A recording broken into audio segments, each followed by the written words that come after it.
Hey, Aaron's here.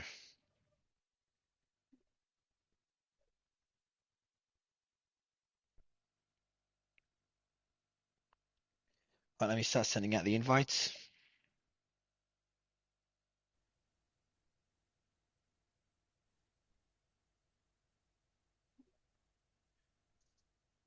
Hey, Slayman, how are you? Yeah, good, bro. How you doing? Good, thanks. Aaron, how are you as well? Good to I'm have good, you back. Mario. Yeah. Yesterday was a good discussion yesterday. I wanted to go back and forth with you, but it was a bit late. Yeah, no, I agree. That was a great space. It That was was a fun. great space. Right, let me send out the invites. And we got Liza. Liza, how are you? It's been a while. I am well. I'm fine. Thanks very much. How are you? Good, thank you. Good. So we haven't had you for a while. We started missing you. It's been a bit. I was on a space what? I was listening on space two or three nights ago.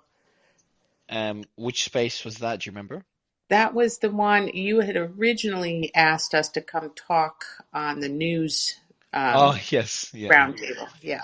Yeah, yeah. So we've been wanting to cover the news on, like, I don't know if Danish is on stage. Hopefully not, because he's not happy with me, because like he sent me some news that's really interesting, and we've been planning to cover it for days.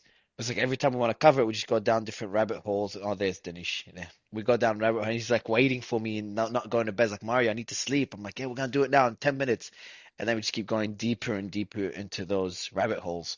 So yeah, I do apologize for that, Liza. No But at worries. least, but at least now I'm not mispronouncing your name anymore. So there's some progress in some There ways. you go. Mario's still mispronouncing mine, but I'm not going to say much. No way, your name is. I'm saying Danish. Is it Danish? No way. It's Danish. Oh, okay. All Donish. right. It's actually a nice name, Danish. Like really nice, really cool. Thank you. Danish. Nice. Much better than Denise. It sounds more like Denise than Danish. No, Yeah. Danish is fine. I think Danish is a problem, but Danish is fine, That's and Danish is 100. is is is is pretty nice. Danish is All very right. nice. Appreciate And we have Well, at least he doesn't call you Dr. Dan like I do, because I can only see the first half of your name and then it it. gets cut off which I under didn't the want to say anything, thumbnail. Aaron. I was like, oh, I guess we're changing my name. But no, it's fine. You're Danish, Danish, and Dan. Why do you only see half the name, by the way, Aaron? Is it what phone do you use? An iPhone or a Samsung? I use an iPhone, and so what I see is Dr. Dan dot dot dot. And then Oh, if I odd. click on it, I can see the whole Oh, name. weird. Yeah, it Um, shouldn't. It's weird. yeah. And do you see Steve's full name, or do you see Doctor Saint, Doctor ST, Doctor Street ST? Do you see all of Steve, Aaron? I just see Steve Oh, dot okay. dot dot. All right, at least you see a full name. Yeah. Steve, good to have you. How are you? But I know Steve. I know his name. Yeah, Uh, Yep, I'm good. At good to have you back. least I got my name pronounced right. Yeah.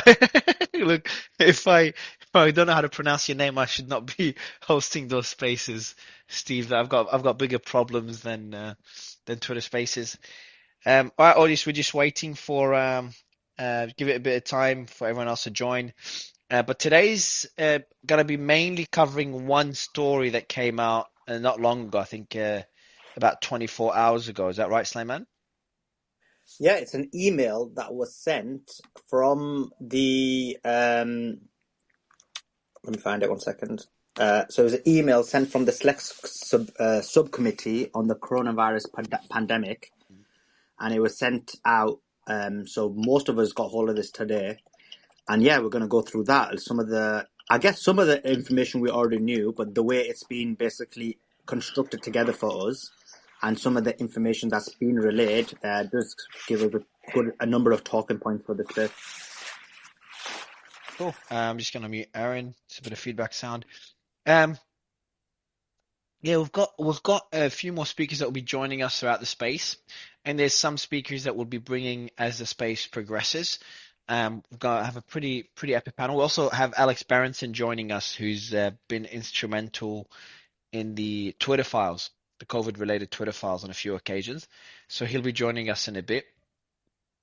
And then there's other news as well, Sam. And if we need to cover more stories, we do have more stories to cover. No. Yeah, and they're linked. They're all linked. So it would, if we do get time, it'd be good. So the other story is what Dr. Danish has sent you for the last few days, which is the long COVID. And the third story is in the United Kingdom.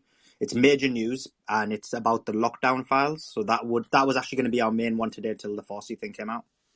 Did you say the lockdown files? Yeah. So basically, what's happened is Matt Hancock, a significant portion of his text messages have been given to the public by somebody who signed an NDA to say that she wouldn't. So yeah, there's a lot of avenues we were going to cover in that regard because there's a lot of implications to that. Cool. It's interesting. Let me get Kyle up. Yeah, this was a story, Mario, that was published in the Telegraph, I think over the weekend. And the text messages are, so Matt Hancock is the former Minister of Health in the UK. And I think it's quite a story, the lockdown files. Yeah, I agree, Aaron. Cool. It's massive because it just gives you a window into a lot of the decision making, and it gives you a window into a lot of things that happen. But then more than that as well, maybe from a more holistic point of view, like why were these released as well? So that's another question. Hey Mario, can you hear me? Yeah, your mic is pretty bad. I think you're in a car. Yeah, I'll switch in just a second. I was just going to give you a little house cleaning. In your thread on Fauci, before you guys get things going, you might want to just clean up the Farrar part. Farrar was serving on the Wellcome Trust from 2013 to 2023, so it wasn't being pushed by the WHO per se through him. He didn't get onto the WHO until just recently. So Wellcome Trust, just as important, but slight difference there. Do you want to make me, Kyle? Do you want me to embarrass myself? I didn't. Yeah, I'll fix that now. Actually, I'm not going to embarrass myself. Sliman, do you want to, if you can send a quick message to the team just to add like a correction to the thread, that would be great. I think it's an important correction. So one second, Kyle. When did you say Farrar joined the who? So he was just appointed in 2023. So there's like just a little bit of an overlap between the WHO and his time at the Wellcome Trust, but it's an important distinction. It's a very important distinction because the WHO is a big part of the thread, so it's it's more than just a correction. Yeah, I'm just gonna check it up first before I get someone to change it. Yeah. If you could. So what's the how is the World Health Organization implicated, Slayman, in that thread? Just before we officially kick off the space, is that just because of Farrar? It was the fact that Farrar and basically the source of that information was this release from the select subcommittee, and what they said in that was that basically Dr. Jeremy Farrar, it says here, the evidence available to the select subcommittee suggests that Dr. Farrar, the former director of the Wellcome Trust and the current chief scientist at the WHO, was more involved in the drafting and publication of this paper than previously known. So basically, he basically managed the whole thing. So what Kyle is saying is that at that specific point, he had zero connection to the WHO. Is that right, Kyle? Yeah, I guess it's a yes because he just. I wouldn't go that far and say he had zero connection because, as you will see as you get into these things, the Wellcome Trust, EcoHealth Alliance, a lot of these NGOs, nonprofits that were dealing in this space, obviously there's a lot of overlap, and so the different funding mechanisms and how research is conducted. It's a very narrow field, and the players all know each other. So I wouldn't say there's no relationship because that wouldn't be quite right. But it isn't as if he was pushing that from the WHO because he didn't have the authority to do that yet. He wasn't. He had no official position with them, but he did have an official position with the Wellcome Trust, which funded very, very influential. Which also weren't they part of the funding of the Wuhan lab? The funding of the Wellcome Trust lab went through the EcoHealth Alliance, which is a nonprofit based in the United States. The Wellcome Trust is based in Britain, and it's a major funder of medical research in the UK and public health initiatives in the UK. And it's actually traditionally has been a really great organization from my perspective. I've worked closely with many of the people who were supported through their grants to do great work. And I myself, a few years ago, thought I would probably be, petitioning for a grant for related work. So it's all very important just how this unraveling caught so many different people from so many different areas, spheres, funding mechanisms in a snare. Okay, so we'll add the extra tweet just to clarify that. That's so Okay. basically what happened was Maybe we can kick it off, Slimane. What's the thread? You can go through it. You can play a few clips that you've put into that we've got on the thread as well. We can play a few clips. Just explain what we know to the audience, what conclusions we came to, and then obviously get into the discussion and what it means. So basically the thread highlights three main issues that we're going to cover on the space. The first is that the emails that published showed that Dr. Fauci prompted Dr. Anderson to write, and his crew, to write the paper to disprove the lab leak theory. So, ordinarily you'd expect scientists to follow the science as opposed to writing papers to specifically disprove a certain... The other points that... And is that before you continue? So Yeah. Isn't that similar to the leaks? So when I was in Davos, we did a space then covering leaks, email leaks between Fauci and his team. Is that similar to those leaks, or is that additional to the leaks? And how does it differ? Do you know which leaks I'm referring to?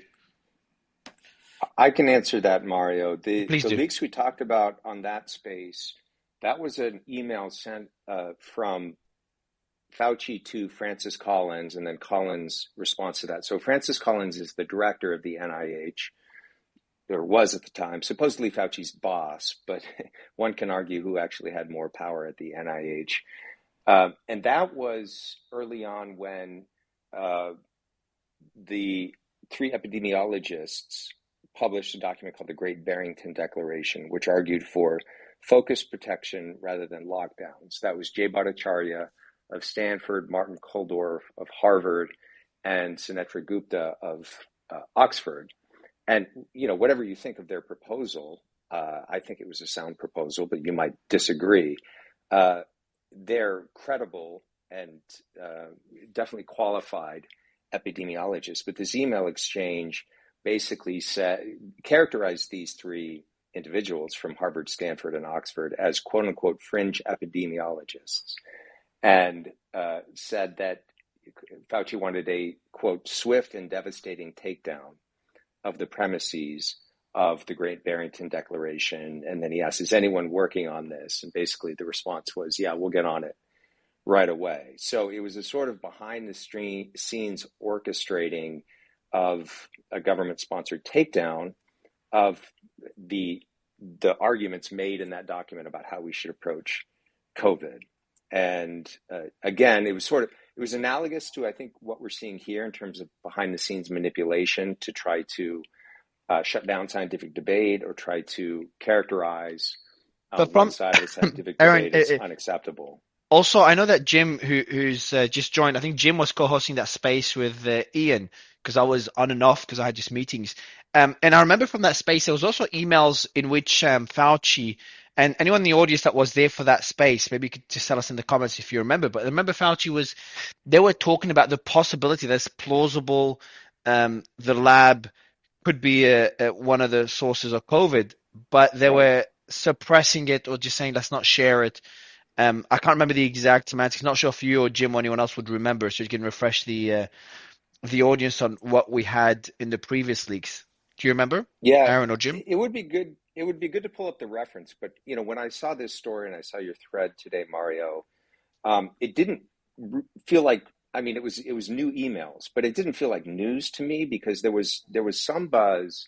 It was several months after this Nature paper was published, where there was some buzz about, first of all, somebody published basically the fact that I think all 10 authors had some ties or some interest in gain of function research, right? So there were some questions about motivation there, but there was also an indication at that time that Fauci had helped to coordinate this letter that was sent to Nature. So I think these emails maybe confirm more about his role in coordinating this paper, but it's not the first time that it's been publicly suggested that even though he's not listed as an author on the paper, that he had some hand in, making like basically getting the authors together, kind of pushing them in the direction of writing the paper, and then seeing to it that it got published in a major journal.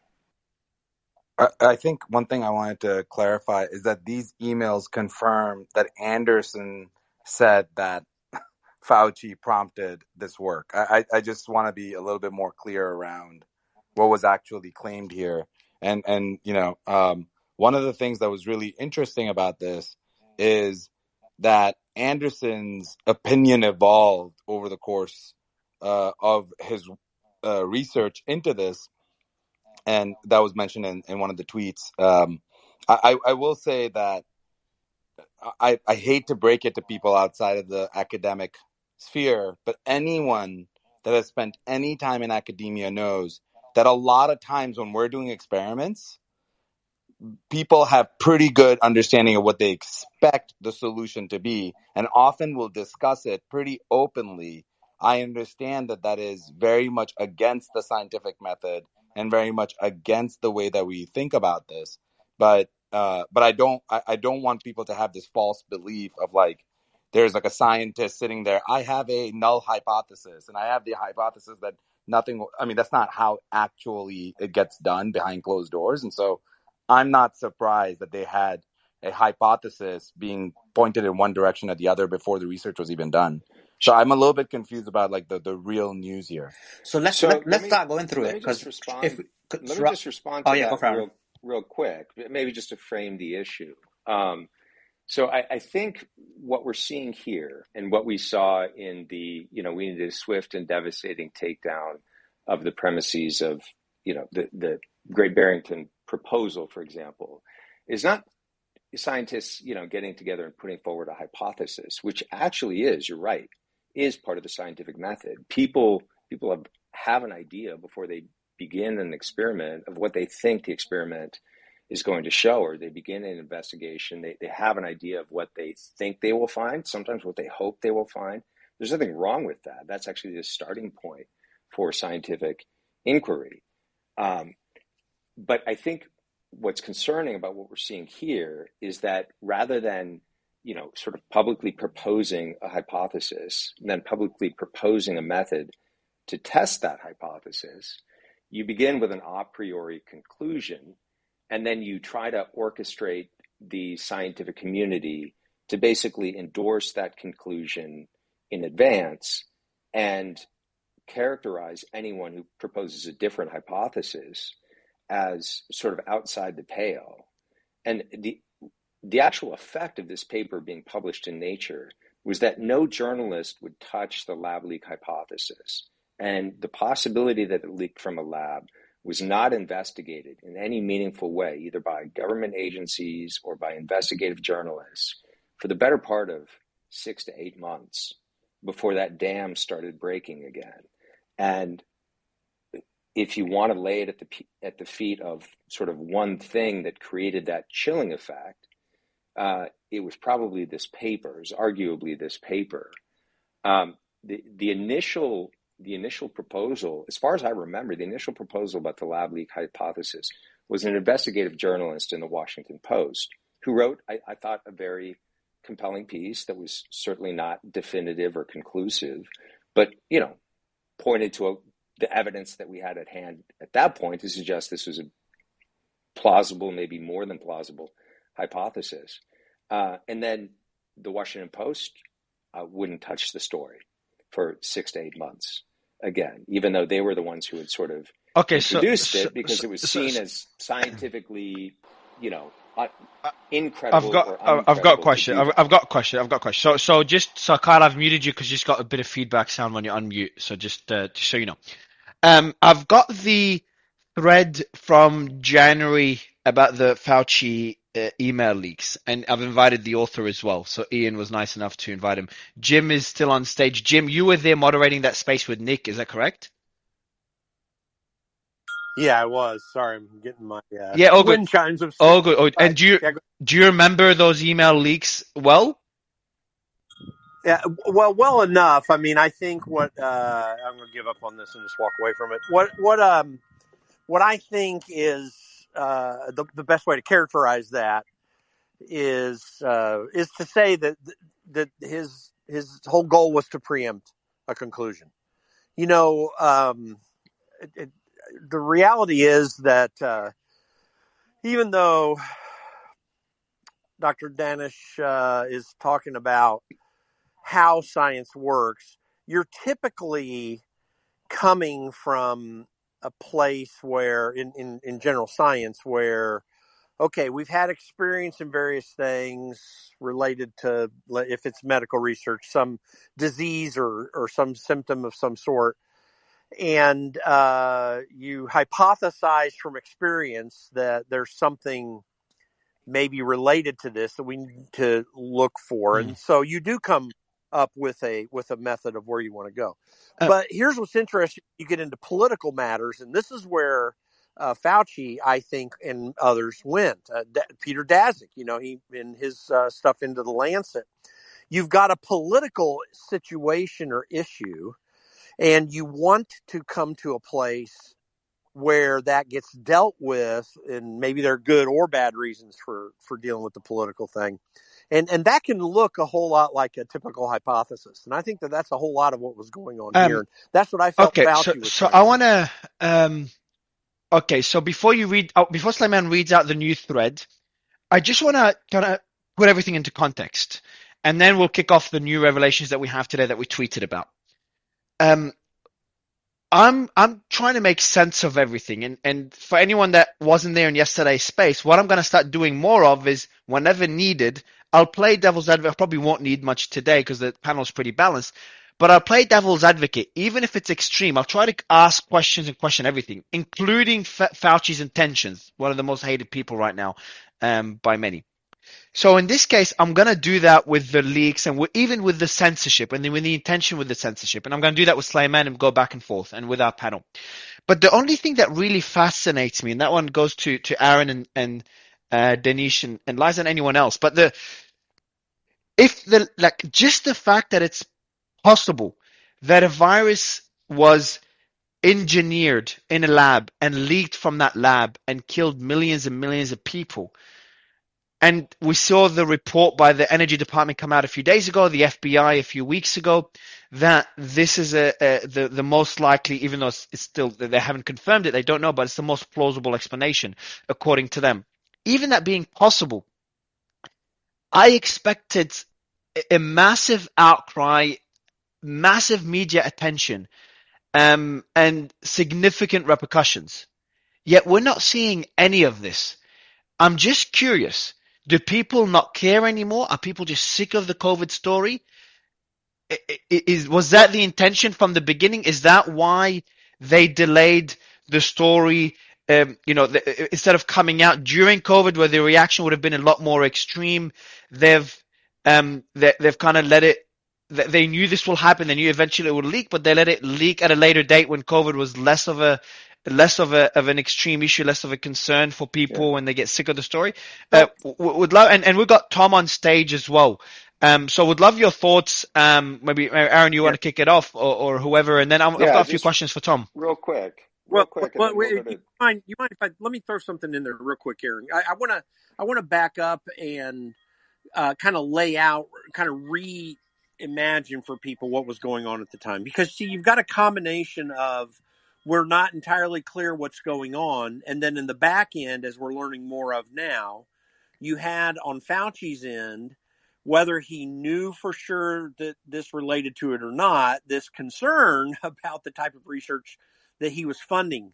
in the Wuhan lab. I mean, if he and Rand Paul has kind of smoked out that he thinks it is gain of function research.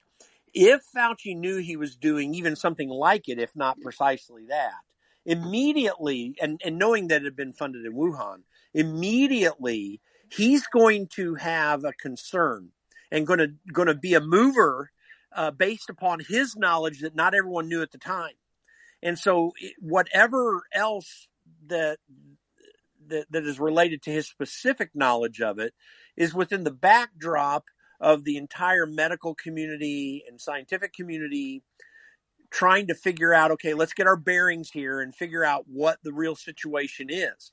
And it's very easy for an actor like him to take actions under his authority when he knows it might be much worse than what it was. I mean, that's kind of the political backdrop. And I would say the other issue at work, first of all, most scientific hypotheses do not have enormous global political implications, right? So just having a hypothesis floating around out there like that, at the time, from the political point of view, it had political implications for our relationship and really the rest of the world's relationship to China, right? So if there are political interests that are wanting to, minimize potential implications or conflict there, they're going to be biased in favor of let's not entertain this hypothesis, or if it's difficult to prove or we don't have enough evidence for it yet, let's press it down and get it out of public sight.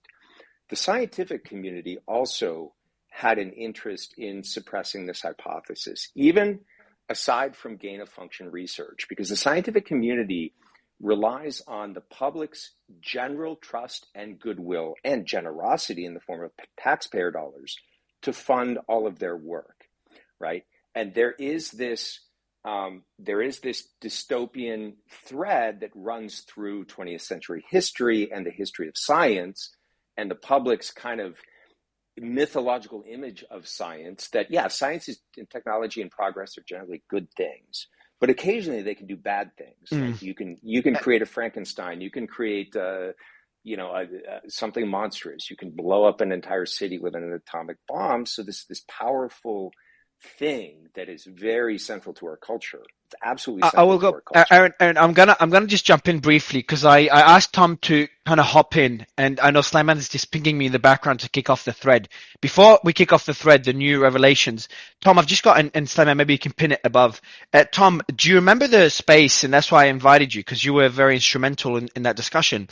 Do you remember the space we did when I was in Davos, and we talked about the leaks of Fauci and his network regarding suppressing the lab leak theory? Do you remember that? Yes. So can you give an overview to the audience of what we found out back then and what we know? Just kind of summarize it, because you were there for hours throughout the space. So we'd love for you to give us an overview, because I want to link that to what we know today.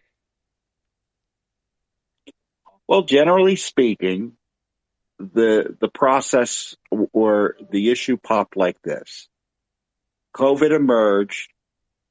Fauci and his colleagues immediately were concerned and sought information about gain of function research that was funded by the agency at Wuhan. And they quickly had it affirmed, because we have the document showing that gain of function research indeed was funded at Wuhan. And you see from emails around that time, and it's disclosed in these documents again, which I think is a repeat of documents that have already been produced to Judicial Watch and The Intercept and Nation, and et cetera, that there was concern, significant evidence of an unnatural origin of the virus, a lab leak. And there was this brief period of time that took place a few weeks later. All of a sudden, everyone changed their mind on it. And we saw this paper that emerged that we have information was prompted in part by Fauci. And then a massive censorship campaign originating out of WHO and the federal agencies to suppress anyone who raised questions about the origin of COVID. And to kind of, is it fair to summarize the following, and then Sulaiman, you can go through the thread. Tom, is it fair to say this? We don't know for sure that COVID originated from a lab. We don't know it originated from a pangolin. We don't know where it came from, but it's a very plausible theory that that could have originated from a lab. It's just that it was censored. It was not part of the discourse, and anyone that talked about it was labeled as a conspiracy theory. So our main concern is, number one, the censorship, and number two, of course, gain of function research and the potential that it leaked from there. And there's a lot of I've seen discussions about the lack of security within Chinese labs, and there were scientists expressing that concern about the Wuhan lab years before COVID. So it's just a lot of dots aligned. But just for the audience, we don't know for sure. The issue is censorship, and today we're going to see more emails. Right. We don't have confirmation. It was leaked, but the FBI thinks it was leaked. Or that it was the result of a lab leak.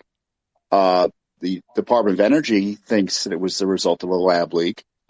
And let me put. But they said it's low probability, but it's again they think this is the most likely. Low probability is, according to a senator who seemingly was briefed on it, is more of an issue of the number of sources, but there is new intelligence. And I don't think anyone seriously disputes the Department of Energy conclusions. Go ahead. Sorry, Steve. No, Protocol. We'll go Tom, then Steve, and Protocol. Please stop pinning tweets. Go ahead, Tom.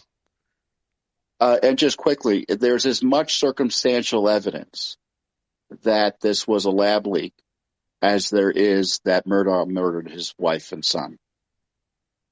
Tom, I've got a question for you. And people have gone to jail for a lot less. Tom, I've got a question for you. Or going to jail for a lot less in terms of evidence than what we have on the lab leak. Tom, because I know you're dealing with this from a holistic point of view. One question before we go into the micro aspects of this is this. We are now seeing a number of leaks, whether it's through Fauci's emails in the United States or in the UK in terms of lockdown leaks. Now, why is all of this coming out? Is it because now the deep state have decided to basically attack Fauci and other ideas in terms of anti-COVID, or is it that finally people have got to the truth? It's because of a legal process begun by Judicial Watch and by inquiries by Congress.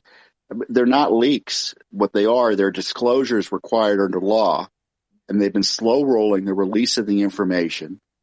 They told us they could only review a certain amount of documents per month because Fauci and his team had to personally analyze them. So this is a slow rolling of documents, and there's probably more documents they currently have. They just haven't sought.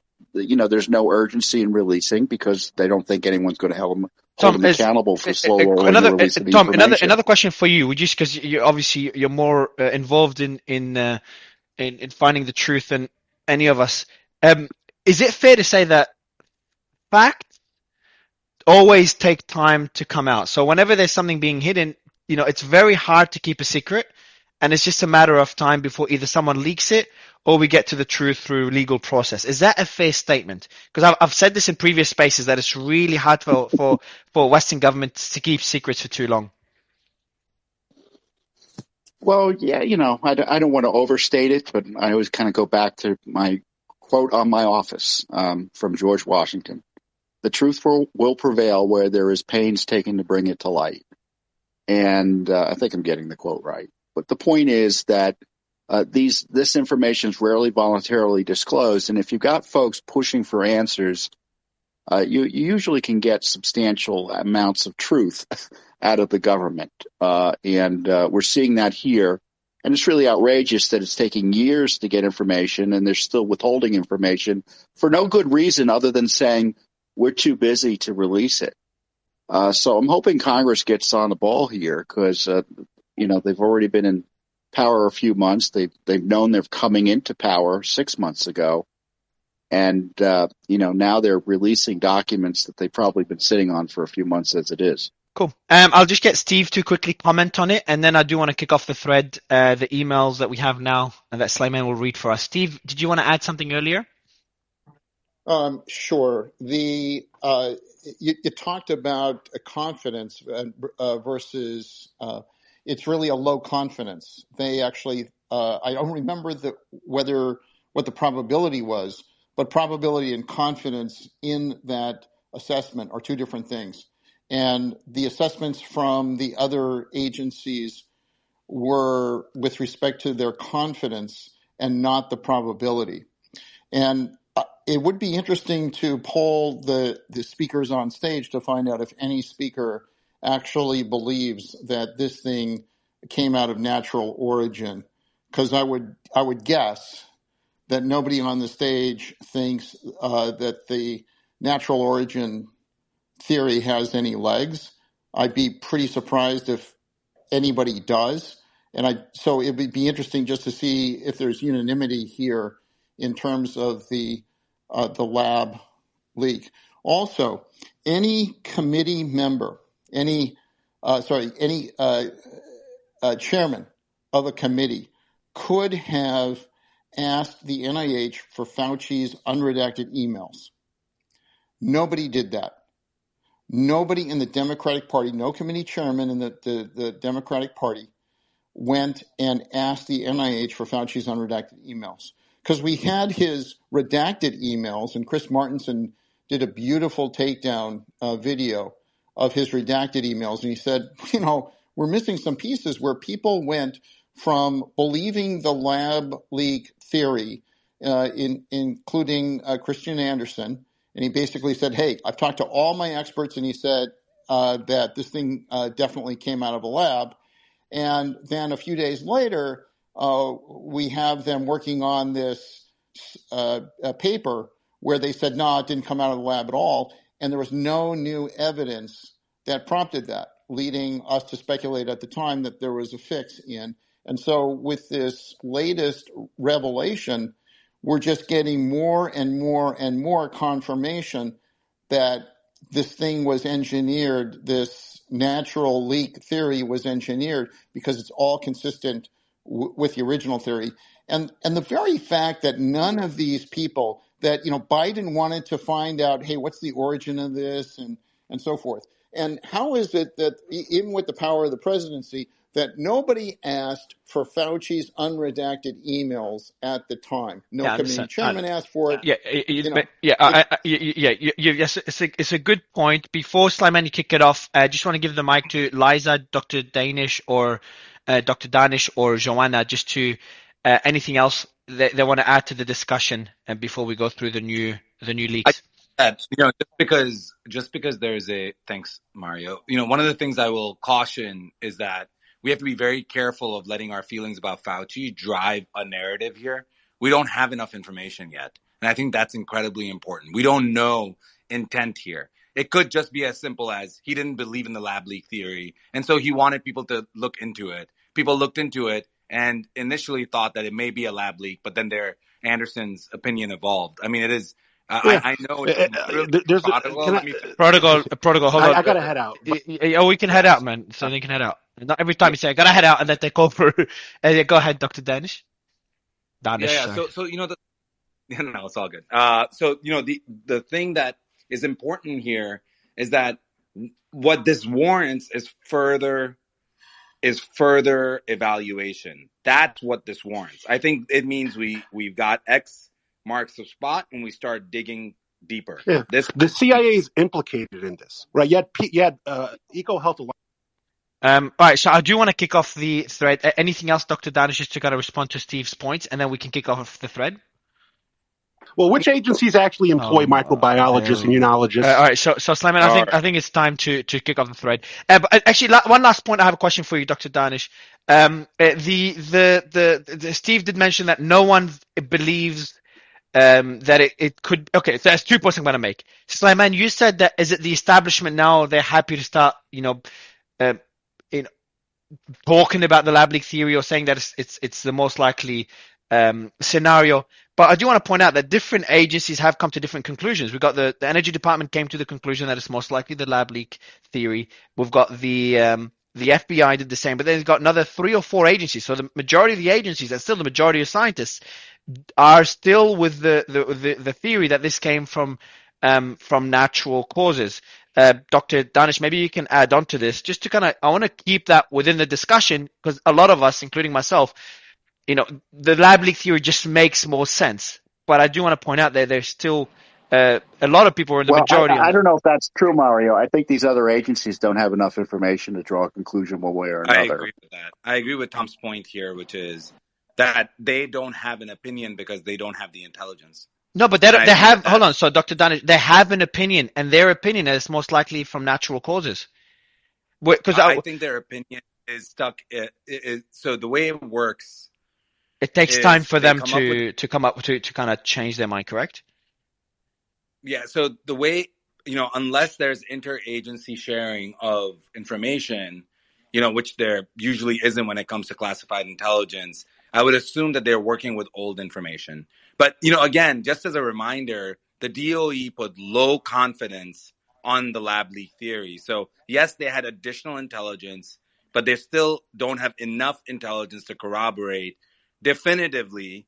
Now, people are free to believe whatever they want. But Dr. Danish, hold on. You're saying, and Dr. Liza, I want to ask you that same question, and Joanna, just to kind of wrap it up. Are you saying that now within your circle, the most doctors are starting to kind of side with the lab leak theory over natural causes? Is the sentiment shifting to that extent?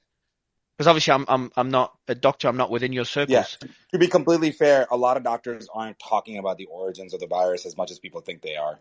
But do people conversation. Do people not care anymore, Dr. Liza, Dr. Dunn, and then Joanna? I think that what's really interesting is that I think that most doctors think the horse is out of the barn, and we can spend all sorts of time, thinking about the origins of this, but the horse is out of the barn. And so they're really focused on treating patients and trying to figure out, best protocols and things like that. So that's my gestalt. I think, I think that there is, a lot of circumstantial evidence to suggest that maybe it was a lab leak. But most doctors, I think, are probably... That's crazy. You got a virus. Yeah, I will say, Mario, to clarify the issue about who believes what, this is the intelligence report that was released by the Biden administration, and 4 IC elements, intelligence community elements, and the National Intelligence Council assessed with low confidence that the infection was most likely caused by natural exposure to an animal infected with it or close progenitor virus. 1 IC element assesses with moderate confidence the first human interaction most likely was the result of a lab-associated incident, probably involving experimental animal handling or sampling by the Wuhan Institute. Analysts at 3 IC elements remain unable to coalesce around either explanation without additional information, with some analysts favoring natural origin, others a laboratory origin, or others seeing the hypothesis as equally likely. So there are few elements in the intelligence community who evidently still buy into a natural origin. The rest are either on the other side or agnostic. Yeah. So, on that note, just quickly, Dr. Danish, and then we'll go to Dr. Aiken, and then I want to kick it off with the thread. Go ahead, Dr. Danish. Yeah, and I would love to hear Joanna's thoughts on this. I was going to say that, one of the most important things, though, that I've heard consistently is that all of this information is telling us that, one, we need to reevaluate how we review papers, how the entire infrastructure works. We have heard that over and over and over again from doctors. You'll see doctors in the audience continually say, yes, we have a problem. All data needs to now become public. There's been a huge movement towards that. In fact, there's an entire area of DSI, which is coming out of this, which is saying, hey, look, if you're going to publish in a paper, the highest impact factor should be the most open paper where you can actually evaluate the data directly. And then and I think, and again, I'm speaking anecdotally from my group of friends, which again is self-selecting. There has been this underlying concern that we don't have independent organizations that are not connected to any political party, that are not connected to any agenda, that are not... Back to the systematic issue. Because of where they get their money from. Yeah. Dr. Danish, the problem with that is it's not just the connection to the political sphere. In academia, it's heavily politicized. And I don't mean in this perspective of being affiliated to a political party, but it's more about you Conflicts of following a interest. specific. No, you following a specific narrative. So if you want to get published, it's very easy to get published if you go with a normative narrative, whether it's in science, philosophy, 100%. But that's part of the problem. The problem that's is, what I'm saying. yeah. I agree with you. So I'm saying that is a huge problem. Guys, let me just get Dr. Ake. Sorry, Sliman. I just want to get Dr. Aiken's thoughts on this because I think the audience is waiting for the new leaks to start going through them. Dr. Aiken, would love your thoughts on what was just discussed, and then we can Sliman can kick off the new leaks. No, thank you for having me. So, I think just underscoring how political all of this has been throughout, I think that one consideration that I'd want to bring up is that perhaps there is political motivation behind what we're seeing now with these recent developments coming out in the last, week or two. And I think geopolitically, there are considerations as well. And that's just something that hasn't been hit on yet, but the relationships between, the United States and Ukraine, and Russia and China, and now Belarus, I think as well. I think that that's just another kind of consideration in the mix that Sorry, Doctor, how does Ukraine? I understand China because obviously the source is China, but how does relationship with China? It makes a lot of sense. There's political reasons for potentially delaying the truth. But Ukraine, Russia?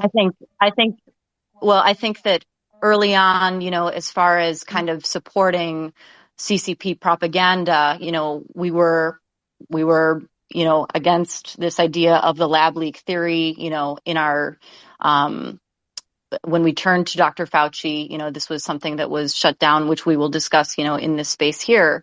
But I think with some of the events that have happened over the course of the last month with, for instance, the balloons that have been passing over and just the escalations that have happened internationally, I wonder, if there's something belying this sudden interest in Joanna, I think you made an interesting point because we would discuss this at the beginning. Basically, you got a scenario in the United Kingdom, and we are going to come on to this towards the end, where the lockdown files have been released. Now, what they do is provide a very good indication into decision-making when it comes to the government. And what this shows is how the government was significantly pressured into making certain decisions that they were made. That's the first point. And the second point is, what it also shows, and hence why I was talking about the deep state, that what it also shows is why, in terms of the UK, the lockdown files were released, but they were released by somebody who may argue has significant, and the reason she did it was because she wanted her partner to get a position with the United States government. So that's just just something to think about as we discuss this. But let's go into. Let's kick off the thread. Yeah. So I don't know what you're talking about. The what do you call it? The London lockdown leaks? Is that what you called it? Lockdown files. Lockdown. Did you make up that name? Did you make up that title? No. That's what it's called. All right, let's see. Cool. All right, let's kick off the Fauci leaks first. What we have, and I'm glad to have Tom here, who's there for the previous leak, and he can tell us what new,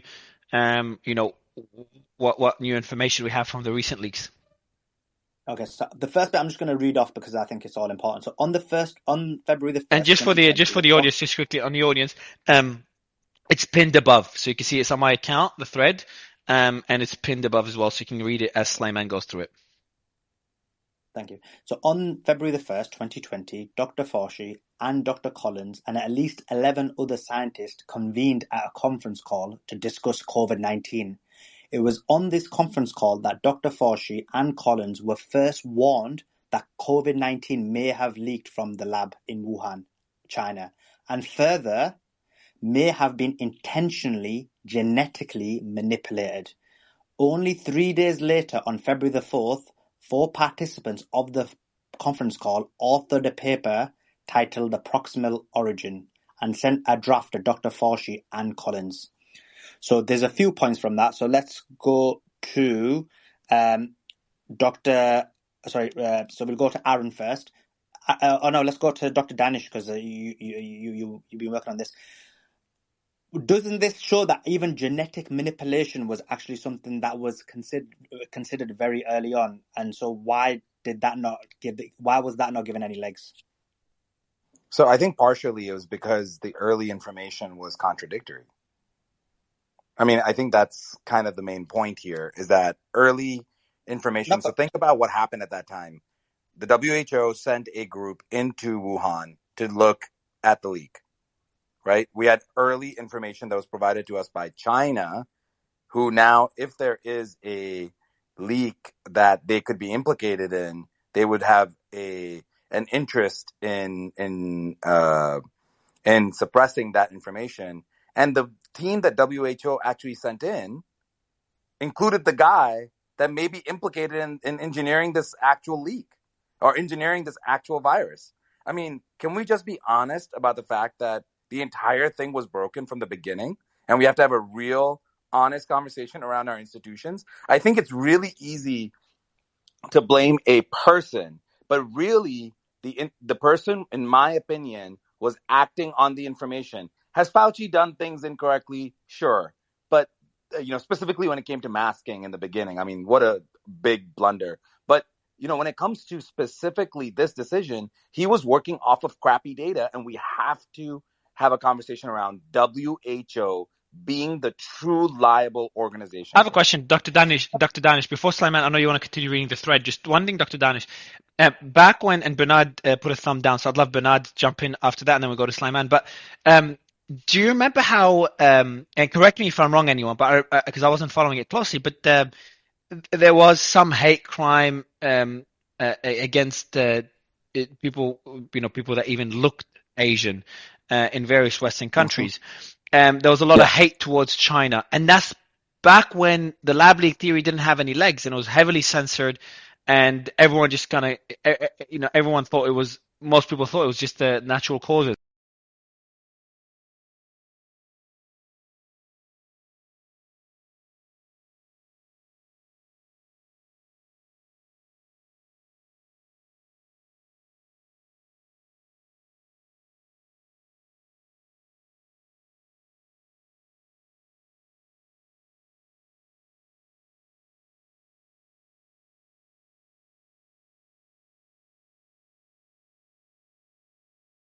Some island, people just, you remember those days. If you add the lab leak theory to the discussion, in hindsight, how do you think the world would have reacted? I think they would have reacted similar to what we saw after 9/11. There was definitely racist things that actually occurred to my own family, right? And it's just how that time was. There was, people tried to blow up mosques. There would have been a negative reaction, but it does not condone, as you mentioned, it does not condone any active suppression. But we actually don't, in any of this, have, there's other files that have come out that show more of an active suppressive effect. But this that was released today, in my opinion, does not show that they were actively trying to suppress anything. He believed a hypothesis. He prompted people to go and study whether that hypothesis was correct. They went and they studied it, initially thought that hypothesis was incorrect, then perhaps changed their mind, or thought the hypothesis was incorrect and then changed their mind to say, no, we do believe this came from an animal origin. And hindsight is 2020. Ultimately, it sounds kind of callous. Danish, let me ask you a question, because I know, obviously everyone understands what you're saying, but I think general people have got the question that, look, very early on February the 1st, possibility of all three possibilities were there, natural causes, genetic modification, and just accidental leak. Why weren't all theories given equal weight, or not even equal weight, because that doesn't happen, but just each theory actually researched to its full extent? Why was the other two theories completely discarded, and which benefited Fauci and a number of others, and this one theory was held onto, and a paper was published merely days later?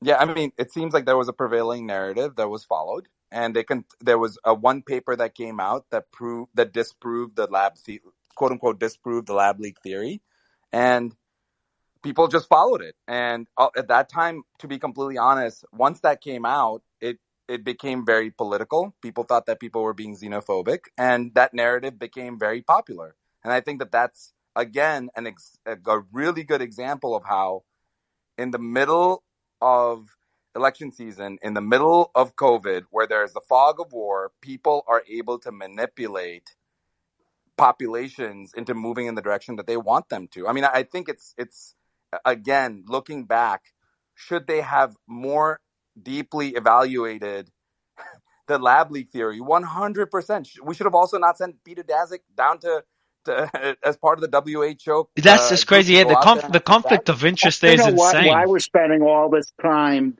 defending Fauci? I mean, I'm not tried defending to suppress Fauci. What I'm this. saying is it's not one person's I mean, problem. there was Our no good institutions are faith broken. basis. Danish, let Tom talk. Because there was no good faith basis for Fauci to dismiss arguments about the lab leak.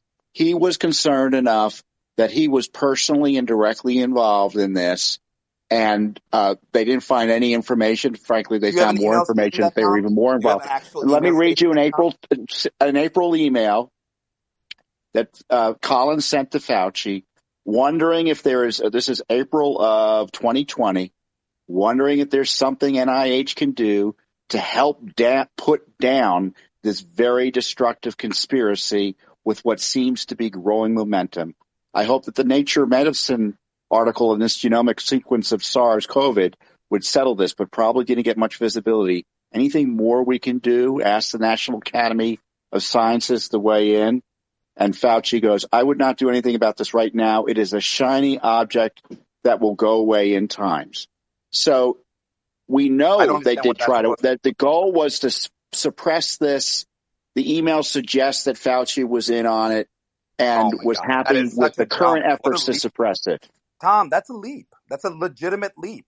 Francis Collins, and clearly in that conversation, Francis Collins and Fauci are saying, hey, there's this absolute, in that time, the belief was that it was a conspiracy theory, that this was engineered. They had early information stating that it wasn't engineered. And they were like, hey, this is getting out of control. Should we do something about it? And the answer from Fauci was, hey, we shouldn't do anything about it. I don't understand how that implicates that Fauci was funding gain-of-function research, which is why he was trying Dr. to... Dinesh, that's what I'm saying. There's just like a bunch of additional stuff. Yes, Zeke, sorry. I think we need to back it up a day to January 31st because, we started this with the conference call, right? But why was that conference call called in the first place? The conference call was called because Christian Anderson... Zeke, your mic is a bit far, but that's Kyle. Kyle, you got background noise. Go ahead. Sorry, Zeke. Yeah, no, I appreciate it. Yeah, I think we need to back it up to January 31st because that's when Christian Anderson sent the email to Tony Fauci, basically stating that to him, and this is, again, one of the leading, virologists in the world, one of the leading funded NIH virologists in the world, stating that the virus did look engineered. And so that was January 31st. February 1st is when they called this conference call. So I think it's important to sort of add that context. And once Fauci received that email from Christian Anderson saying this, the first thing he did was forward Dr. Barrick and Dr. Shi and Daszak and EcoHealth Alliance's paper from 2015 on coronavirus bat gain-of-function research. So, to sort of say that he didn't have an inkling of, what the chances of a lab leak versus zoonosis were prior to that conference call, and, his mind was, totally, his mindset was framed just by that conference call, I think is a little bit, it's just not putting everything in full context. And the following day, he called in the FBI and MI5. So I can read from Jeremy Farrar at UCL in London, in the UK, replying to Tony Fauci on February the 2nd. And I will say none of these emails are new or leaked. They all came out about a month ago. It says, on a spectrum, if 0 is nature and 100 is lab release, I am honestly at 50. My guess is that this will remain grey unless there is access to the Wuhan lab, and I suspect that is unlikely. In this email, Fauci then responds by saying, we need to call in the US and the UK. The UK, I suspect, is MI5. The US is the FBI. And he CCs, so he blind copies in his NIH colleagues onto that message. And that is the 1st and 2nd of February 2020. So I don't The other understand point, Mario. I don't. Hold on, Kyle. Hold on. One second. The point they're making is this. If you can answer, the point they're making is they've just demonstrated that very early on, because you said early on, no one even believed, no one thought this was a possibility. But very early That's on, not what I said, Suleiman. I want to clarify that. Oh, Sorry. that's how it came across. If you want to clarify, that'd be good. Yeah. So the point that I was making was that at that time they believed that. What time? Because you need to clarify. Because we want to be precise. Yeah. So in the beginning, like Moneypenny just mentioned, the point that even I'm sorry, the point that they were actually mentioned. Yeah. So can you guys hear me? Just want to make sure. Yeah. So the point that I was making was that ultimately there was a narrative that had already been built. They had been told by this delegation that, hey, this was likely from a natural source. So therefore, that became the prevailing hypothesis upon which every further decision was made. As more information came up, they didn't have an option. Like Moneypenny just said, I don't know how it implicates that the FBI was involved. He said that it probably should involve the FBI. Do you have any emails saying where he emailed the FBI directly? That you have? No, I asked somebody to do it in an email. I've got the 2nd of February, where Jeremy Farrar, who is this British UCL scientist who actually was looking at it on behalf of the SAGE committee, I believe, in the UK, he takes the email, circulates it amongst various experts, reports back to Fauci on what the experts say, some of which quote, this is a plausible natural scenario. Others say this is implausible. And on the back of that, Fauci goes back by email and says, I think we need to call in the FBI. Now, the way it's written, it's as though he asks Jeremy Farrar to do the MI5 and I think Collins to do the FBI, but it's not specific. It just implies that they need to be called in. No, I think I wanted to respond to something that Tom said earlier. I actually don't care about people hating Fauci. It does not matter. You can hate whoever you want. The point that I was making is that by actually just saying it's all Fauci, we're actually missing the bigger point, which is our institutions are completely corrupt. That's the point that I think matters more. Well, I mean, that doesn't get us anywhere. I mean, I can say, the sun is making it too hot here. I mean, it's so broad as to be meaningless in terms of being able to affect anything. The fact is that we're individuals institutionally who knew that gain of function was going on in Wuhan. They were worried about it going back 2016 at least. They didn't care in the end about it happening until after, because they continued to fund it till, well after COVID emerged. And then they suppress any concerns about it. And these weren't the entire NIAID. These were the leadership. So, we talk about condemning the institutions. It doesn't get us anywhere. There were specific emails sent among the leadership that showed knowledge, pre-knowledge about gain of function, and then post-knowledge about gain of function. I don't know what Fauci knew and what he knew, but we do know post-COVID he knew about it. And there's really no good excuse for suppressing debate about it. And just to add to the FBI discussion, Judicial Watch uncovered emails showing the FBI was initiated or had conducted an inquiry in May of 2020 into the gain of function research issue, while at the same time we're being told not to worry about it.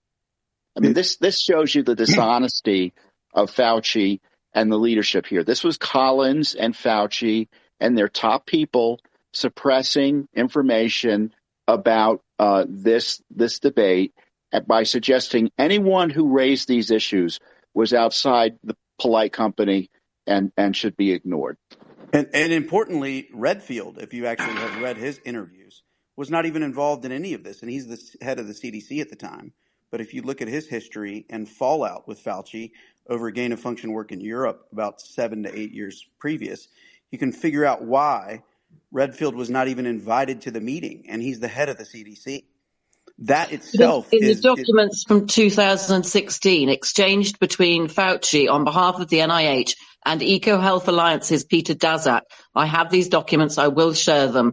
It specifically says the requirement of the strategy was to create a precursor virus and a vaccine. It then goes into extreme detail, scientific detail, how to do that. There are also emails exchanged on behalf of EcoHealth Alliance, Peter Daszak, saying how they would create and test different bat coronaviruses using human testing, I'm quoting this, air quotes, on volunteers in China, close to the Wuhan Institute of Virology, near the seafood market, who had come forward so hold on. and explained they've had these contact Money with Benny, bat these coronaviruses. can you, Kyle, I'd love you to respond to this, but this is obviously something we've never discussed. What leaks are you talking about exactly? Where are those emails from? To who? These are the documents exchanged between EcoHealth Alliance and the NIAID and NIH. Do you mind and the full document drop? Yeah, do you mind pinning those documents above? And what's the source of those documents? Who Yeah, dropped them, well, etc.? there's about 50 of them, and maybe more. I can give you one link to all of them, which has been publicly shared by Dr. Andrew G. Huff, the former vice president of EcoHealth Alliance. Okay, Kyle, does anyone know about these documents? If you can pin them above in the nest, on the top, Money Penny. The way you do it is you just click on it. Yeah, click on share and click on pin above. But Kyle, I'd love you to respond to this particular point, because obviously it's a bit of a.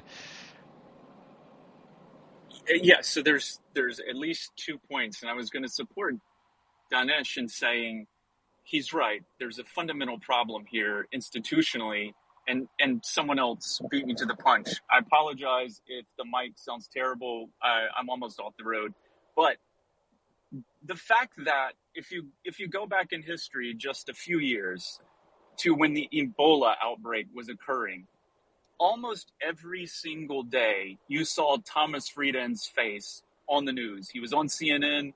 He was on every major outlet talking about what was going to happen because a citizen from another country who had Ebola came to the U.S. and then was able to forward transmit it to people working on him. So there was quite a scare, if you guys remember that. The reason I bring it up is because it's very unprecedented that you would just leap beyond the head of the Centers for Disease Control and Prevention, so that actually, Redfield found out about these meetings through FOIA request. Right. If you look at his interview. That's right, and he said things that practically could have changed the course of the pandemic. Whether or not you agree with him, he had to pen open letters he had to do opinion pieces. He couldn't even speak from the podium. They didn't get him enough attention to say the things that he needed to say as the person most in charge of this issue. So why you even had the NIH stepping in and sort of stepping over what you would consider the hierarchy here is already confusing. And I think if you read Redfield's interview, it traces back to their disagreement over H1N1 gain of function research in the early 2010s. He actually states that in his interview. He says, look, he's a military guy. He has a history of understanding that some of these things can turn into weapons, and he does not agree with publishing the stuff that came out of Europe in that time period. And Fauci totally disagreed, and he said the science wins. And I think that is where their skirmish started. And I think it's pretty obvious that, there's a reason that he didn't want to invite the guy that disagreed with him to the meeting. It's worth pointing out that Fauci has been the institution since the 1980s. So when you say the institution has problems, you're talking about Fauci. You're not talking about anybody else. Well, I was talking about the WHO, actually, specifically.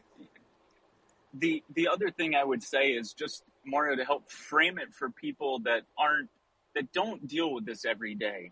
If you go back a few years ago when Barbara Streisand was in the news because her very expensive home was shown it was published in a publication, and she goes on CNN decrying the fact that people showed where her house was. Meanwhile, while she's talking, a picture of her house where it is being broadcast on cable news. It became known as the Streisand effect.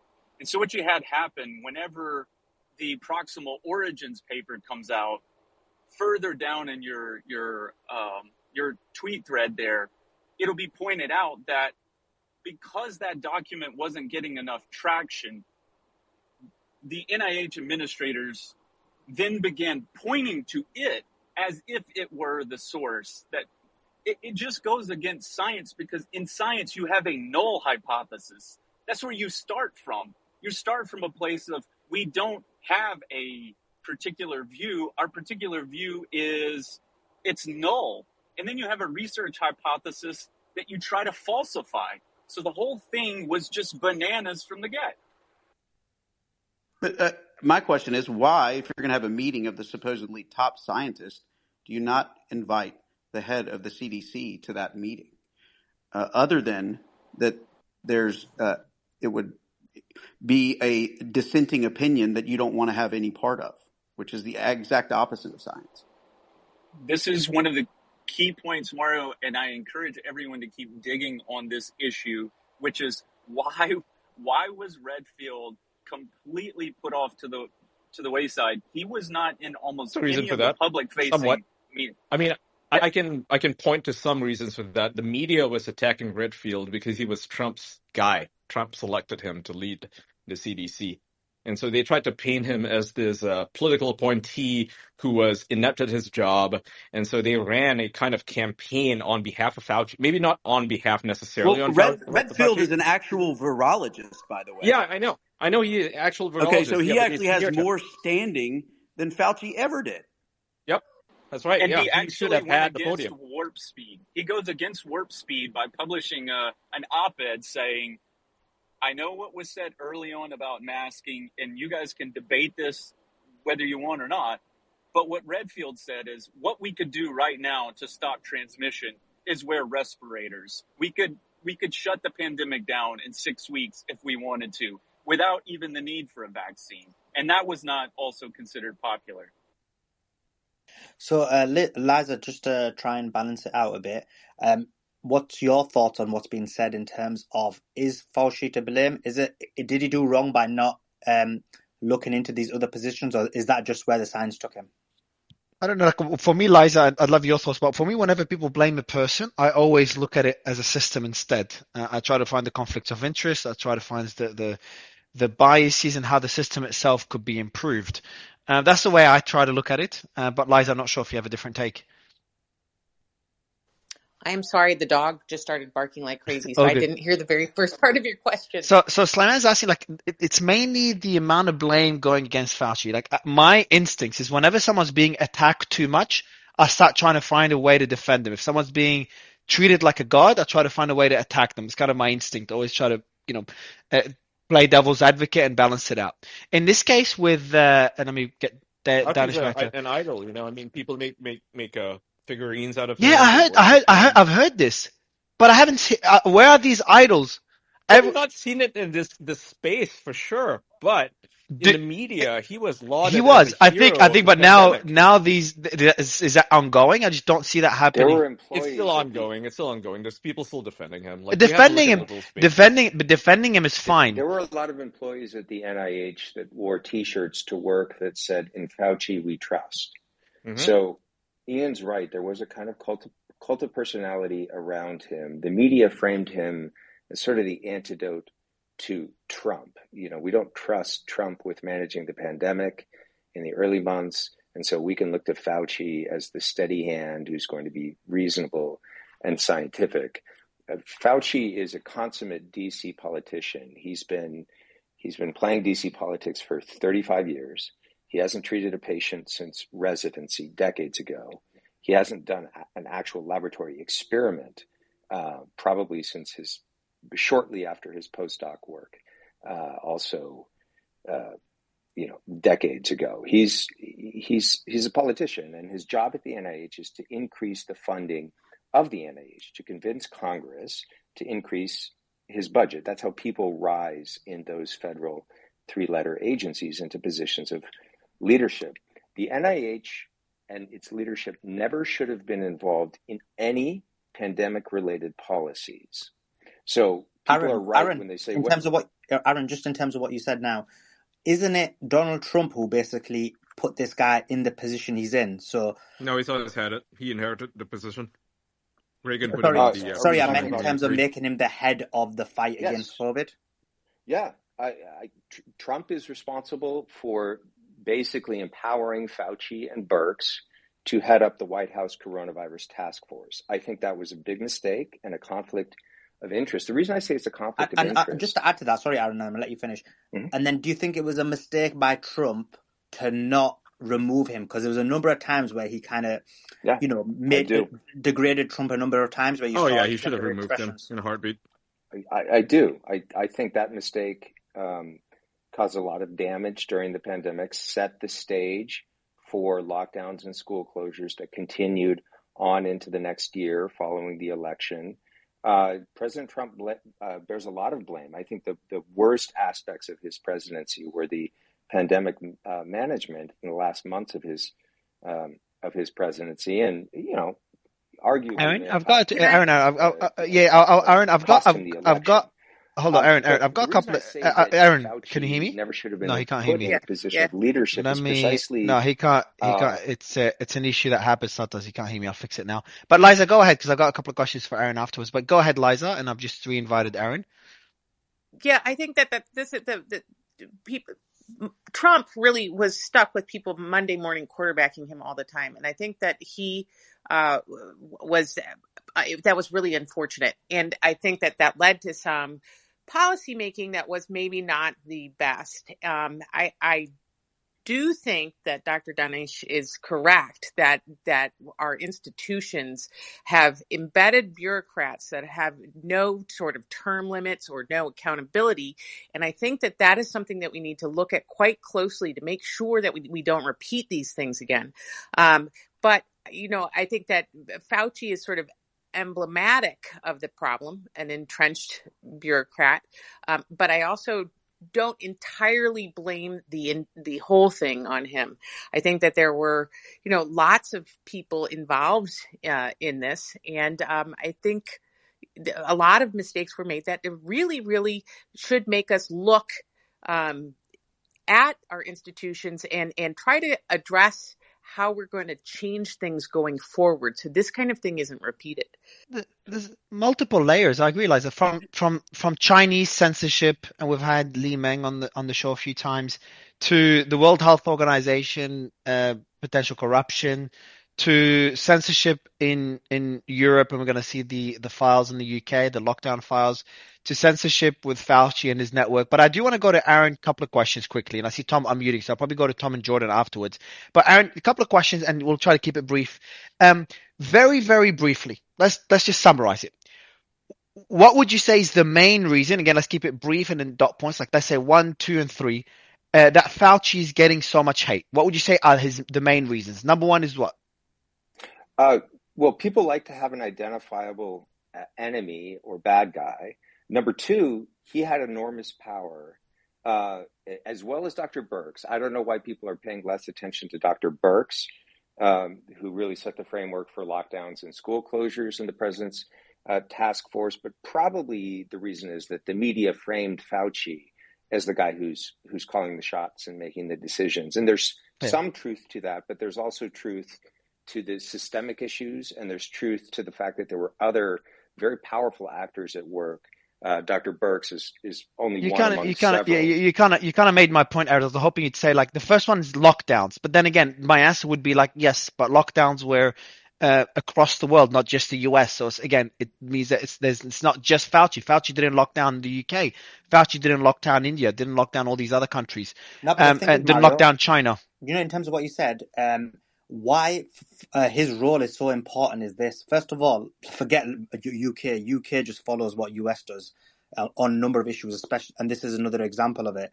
In terms of what you're saying specifically, the problem with Fauci is this. Essentially, the media and society gave him, and to a smaller extent, Trump gave him unlimited power, to the extent where any positive decision that was made was attributed to him. Anything that went slightly wrong went to Trump was blamed for. He also for that reason, he had a responsibility to use his role and ensure that he he covers all avenues and holds his responsibility very well.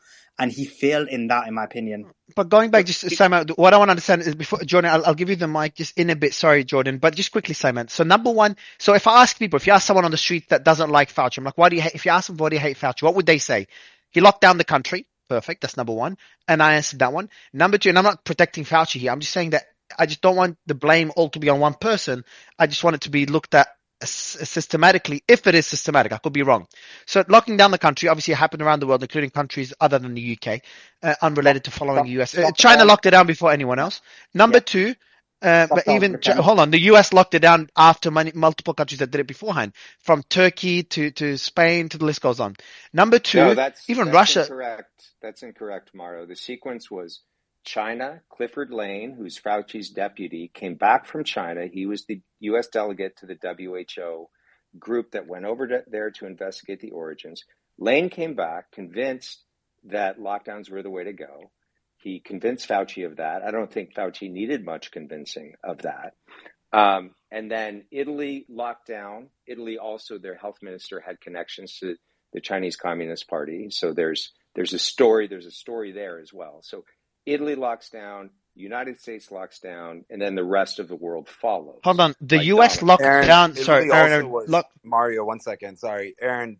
We shouldn't like fail to mention that Italy at that time was going through a very severe COVID wave.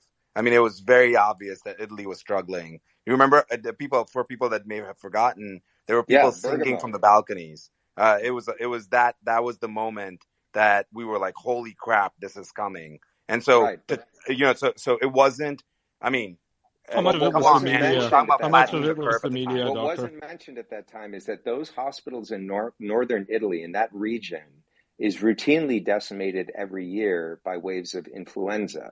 There was an infrastructure problem there to begin with. Yeah, so just quickly, Aaron, going back to the point, Aaron, going back.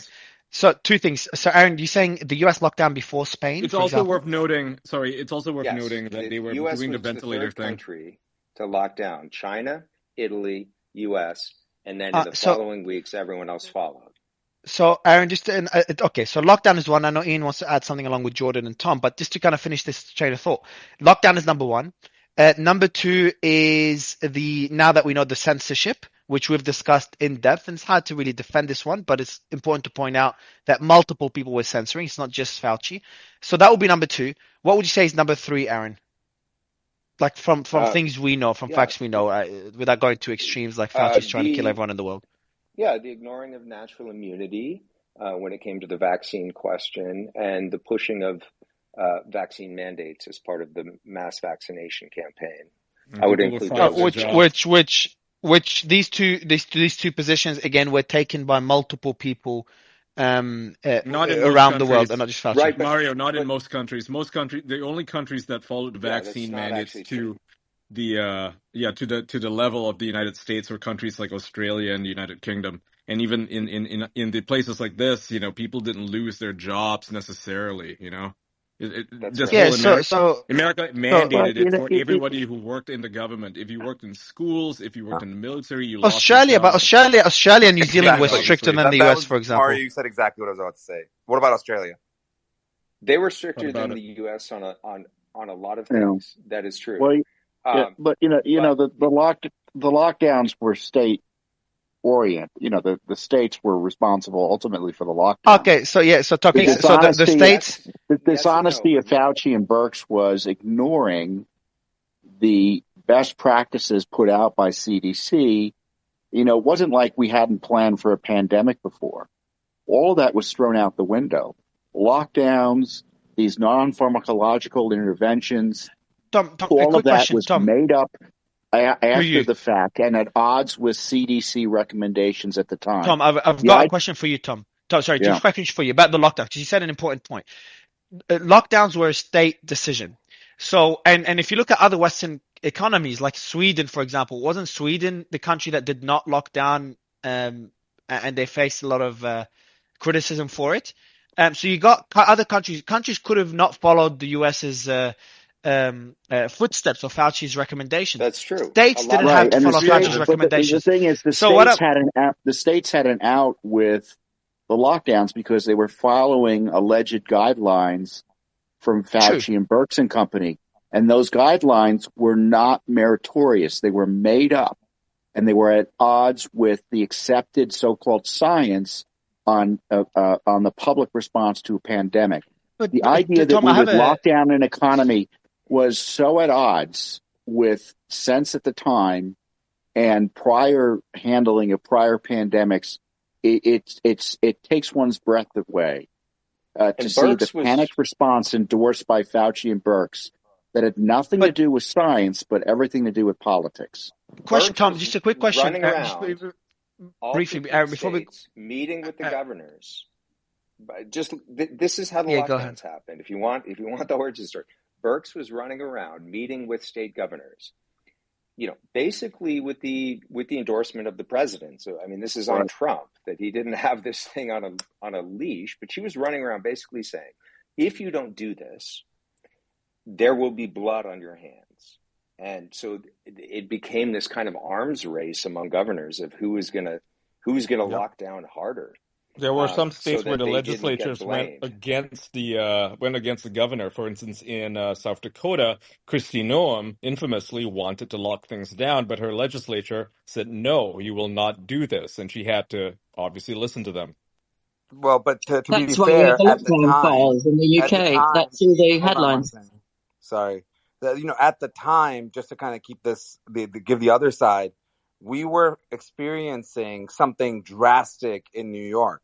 We, at that time, did not know what to do with this virus. At that time, across the world, the percentage lethality was being quoted at 3%. I think we have people obviously learned a lot since then. But it was the treatments. It was about flattening the curve. Right? It was the ventilators that were killing people. Dr. Dinesh, we knew that the infection fatality rate, by the time Bhattacharya and Ioannidis did the Santa Clara study, which has been replicated many, many times over, we knew by April that the IFR was 0.2%. We knew that the WHO's estimation of 3.4% was grossly exaggerated. So for the one paper versus our global institutions is not a fair comparison. Aaron, didn't Fauci predict a lower infection fatality rate as well initially? Say again, Tom? Didn't Fauci in a paper when the virus first emerged suggest the fatality rate would be in line with a high flu year? Yeah, he had an IFR of 2, and we had a rate in the UK that if it got above 1, that was the lockdown criteria. So that was used as a limit, really, whereby there was a lot of argument in the lockdown files, the ones that have been released in the Telegraph, as to whether or not that was practicable to use this i.e. one person transfers the virus to one other person, as the reason for lockdown. And in fact, that is what most of the lockdown files are about. The headlines of our papers yesterday are headlines that Matt Hancock, our current our health secretary at the time, literally was exchanging emails that said, let's drive the fear into them. That was the type of thing going on. Let me just quickly add that one of the reasons Fauci... Just everyone, sorry, Aaron and Tom. Liza, I'll let you quickly jump in. I want to go back to Tom. Liza, the question I have for you and Tom is, how much of it is just blindly following one person? And how much of it just not, like I've seen a lot of people, including people on this panel and people on previous panel and people within the audience, change and kind of, Aaron, Danish, you kind of hinted on this. People are changing their mind as we find out more and more information, and that's very, very common. How much of it is just people acting out of fear in the unknown, just not knowing enough? We've never had a pandemic before, and that. Do you mind, Aaron? I was going to get Liza kind of give us her thoughts, and then we'll go to you. Okay, I'm about to blow a gasket if you don't let me. Okay, you will. I'll let you. Don't blow the. Okay. I'll let you. All right, I'll let you blow the gasket. I'd love Liza's thoughts on this, and then we can destroy the gasket. But just quickly, and Aaron, when you also speak as well, and Liza and Tom, I know we all want to paint one person as like the evil villain responsible Mario, for all this. Let them speak, Mario. Mario, Let her I've never speak. painted Fauci as the one evil villain. I think getting rid of Fauci would do virtually nothing to solve the problems that were created during the Okay. pandemic and But avoid a that's what I'd repeat. like. But That's what I'd like here's to what do. I want to But talk Aaron, about, guys, because this I thing just want. nobody knew what But was going on. guys, It's not. Aaron, I don't know if you can hear me, but I just really want. Liza's been had with Anna for a long time, so I want to give her the chance to He's speak gonna as blow well. his gasket. You gotta let him speak. Yeah, I know. I just said he could speak right after Liza and Tom. I was pretty clear about this, and I think he had a lot of time to speak. I've been pretty respectful too. But I think people that have their hand up and waiting should also be able to speak. But Liza, I'd love you to give us your thoughts on this particular point. So and then we'll go to Aaron and Tom. Can you hear me? Yes. Yep. Okay. I think hindsight's 20/20. And when doctors were taking care of a multitude of very sick patients in New York City, they were terrified, and I think that they were following along with recommendations as they were going along. We learned more and more about this disease as it developed, and I think Joanne could probably comment on what it's like to take care of an ICU patient with COVID and learn over time that maybe intubation was a problem. This was standard of care for people who are in respiratory failure to start out with. So as the disease progressed and as we learned about the disease, we realized that maybe this particular way of disease was problematic. So the claim that we knew all along that ventilators were causing a problem, that's not true. And midazolam, which people are really going after now, is a critical medication for sedation, and I think Joanne can probably weigh on that in on that too. And it's very easy in retrospect to say what we should have done. I think that doctors were very concerned about the welfare of patients, and I agree that we originally started out with 2 weeks to flatten the curve, and that got taken out way too long. But I think there is a herd mentality often.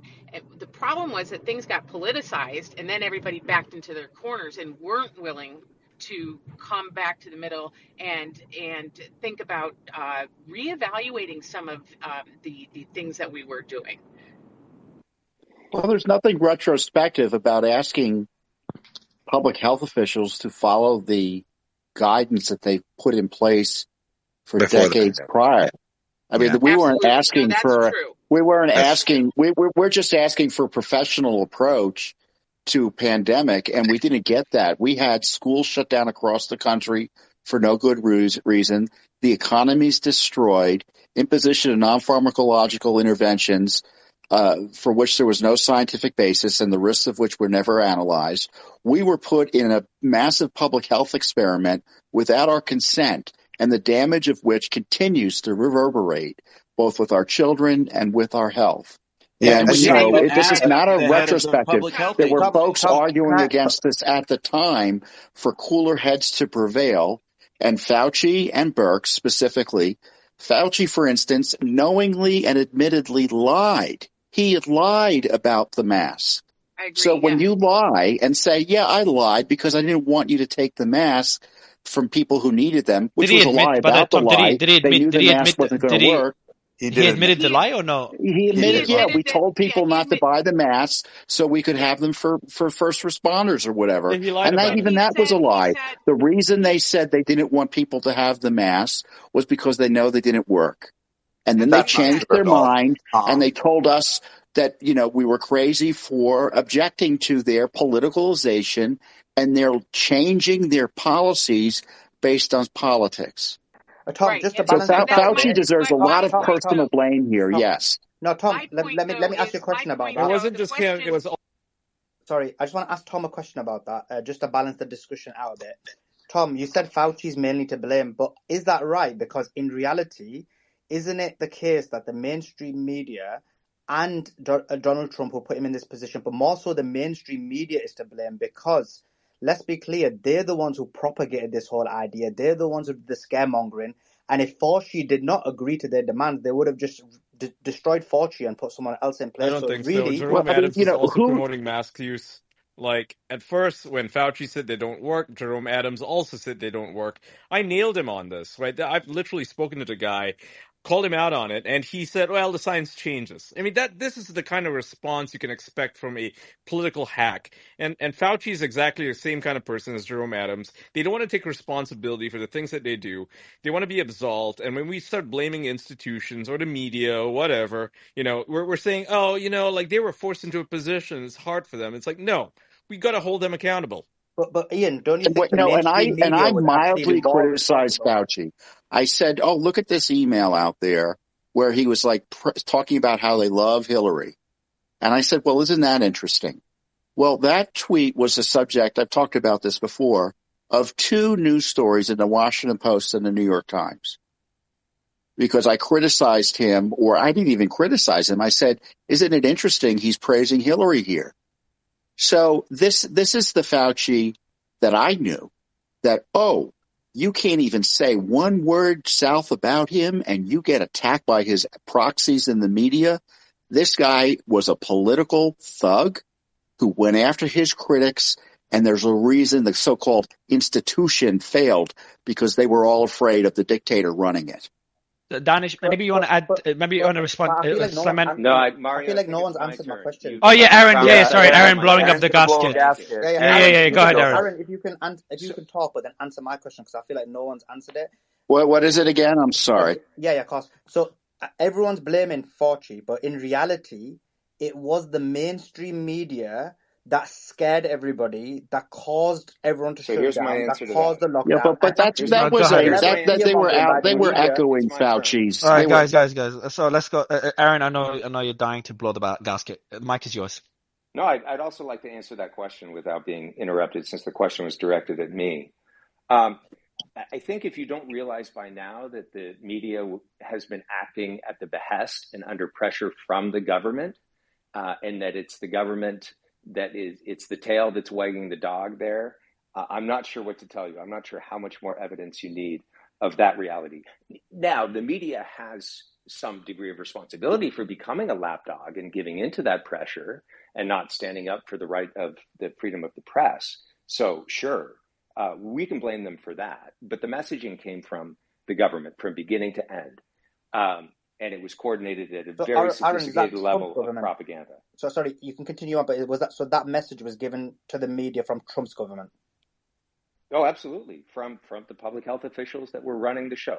So is Fauci the only bad actor to blame? No, of course not. There's many, many bad actors to blame in the scientific and public health world and in the political world. But the one thing that makes me want to blow a gasket is this nobody knew what was going on at the beginning claim, because that's just not true. Now, I was in a hospital.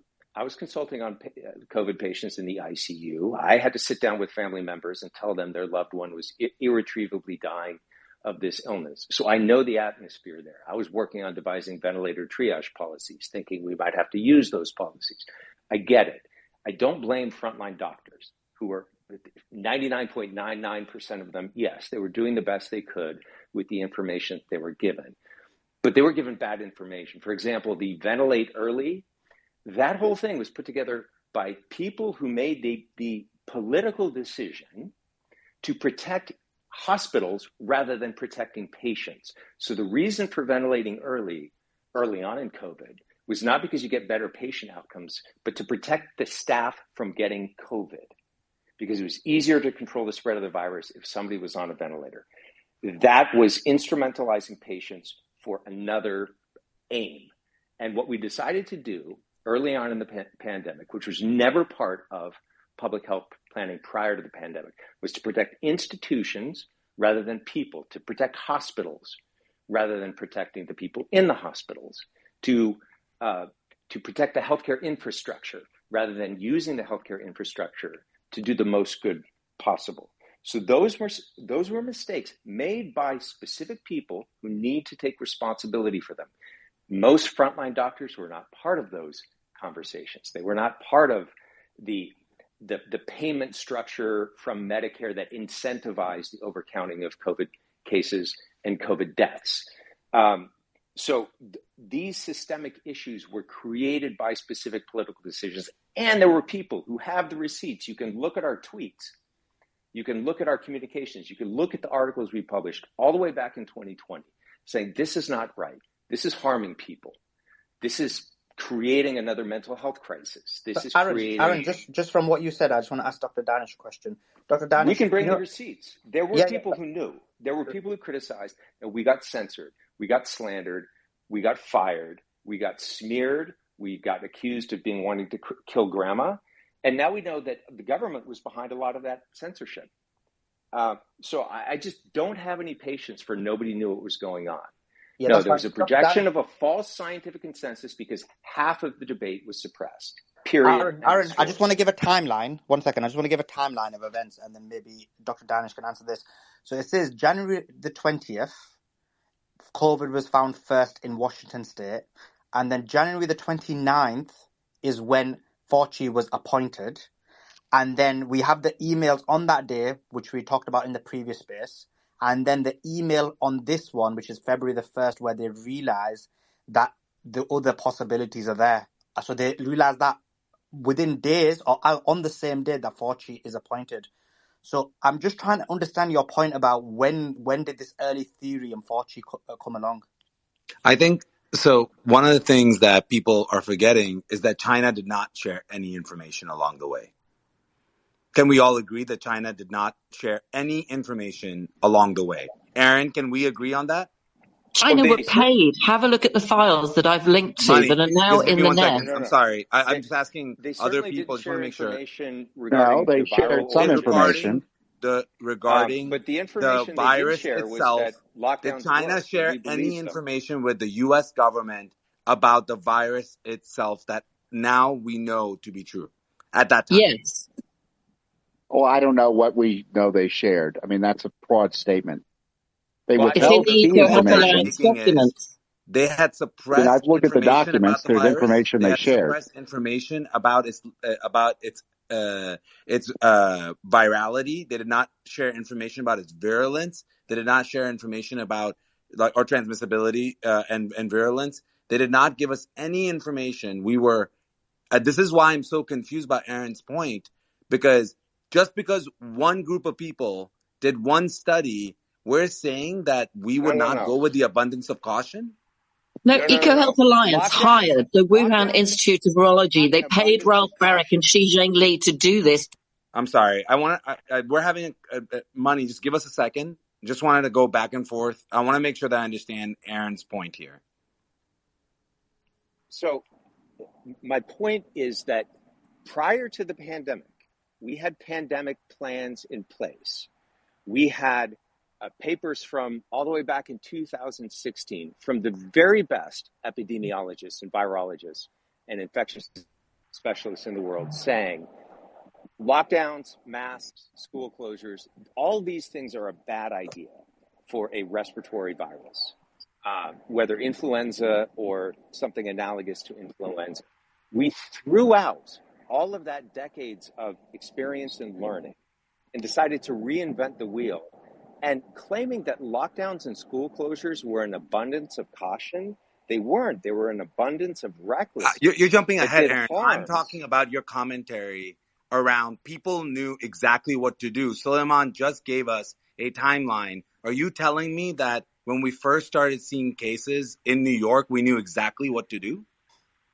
I still ask why the timeline leaves out the CDC, the very institution that we have spent numerous amounts of money to prepare all this crap. Why did we just throw that out the window?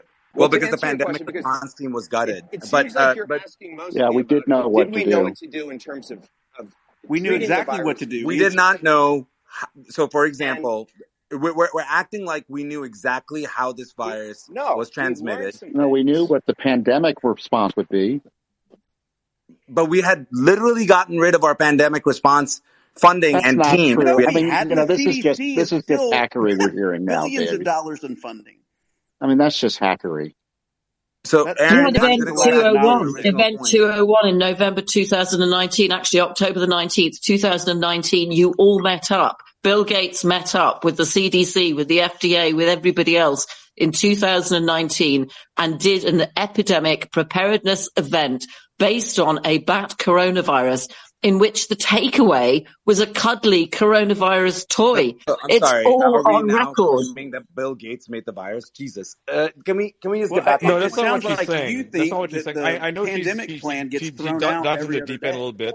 Yeah, But the point the she's other making is that frustrating it thing did about pandemic preparedness, Hold on, which is everyone, just 2 secs. Sorry, Ian, go first, and then Jordan, just to respond. You were responding to Moneypenny's point. Ian, do you want to go ahead, and then Jordan? yeah. I just wanna briefly say that I know Moneypenny has a tendency to go off sometimes on, somewhat conspiratorial stuff.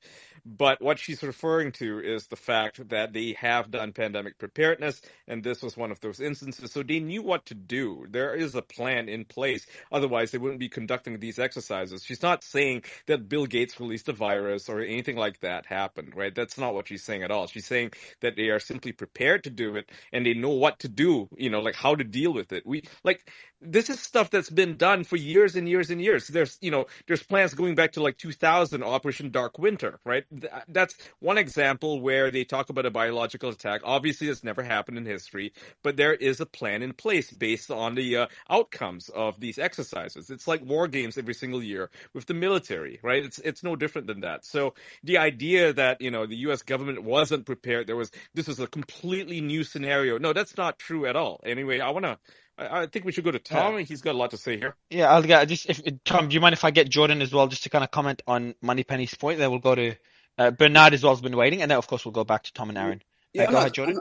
it's not like a pandemic plan. It's something that's sitting in the White House desk that gets thrown in the trash can. These are entities, not only in your county, but in your state, all the way up to the CDC, that literally spend their time mapping out what's right or what's wrong, what's doable and what's not doable, and actually have it codified legally. And then they just threw that out the window. And Fauci is the one that threw it out. I don't know that he was appointed, but he was willing to accept the role of the institution that isn't his institution. It's like asking a orthopedist to take over for a neurosurgery case. I mean, these are totally different entities, and he's the one that put his hand up, and he shouldn't have ever put his hand up. Bernard? Yeah, thanks, Mario. I don't know where to start. There's so much here.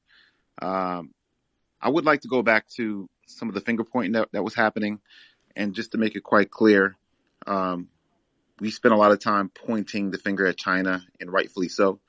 But what I think is getting missed here is that then and now, the NIH and the U.S. government entities that were involved in the research that was going on in the Wuhan lab have been anything but transparent, and have actually been obstructionists when it comes to getting this information. And at the time when the pandemic first happened, you would have thought that all information would have been very helpful in trying to figure out what exactly was going on, particularly as it pertained to research that was going on there, looking at chimeric viruses. And so the fact that we still are getting stonewalled on that data today indicates that there is a coordinated plan to obstruct anyone who wants to get further information on this, on the origins of the pandemic, and also the fact that the information that we've had thus far has only been released on FOIA requests and inquiries done by government and private entities, indicates that they are not operating in the best interests of the public, because again, this is very important information. It would have been more important back then, but now it's still relevant. And in terms of everyone saying that we need to kind of get over it and figure out how do we prevent the next pandemic, I agree. But there was no recourse that was done. And in fact, Eco Health Alliance has gotten multiple more millions of dollars from the U.S. government. And there's been no actual reckoning of what happened there. And we're totally susceptible to the next pandemic. And the NIH and the U.S. government is not doing us a service by delving into this and coming up with a plan to prevent this in the future. Mario, can I briefly interrupt? I'm gonna just go through the. Can I briefly interrupt? This is a breaking story. Yeah. Oh, breaking shit. Yeah, Okay. so Tucker Carlson just released footage of January 6th showing the QAnon shaman, the guy in the barbarian suit, being escorted by police throughout the U.S. Capitol. So this completely throws the whole narrative that he invaded the Capitol, that he charged into the, what was it, the Senate or the House, right? Like he walked into one of the rooms and then he started, like being a menace. No, the footage shows police escorting him toward the entire building into that room. Guys, this is huge. I urge you to retweet it. It's The police actually not took him really. into the room, Ian. What's that? Sorry, Sliman? The police actually took him into the room. Yeah. That's crazy. Are you sure? Yeah, look at the footage. It's in the top there. Yeah, I'm watching it right now again, like for the second time, and Well, maybe they took him out and then put him back. I don't know. I don't know the story at all. So I'm just talking just guessing here. No, watch the footage, man. Like all this right, well, let's completely blows the whole narrative out of proportion. I mean, not out of proportion. Like blows it out of the water. Sorry. Yeah, it's nuts. Like we believe. I mean, not we, but most people. Believing, the official narrative was that this man was, an insurrectionist, that he was out of control, the whole thing was out of control. Now it's looking more and more like it was staged. Staged or over-exaggerated. I think staged is pretty extreme as a term. I think exaggerated would be a good way to word it, but like this in particular, he being the face of the insurrection, so to speak, this was staged. Yeah. He's probably a CIA. What do you think this guy's fake and they actually put him in there? Yeah. I don't think he's fake. I think he's a useful idiot. Like I actually know people who know him. I know him. I know people who know him. They say that he's essentially a good person, but he's a troubled person. And so I think they used him. Aaron, did you want to add anything to that before we go back to the discussion? No, that's right. I don't want to speculate on things. I haven't watched the video. I don't. Honestly, I don't care that much about January 6th. Everyone gets all worked up about it, but I think we should let those poor people out of jail that are sitting there without a trial, because there's this thing called due process and there's this thing called a writ of habeas corpus that our Constitution guarantees certain rights. And then, we need to move on as a country. But anyway, let's get back to COVID. We've been suing in federal court for almost 2 years now, trying to get access to these videos and these emails. And the Pelosi Congress had said that they had sovereign immunity. We couldn't sue.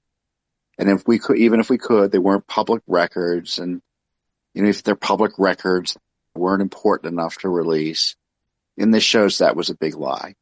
And that Pelosi was covering up and they were selectively releasing videos to advance the narrative and to try to get their political opponents thrown in jail. And, the idea that they haven't been held accountable for that yet is beyond me. Right, so I'm just going to read from this because, again, it just implicates Dr. Fauci a little bit. So it says, evidence released by the select subcommittee suggests Dr. Fauci prompted the publication that would disprove the lab leak theory. The authors of the paper skewed evidence to achieve that goal. This indicates Dr. Fauci pressured scientists to disregard the lab leak theory. Although supporters of Dr. Fauci argue that scientists did their duty and followed the evidence. In August 2021, Scripps Research said Dr. Anderson's views evolved consistent with the evidence at his disposal. This indicates Dr. Fauci was doing his job as a scientist. But then we had the email from Dr. Anderson that explicitly stated their intentions. Our main work over the last couple of weeks has been focused on trying to disprove any type of lab leak theory. Is this following the science or making the science follow you?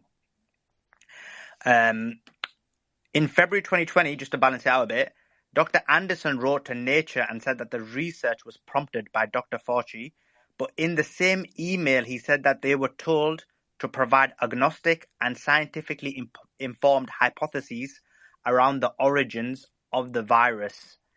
In July 2021, Dr. Anderson told the New York Times that they found COVID was engineered, but he claimed they then looked at COVID in bats and pangolins to dispel this idea.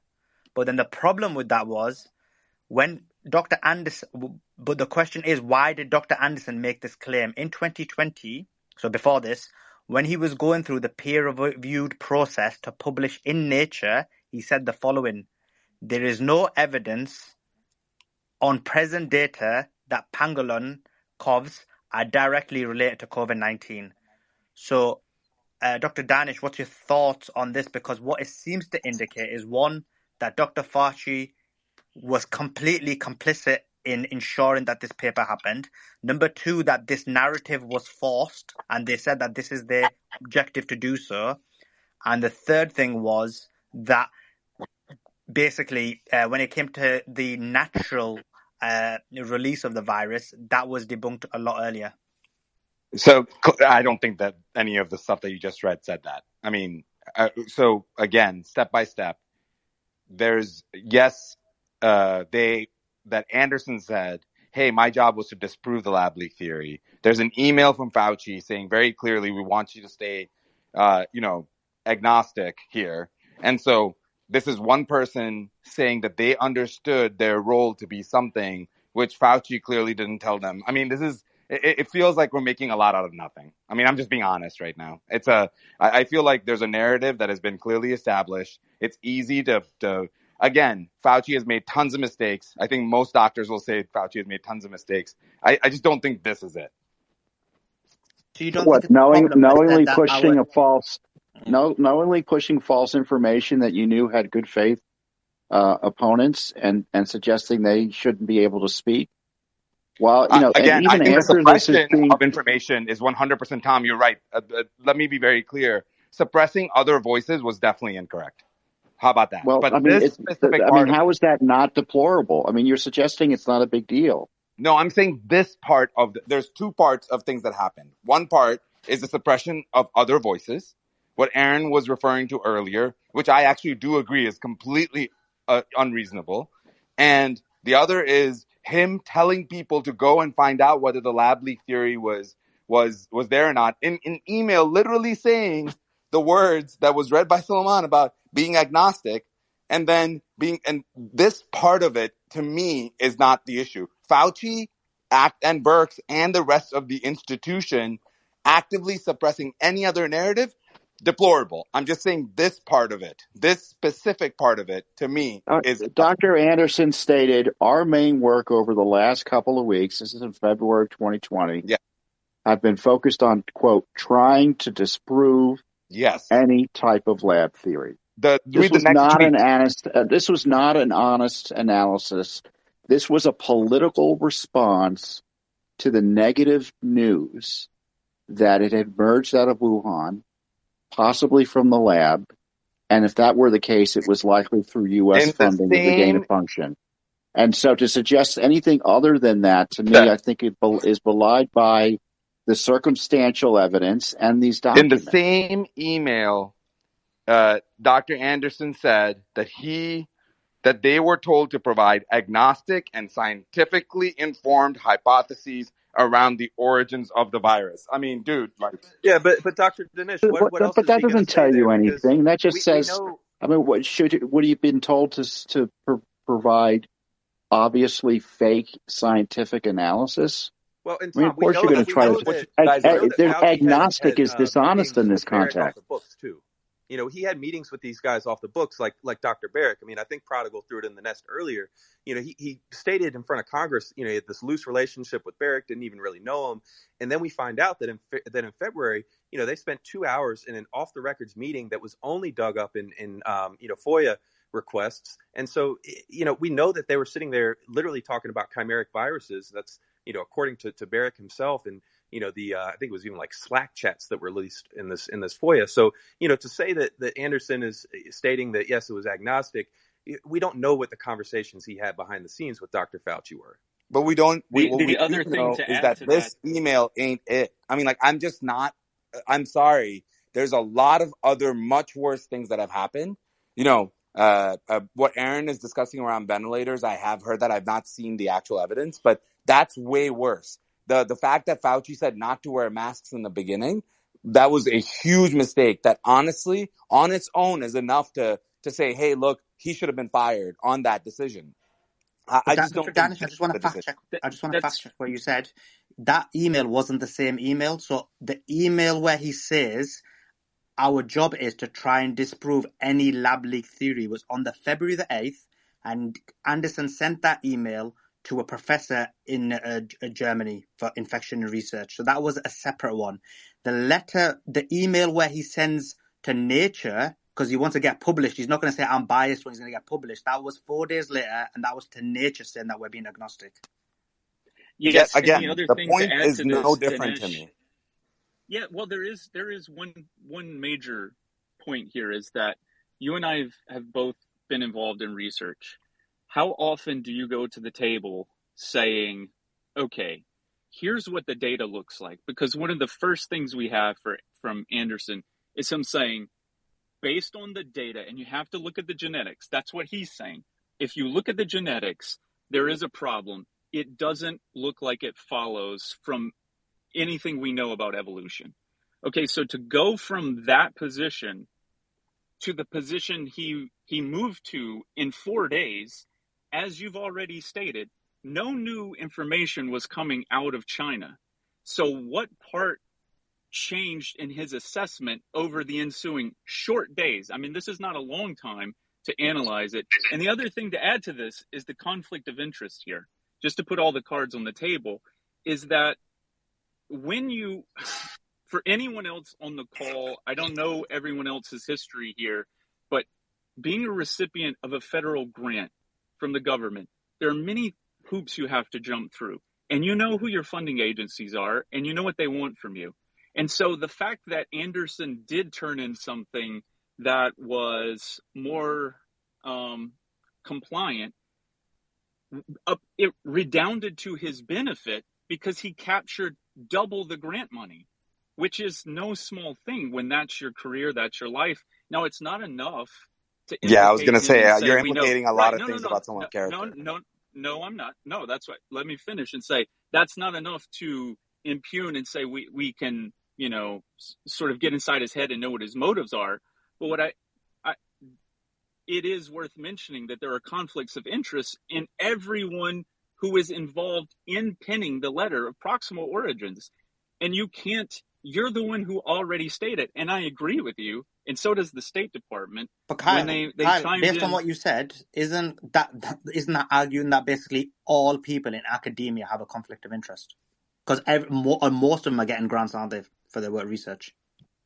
No, I don't think it's okay. So, no, because again, a lot of the grant proposals would be based on a particular set of criteria. Like, here's the state of the art research in this area. Here's our proposed hypothesis. Here's our research hypothesis. Here's the null hypothesis, which is usually that there isn't a phenomenon. And your research hypothesis is that, okay, we think there's a phenomenon. So the whole thing is backwards. And I'm saying our own State Department is agreeing. Our spokesperson for the State Department came out a couple days ago in light of the Department of Energy's assessment and said, hey, you know what? The main reason why we can't offer more input from all of our 3-letter agencies is because we're continuously being stonewalled by China. Dr. Danish, just to balance this out, I'm still not getting the timeline, because on February the 1st, they have this information that where this could have come from is a variety of different methods, whether it's lab leak, genetically modified, or natural. And then February the 4th, they go for their publication. And then February the 8th, he's saying here, we've been told to disprove the lab leak theory. So 1 week after they already know other things are possible.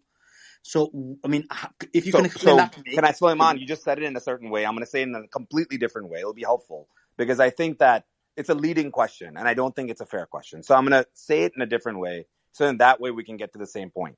The point is that there was an implication, and a hypothesis was mentioned, which was, hey, maybe this is a lab leak. And maybe the week later, they said, hey, maybe we should look into this. Hey, somebody go figure out whether this is a lab leak. It's probably not, but just make sure that it's not. And couldn't that also be what happened here? No, but isn't that at all possible?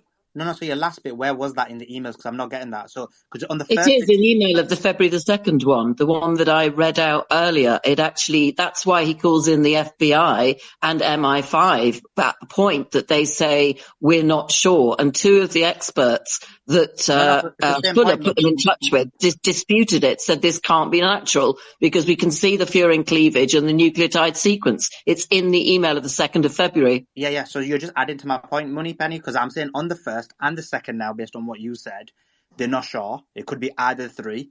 And then on the 8th, he says, we've been told to dispel the lab theory. So your answer didn't answer that question. So if you can... There's a transaction that takes place between the 2nd and the 8th that I can't prove. That's why I'm not talking about it. But it's been reported by several different sources. A 3 million transaction to Anderson and the other scientists took place as a grant from the NIH, NIAID. I cannot prove it. That's why I haven't mentioned it. No, and that's fair. Can I move Again, the we're the implicating a lot of discussion? things about these people. Again, the point is that could it not be possible that this came across the desk? They said, hey, look, again, there was a prevailing narrative at that time, and they were just saying, hey, look, this is probably nothing. Let's look into it. Anderson, go. It could be, Before except you for the go, fact that can the I people just say that there's another new video that shows Officer Brian Sicknick walking around the U.S. Capitol after the media claimed he was killed outside of the building from being hit in the head with a fire extinguisher. So he was not killed outside at all. That was a lie that was put out by the media.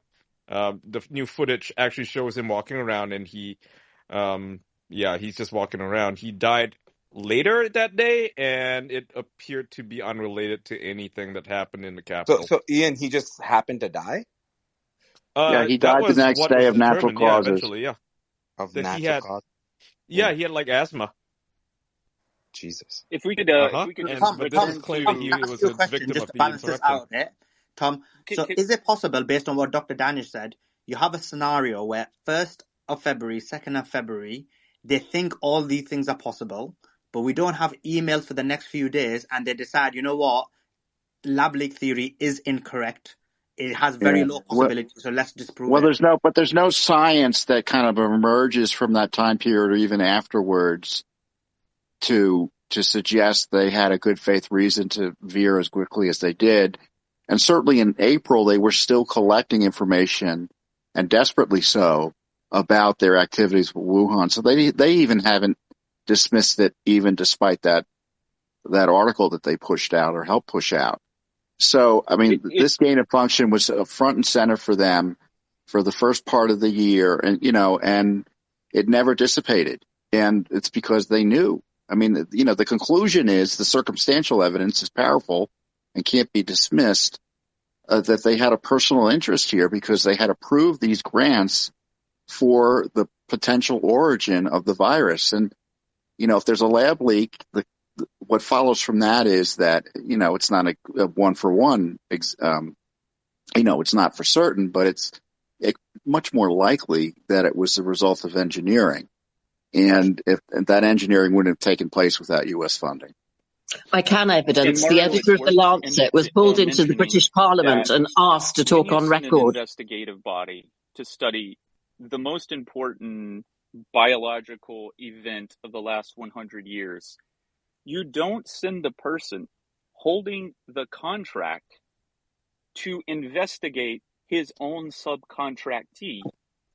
This is just the idea that, in fact, I can give you a good example.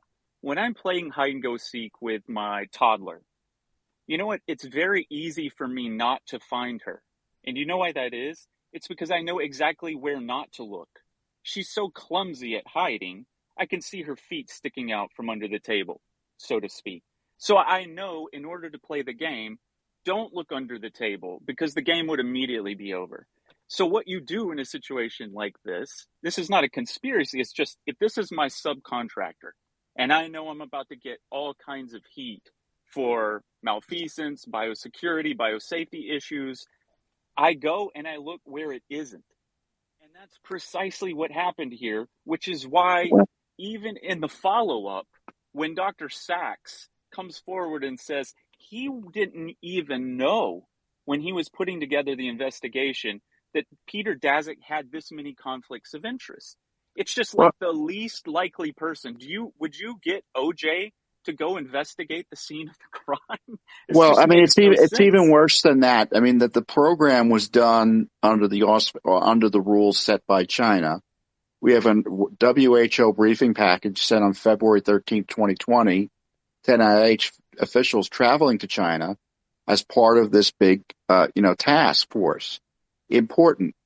Please treat this as sensitive and not for public communications till we have agreed communications with China. They have emails including a conversation about confidentiality forms between Lane and the WHO technical officer. These forms this time are tailored to China's terms, so we cannot use the ones before. So these confidentiality issues are set by China. So they agreed to keeping China's confidences before they traveled there. And we still don't know what they're hiding based on those agreements. Tom, this is what angers me. I mean, everyone's viewing this through their ideological lens, okay? The U.S. has just as much blame as China. And if I'm a country, especially if I'm a global South country, looking at China and looking at the U.S., I'm like, fuck both of y'all. Because both China and both the U.S. were involved in gain-of-function research, and both of them were covering their ass. And so to simply sit here and point the finger at China when the U.S. just has just as much culpability and is not investigating their own shit, that is insane. So yes, China was implicated in this, but the U.S. has done no better, and we're 3+ years away from the pandemic, and we're still fighting to get information from our own government. So before we even talk about China, let's clean up our own shit first, please. Well, Amen, I mean, you can't get one place without getting through the other too. So yes, you can. We have more control over our government than we have over China's government. Well, and the point is that we're not holding our government officials accountable and getting that information out so that we could get to the bottom of this would be helpful. And the fact that the accountability would be a lot more easy. It would be easier if the Chinese had been more forthcoming generally. I mean, actually, it would be easier to find out what the fuck we were doing in that lab. The fact that we found out about the research on the MERS virus, the chimer that they were doing, because we had to do for independent lab had to do forensic evidence on rice, the rice genome to get that information to then backtrack and figure out that's what was going on over there is ridiculous. But we subcontracted the Chinese to do the work. We subcontracted them. We paid them. The American government subcontracted the Chinese because they were experts in doing that coronavirus work. That's the whole point. It's all in the documents that are in the link above. EcoHealth Alliance paid directly the Wuhan Institute, Xi Zhengli, and several other Chinese institutions, universities, scientists, going back years and years because they were the experts. And as Andrew Huff said, it wasn't because you had a financial transaction issue with the Chinese. It was because you wanted to see what they were doing and learn from their expertise in this type of research.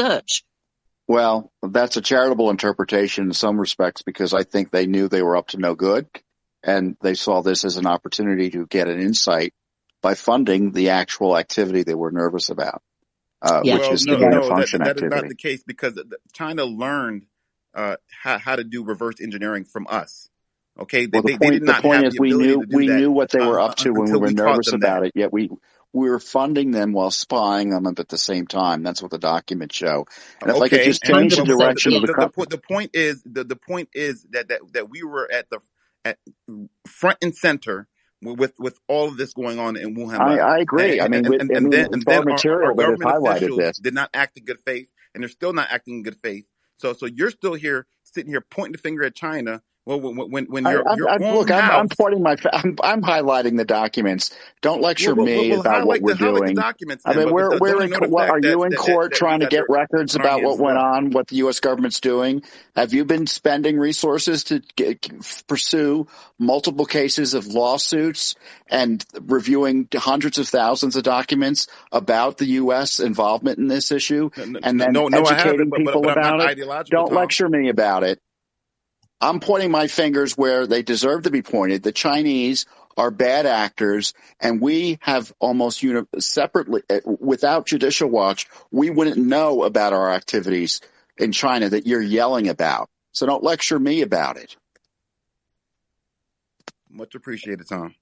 Let's move on quickly to, one of the other issues, Mario, we have with Fauci, I would add to the list, is his contempt and crazed objection to finding treatments in the midst of the epidemic. And we just got documents showing these British experts had desperately tried to reach out to them, recommending ivermectin. And, we can argue the debate there. But what's interesting is, so they reach out with the recommendation, is sent to top FDA people. They send it along to Collins and Fauci. And you know what they did?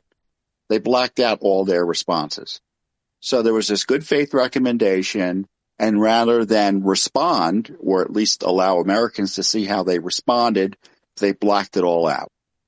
So that's another reason that Fauci is treated with such have also been upset so about. much The concern. European prosecutor is taking the Pfizer Moderna guys to court because of the amount of redaction on a lot of the documents that changed hands. You've probably seen it. It's been widely televised. And the other thing to note is that on the DARPA documents that are also in the link above, they already knew the vaccines would be pretty much worthless other than for very high risk and elderly individuals. It states that in the actual paperwork from DARPA, from the DoD, when they knew of the virus, that they knew the vaccines would have very little effect at an early stage before 29th of January, before the world was even aware of it.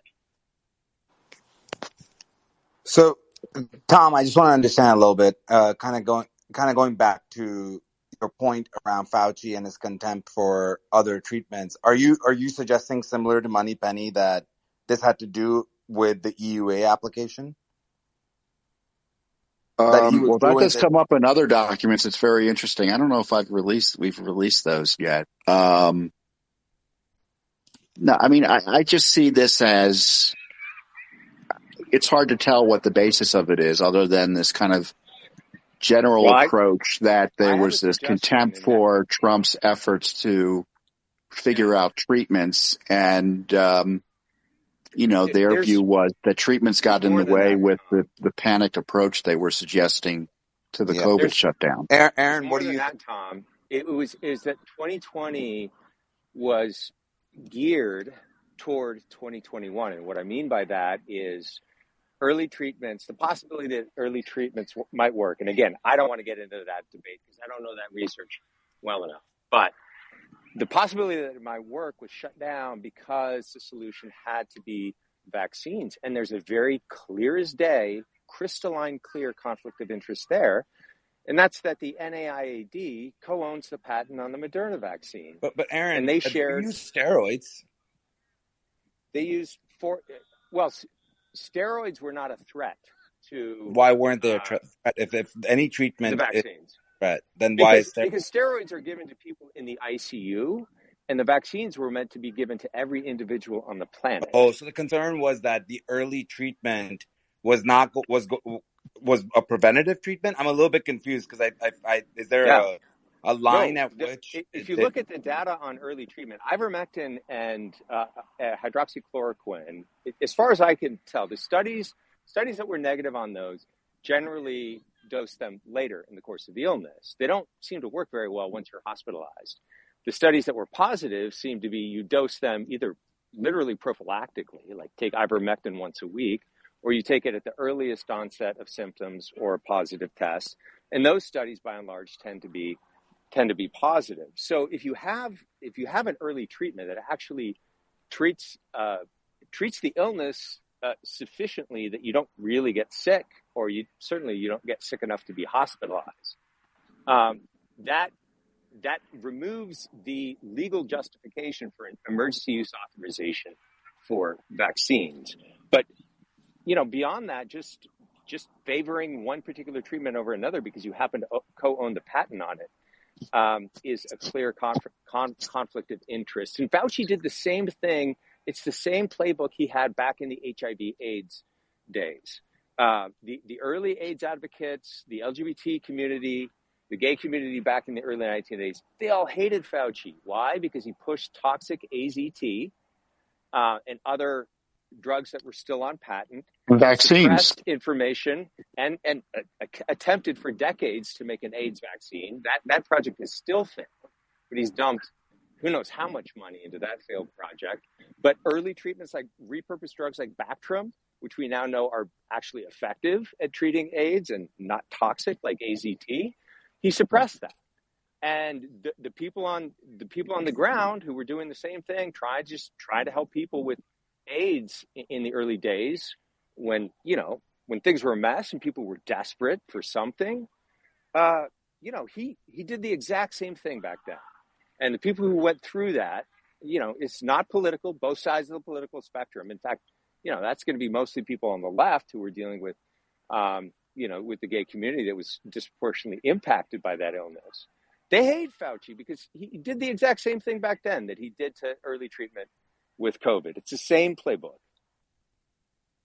So just before you respond, Danish, I do want to say to everyone what Ian told us earlier about Ian will be back with us shortly, just watching the videos about the January 6 tapes. Where in a few minutes we'll be covering them here. We've got a few speakers coming in, and the team is putting out a thread, so you'll see it tweeted on my account in a few seconds. It'll be a live thread. I think it's currently ongoing on Fox, so we'll be updating the highlights here. But it seems to be pretty major. It's like video after video. I don't know much about the January 6 really? riots. Well, the videos seemingly tend to undermine, Mario, there were. You have to think of the disturbance at the Capitol as multiple incidents happening, right? There was that severe violence and confrontation on what is called the West Front in that tunnel. You had the police get out of control by lobbing tear grenades and gas grenades for no good reason, agitating the crowd, and then you had the violence associated with that in the tunnel, which was horrible. But then you had a little bit of violence on the East End, but a lot of those who had entered were entered in a nonviolent manner and then acted in a nonviolent manner in the Capitol. So there was a political interest in highlighting the violence and those incidents, but not highlighting the other incidents where people were seemingly exercising their First Amendment protest rights in an innocent fashion, yet were targeted. And so there was a political interest and a legal interest in hiding that information from the courts and the public as they are pursuing, in many ways, the most egregious political campaign against political opponents by federal law enforcement in modern history. So I want to get Ian and Matthias. You guys have been watching this carefully. Matthias, you broke it to us along with Ian. So maybe, guys, you can summarize exactly what we've seen and try to give us the facts of what we know and what we just saw and what it could mean. That would be great. Sure. I think to quickly summarize what we've seen so far in Tucker's show, and I think he makes the argument very well, is that January 6th, the so-called insurrection, was dramatized for the American public. This was done using manipulated footage. A lot of the audio was dubbed in, right? The surveillance footage does not have audio. They added that in.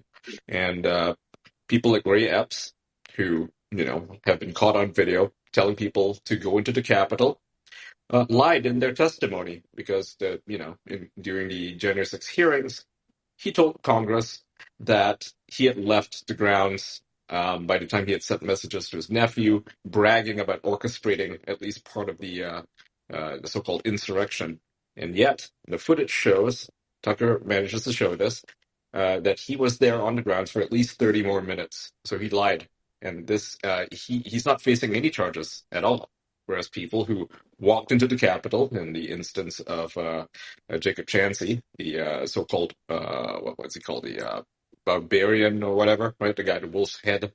You can see him being walked through the Capitol peacefully by police officers. So that's very interesting. And he's facing a lot of charges. He could face years and years and years in prison. He has been languishing in jail, in prison, in D.C. for the same amount of time that that this whole thing has been going on. So there's a lot of questions here, and I think the public demands a lot of answers, because if they're going to stage a trial, one that is being done for the purpose of dramatizing this whole thing, I mean, what's the end goal? It's obviously, I think a lot of people are going to answer this themselves, but it's obviously to take away Americans' rights, and to delegitimize former President Donald Trump.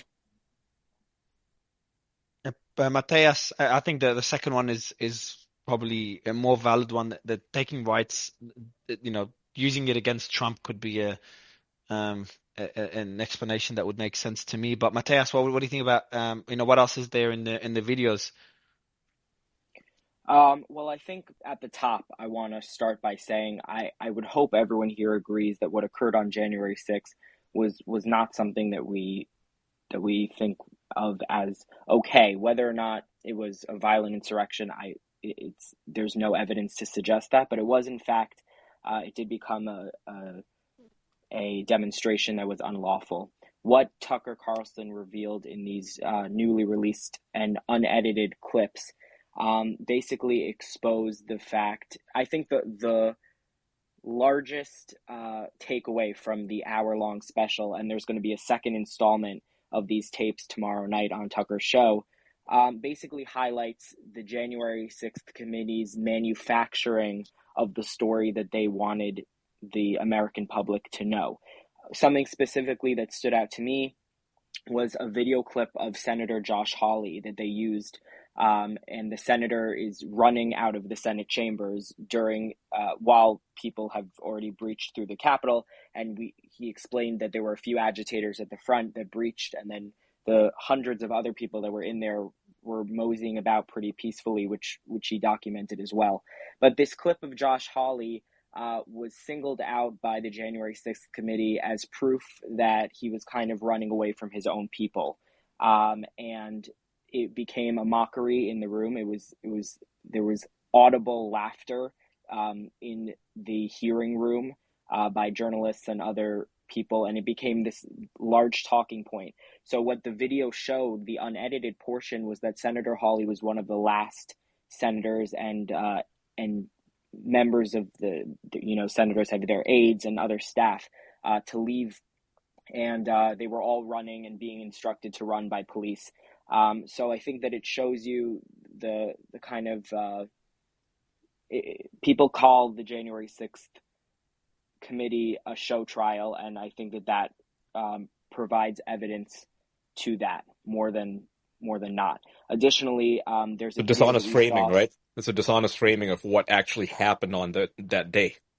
Correct. When you don't show the people an entire clip of something and you use a specific segment to try and gain a certain opinion from the people, it's ingenuine.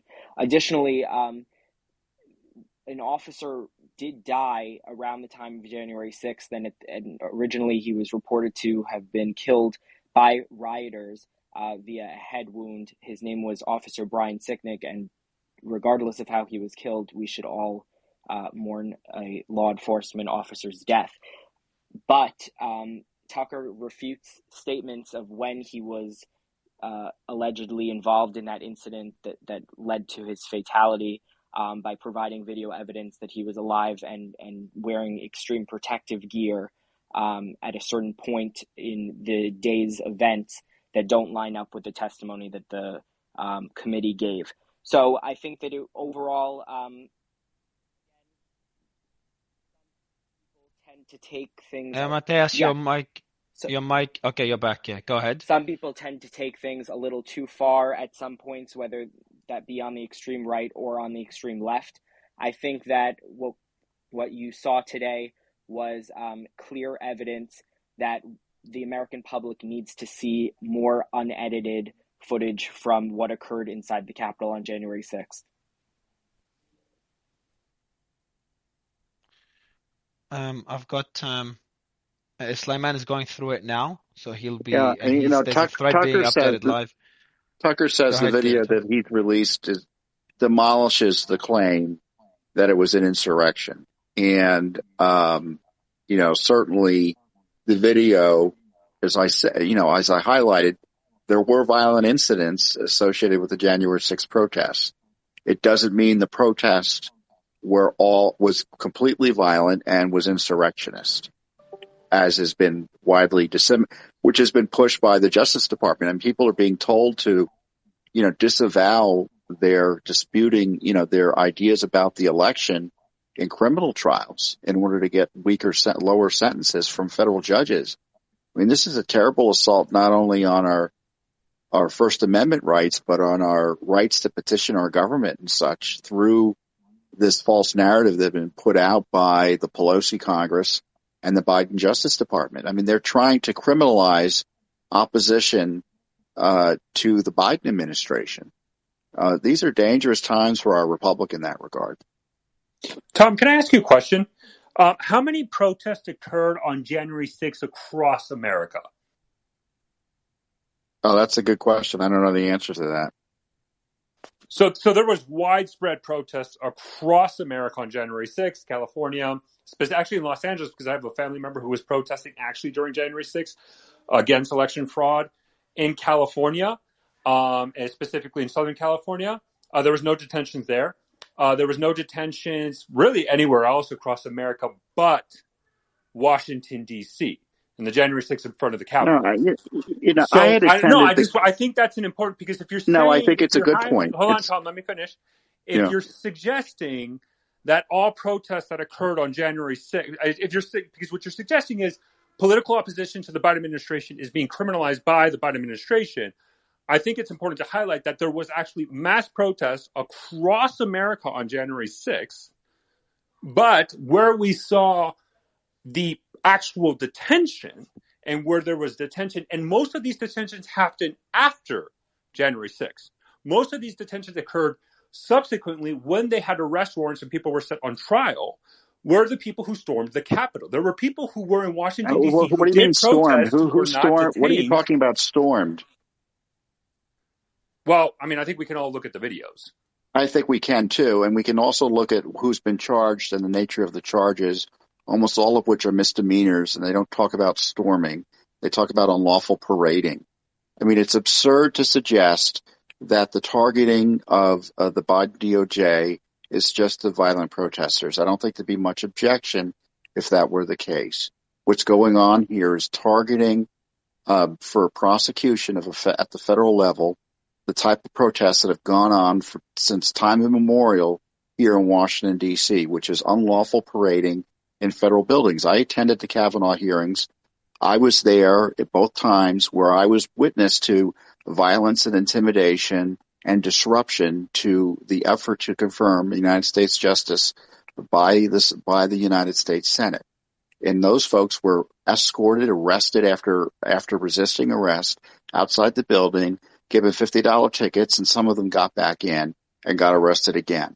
And there was no similar law enforcement action against the groups responsible for that effort to disrupt and intimidate U.S. senators. How much damages did those protesters cause that you're suggesting? How much damages to the Capitol? Is that the basis for it now? Is that your new argument? I'm just wondering, because I remember January 6th. That's not a serious question. I'm not going to answer that. Breaking, because I think this is the issue, right? Because I go back to the original question: how many protesters were detained across America related to the January 6th protests outside of the Capitol? There was none. Nobody was detained. Nobody was arrested outside of the Capitol. The people who have been charged were those that not only. Because one thing, I agree with you, Tom. One thing is if you manage to do a sit-in inside of Congress during a proceeding, that's fine. Another thing that is completely different is people breaking windows inside Congress, going multiple areas inside Congress, causing damages, having people sit in Nancy Pelosi's multiple Congress. Yeah, you're just highlighting my point. But that's what makes this one different. That's highlighting what you're suggesting. I didn't suggest anyone who engaged in vandalism or anything or violence get let off. I was suggesting that there were people who engaged in non-violent activity that may have potentially been criminal, that are being targeted, that otherwise would not have been targeted because of the politics of it. Not because of it was an insurrection, but because of the politics. They supported the wrong politicians, and they had the the hammer of the Justice Department come down on them. In addition to that, we have other First Amendment protected activity, such as electors' disputes in the states, state activity, state legislators who are examining this issue, also being criminally investigated by the Biden Justice Department. So don't suggest that this is about vandalization or violence. It has nothing to do with about it. It's about policy disputes and a dispute about an election and trying to criminalize those who disputed the 2020 election in good faith. So one thing is challenging it. Hold on, I think this is an important thing, Mario. One thing is challenging, right? And let's not forget. And people have come to me who come back and say there was no standing. The Supreme Court said no, we're not touching this with a 6-feet pole. We have zero desire to touch this whatsoever. At that point, this was done. This is the only time, except Bush v. Gore, which when Gore lost, let's not forget the Supreme Court ruling. When Gore lost, he conceded. He conceded the election. At that point, when the Supreme Court said, this is done, we are not dealing with this, Biden is the legitimate president, he should have been sworn in. And if Trump wanted to do a protest... But that's not what the Supreme Court said. Protest, which they did across... That isn't what the Supreme Court said. I mean, you're just making stuff up. I mean, you've... No, hold on. The Supreme Court didn't say that. Tom, let me finish. So also finish off and then we'll get Tom to respond. Let me finish. Go ahead. When Gore lost, the Supreme Court, he conceded. If people wanted to protest, as happened across America in January 6th, that is well within their constitutional right. And nobody's disputing that. Nobody's disputing that across America, people protested on January 6th. Where people got detained and held accountable, were those that because a protest turned into a mob, because we have video footage of people breaking windows, breaking offices, stealing material from Congress, and stormed the Capitol, then those people are going to be held accountable. And I believe a core tenet of conservative policy and principal ideology is being held accountable for your actions. Really? And I'm a millennial. Is that what conservatism is? My generation so we get Tom. And this Wait, go ahead. Thanks for so the left. Thanks for the. Yeah. I mean, this is just left-wing talking points, and it's sad to see spaces get taken over by those who just promote, really kind of almost trite media narratives on this. No one has ever been treated in political protests like this as the Justice Department are treating those involved in January 6th. A lot of those who have been targeted by the Justice Department weren't doing anything warranting the targeting. And no one's suggesting people not be held accountable. We're suggesting that they be treated as others have been treated and that there be explanations as to the different political treatment or prosecutorial overreach geared at the January 6th protesters versus other protesters. So it's pretty obvious this is a politicized attack on opponents of the Biden administration, and there's a political benefit to doing this. There's nothing comparable in Justice Department history as to what's going on here. We've had similar egregious, violent in terms of numbers and damage and violence by the left. They didn't do anything about that, relatively speaking. And there's nothing to compare to what's happening on January 6th. And it's all about politics. And it's not about accountability or the rule of law. It's about targeting those who are on the wrong side of a violent disturbance and making up new rules for them that they'd never applied previously and probably won't apply in the future. Ian, I would love you to give us just an overview. I had a lot of people join. Slyman is working with the team on the thread that is being updated live on my account, and Ian has a few tweets about it as well for anyone who wants to see the videos that are pretty surprising. At least we're going to go through them and break them down. But Ian, can you just give us an overview again of what we've seen today and how that compares to the narrative we've been hearing over the last few months and years? Well, for the past couple of years, you've heard that this whole thing was an insurrection, that this was conducted by Trump supporters who stormed the Capitol. This is what we've heard during the January 6th hearings, talk of violent rioters making their way into Congress, into the halls of the Senate, and so on and so forth. But footage today shows that this is not entirely the case, that what we've been told this whole time may have been a lie. For instance, with Jacob Chansey, the guy in the funny outfit, the one who looks like a barbarian. Footage shows him.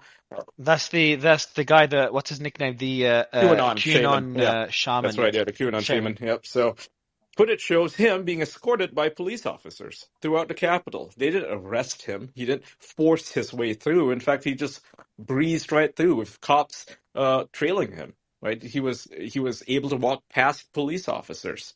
What is this? Right. This is not the narrative that we have been told. Everything we've been told is a lie. On top of that, you have Ray Epps, who, a lot of people call him a federal informant, and there's a pretty good case for that.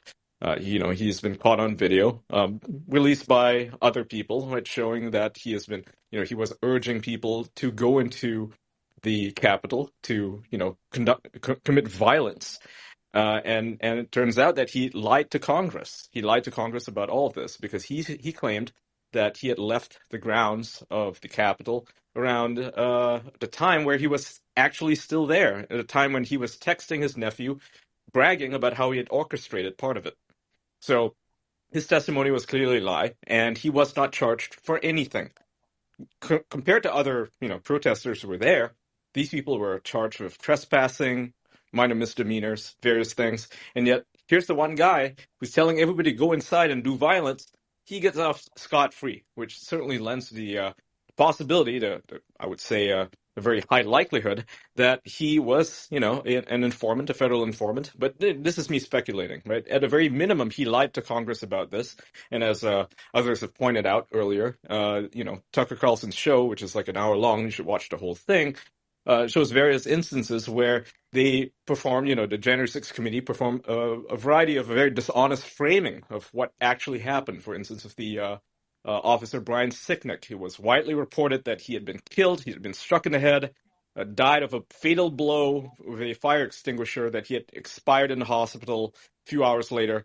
That does not appear to be the case. He had full headgear on, and he is in these videos walking around the Capitol. Now, his death was widely reported. Everybody said he was murdered, and, this was something that I believe even Pelosi, when she was giving her testimony, talking about it and during the hearings, and all these other people who had Kinzinger and so on, they're mourning him, saying he was a victim, yada, yada, yada. This is something that AOC has even brought up very recently, which Community Notes actually corrected her on, claiming that he was one of the victims of January 6th. Now, it turns out, the autopsy and all that stuff shows that he had died of perhaps natural causes. He had asthma, right? It's nothing to do with any altercation during January 6th. Obviously, there may have been some interactions between, like stress levels and so on, but he was certainly not struck in the head and killed on that day, as was widely reported. So this whole idea, this whole narrative, that this whole thing was an insurrection, clearly untrue. This, as Tom said, right? They wanted to paint a narrative, and they used this to strip so many Americans of their rights, and they are using, to this day, the January 6th so-called insurrection to deprive even more Americans of their rights. You won't have the right to protest. And there is certainly a massive double standard in that, BLM protesters or Antifa protesters, they're let off the hook. They're not even charged. And in some cases, like the most recently, the BLM protesters in New York City, were each awarded something to the tune of $21,000 each because of their altercations with the NYPD. So the NYPD suffered greatly. We can, watch the videos back in the so-called Summer of Love in 2020 when they were assaulted, they were attacked, their cars were set on fire. But these protesters got let off the hook. So there's a double standard that's being orchestrated right now by the DOJ, the Justice Department, in criminalizing the activities, the First Amendment protected activities of peaceful protesters who just happen to be at a place where some people were not being so nice. Some people were rioting, no doubt. And those people should be charged. So when you talk about responsibility, I would say charge those people, but not the others, right? Same thing with the rioters during the Summer of Love. Charge those who, were caught on camera doing bad things, committing crimes. For everybody else, it's a different story. But again, here, there's this double standard. You can burn down buildings, you can tear down statues, and there is no repercussions whatsoever. So that's where we're at so far. But Ian, those buildings, they were burned down at night, so that's not as important. That's right. Yeah, that was an excuse they gave None out of you recently. guys are actually serious, right? So you're sending like DMs to each other, like Tucker Carlson was, that's saying that you don't actually believe what you're saying, or do you actually believe the words coming out of your mouth on this space right now? It's plain as What does day. that even What's mean? that even to believe? It's like the Earth is not flat. You know, there's no DMs being sent around.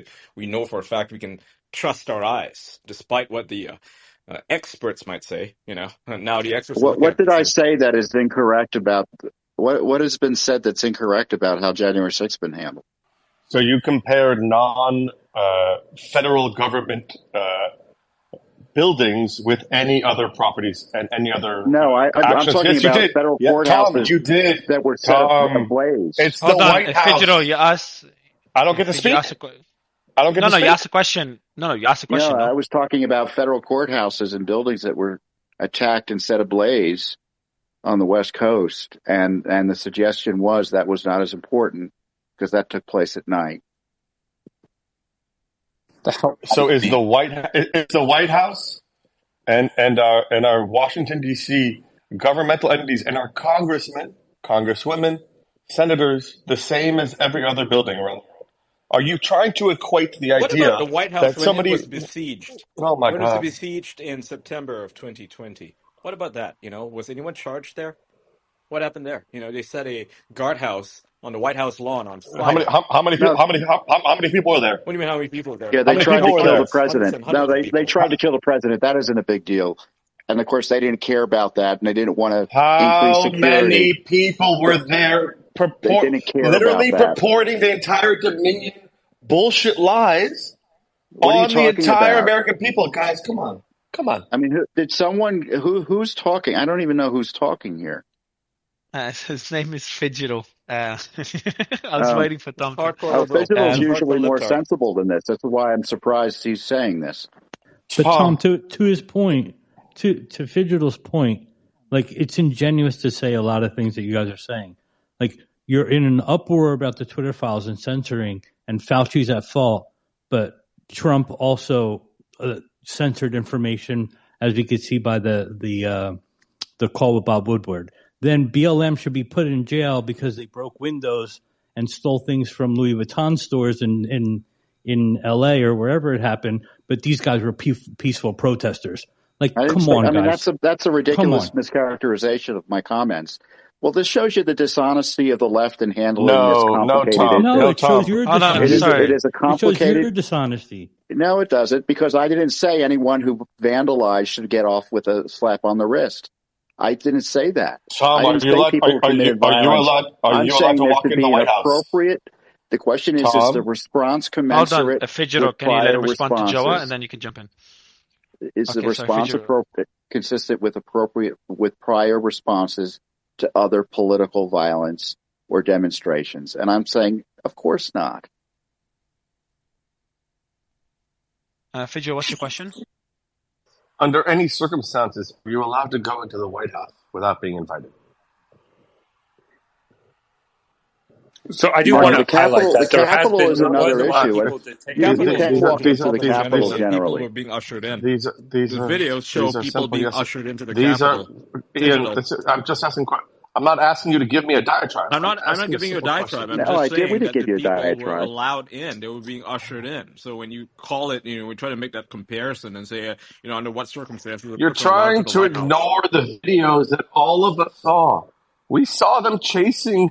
We heard them chanting to find Pelosi and to hang her. No. That's what conspiracy is. You do not get away with your actions just because you were not the one that held the knife. That is what you forget. You are a part of a cause.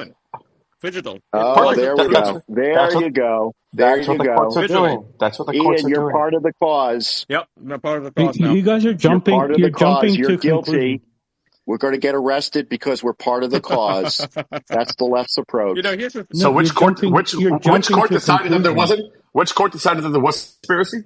I missed that part. Which one had a decision Who's in the conspiracy? We're all No. cause? Ian just said that it was proven false. Please tell me the court If it was a case conspiracy, where it was why are proven. people being charged with only Ian, misdemeanors? please tell me the case where the courts decided that Because it was they were not even tried for fundamental. conspiracy. Ian, please tell me the case where it was proven that it was not a conspiracy. How do you prove a negative? I'm just waiting. How do you prove a Simple. negative, Digital? Simple. How do you prove a negative? First of all, you have to That's make the argument. That's how that you it is a destroy conspiracy. Fox News. You got to make an argument that it is a conspiracy, and you failed to make that argument. The prosecutors didn't even make that argument. Instead, they charged them with misdemeanors, in which they pleaded guilty to. They're going to jail for 7 days, some people that I know. So the idea that the whole thing was a conspiracy, that, thousands of people were part of this vast conspiracy to charge the Capitol building, is like, that is unproven. You have to prove it. You can't just make that claim. Come on, man. Often intent is it's not even being made subjugated by the lawyers. by the idea of Justice action. Department isn't even making that argument. Action. So come on. Okay. Did they not, by the hundreds, storm the Capitol? No. Invited or otherwise? Nope. No? No. Could they have gone anywhere else? Could they have gone to Mar-a-Lago? That would have been a much better non-insurrection. What are you talking about? I mean, this is a silly argument. Yeah. This is just silly. Serious. Fidgetal, you're smarter than that. No, I am. And really, no, you're not. You're not being serious in this discussion. Okay, so I'll be serious. Don't demean yourself. You're mocking other arguments in a way that we're bringing forward serious arguments that you're just mocking. Mm-hmm. There is and no not way addressing it in a serious way. Okay. There's no way you're serious that you can separate. Okay, well, and there parse you go. out. All right, well, there you go. Then get off the space. If you don't think that we're serious, why are you in the space with us? I was actually just finishing my sentence, which was, there's no way that I can believe that you're serious, that you can parse. Well, I'm not going to finish. I sadly believe you're being serious, Digital. I sadly believe you're being serious. Okay, so Fidgetal, what's the point you're making? I'll let you finish it off. My point is, whenever there is institutional or larger problems, we sit there, and this is my problem. This is my only problem with the arguments is, can I agree by definition that there are a lot of people that weren't a part of an insurrection? Yes. Does that mean that there was 18 to 20 or 30 or maybe 100 people that were the insurrectionists? No, there was a lot more than that. And they were riled up by the same people. Like, to deny it is mind-boggling. What people? The people, I've watched hundreds of videos of doing the same things that if they had done that anywhere else in the world would be booked for assault and booked they were. But those who were engaged in violence were booked, but I'm saying they're being treated differently than folks involved in other similar protests. That's the difference.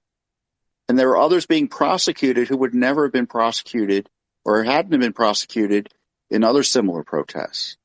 They were at the White House fighting police outside of the fucking I was talking about the Kavanaugh hearing. We're talking about the Capitol.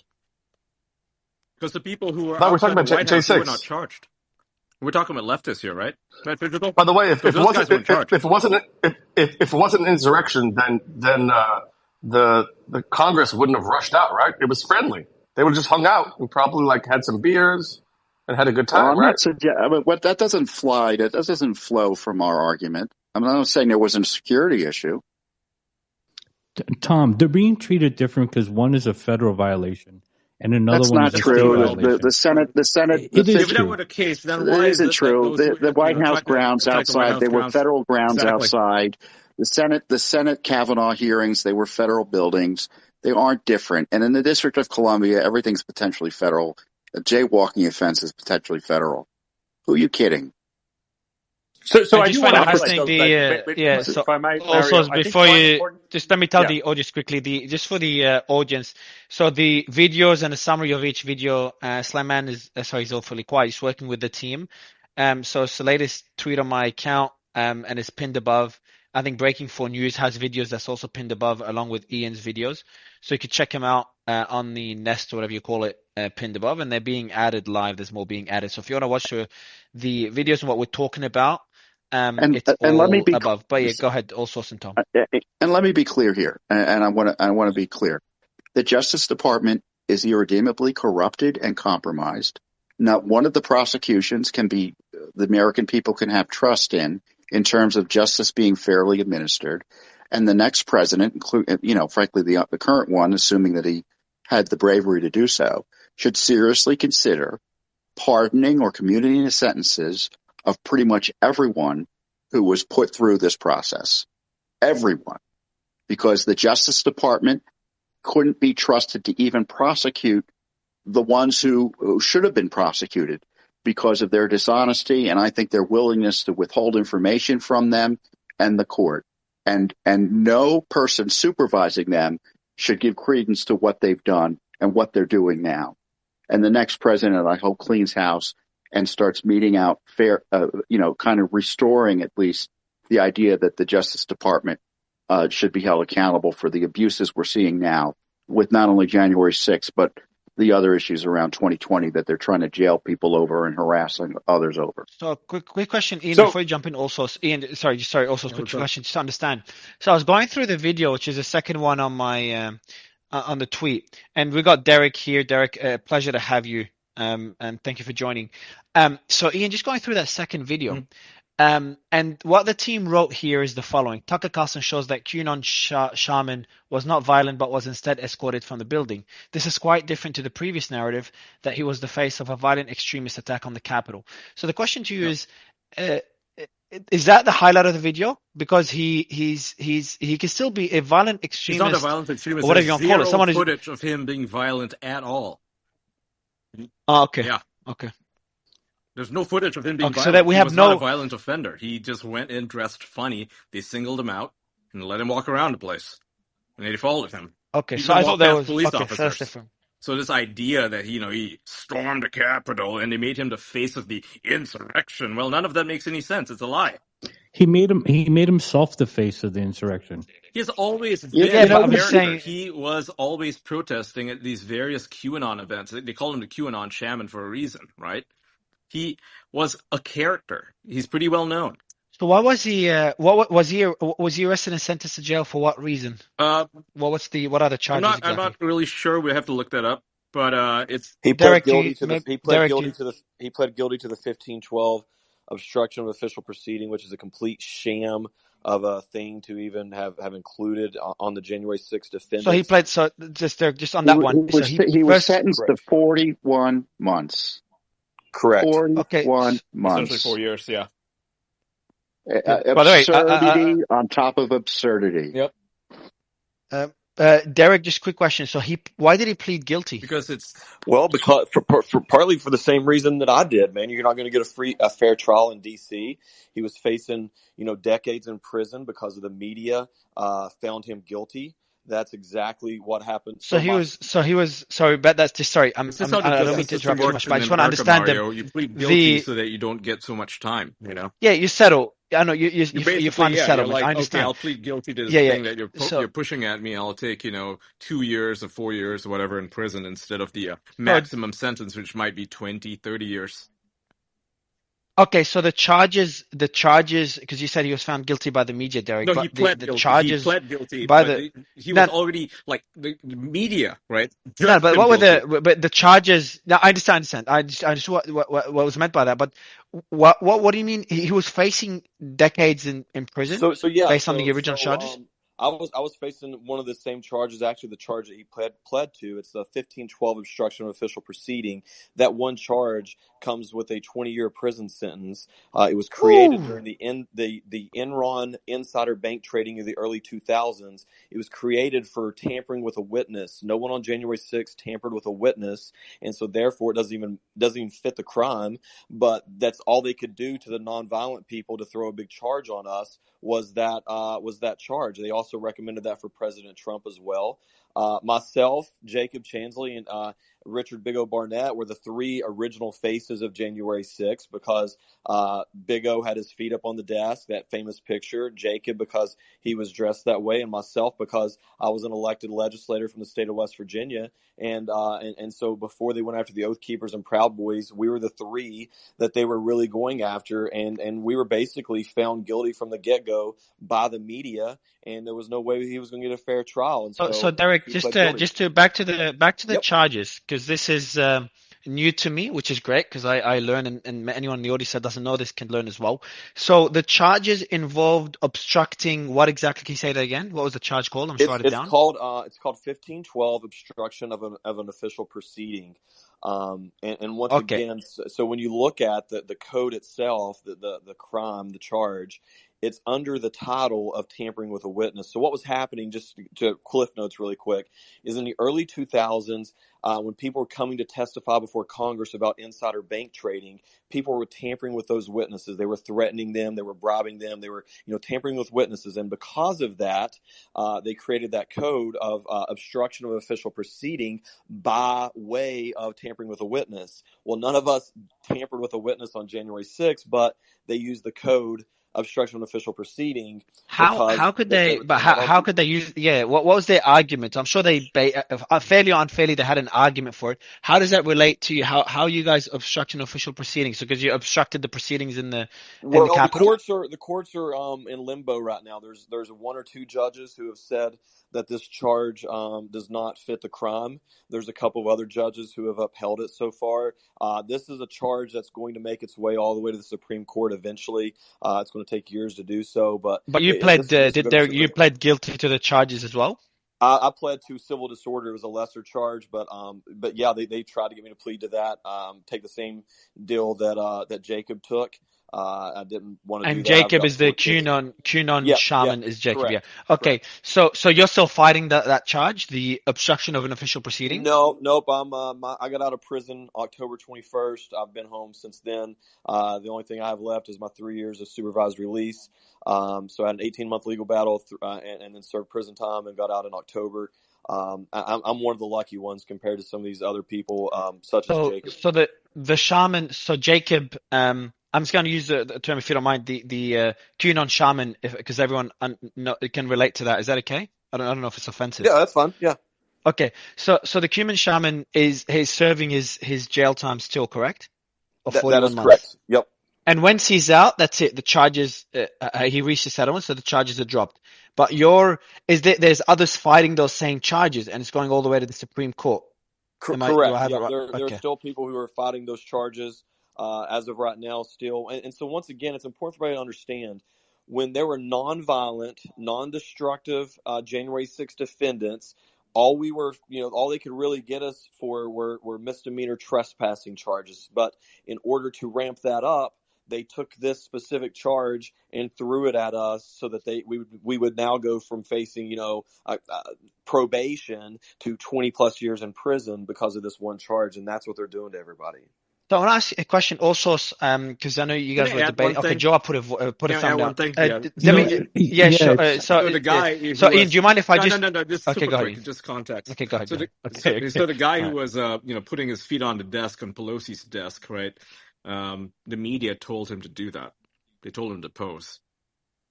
That is correct. They told him to pose. And he went to trial. He refused the plea deal. He's awaiting sentencing, and he's probably going to be sentenced to probably around 10 years in prison. Yeah.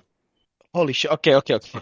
So So I'm going to get back to that point. Please keep it in mind because I want to get back to the whole media thing. I want to know where it came from and why and who exactly. When the media is a pretty broad term. But Joa, you put a thumb down on what Derek was talking about. So what are we missing in that narrative? What do you disagree with in the narrative of the charges? Of obstruction of an official proceeding with 20 years jail sentence. Yeah, obstruction of justice has a maximum of 20 years. Minimum guidelines are 3 years. And then you also have obstruction, which I agree, sentencing guidelines in U.S. are absolutely insane. But you have obstruction of congressional federal administration proceedings, which is a maximum of 5 years, which I actually believe is what should have been used for nonviolent people. But it's up to not 20 plus. Okay. And obstructing congressional proceedings is a maximum of 5 years. I do think they were heavy-handed with the way they were doing it. Okay. Mario, can I just say something? Yeah, go ahead. I think this is important. Please, like now everybody's complaining about the federal justice system being hard-handed. Like now, like that's what kind of just blows my mind. Like this has been a recurring issue for ages. And by the way, like, and let me just say something. Like, I cover Mexican cartels. I can tell you easily how people are rounded up just for being affiliated because they have a family member, and how they do SWAT team drug busts on a house, and they get people, and it's like, well, because your cousin had drugs in your house, you're also guilty by association because he's a known cartel member. And they go sentenced to prison, right? Like this is what but this is the important point. Like, what infuriates me about this conversation is that we had a moment in American democratic process, and when the people are forgetting the key moment of it, it was a ceremonial procedure for the transfer of power to confirm Joe Biden's election. Like, that was the issue at hand. When you study the rise of authoritarianism across the world, the way you degrade that and the way you damage the foundation of a democratic system is by going at the notion of our authority and our traditions and those processes that guarantee a transfer of power. That's the symbolism. That's the difference. By the way, there was dozens, if not hundreds, of Black Lives Matter protesters that were detained, but those were held at state court because it did not affect a federal proceeding requiring the transfer of power, which we've had in this country since our foundation.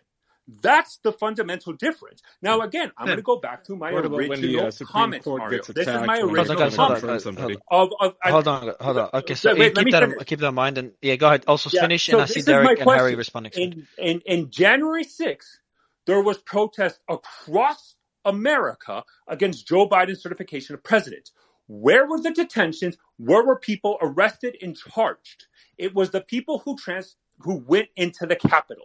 Not across America, nowhere else. It was in the Capitol. The people who breached the Capitol were the ones who were sought after and charged. Not random person everywhere. And nobody is addressing that. And they're trying to make this as Biden being a dictator when everybody's ignoring that in January 6th, there was protests everywhere, but only one specific area did the Justice Department went after. Well, you're ignoring the issues that we've raised about how that some are being targeted inappropriately given the nature of the crimes evidently they committed. And but that happens with all crimes, Tom.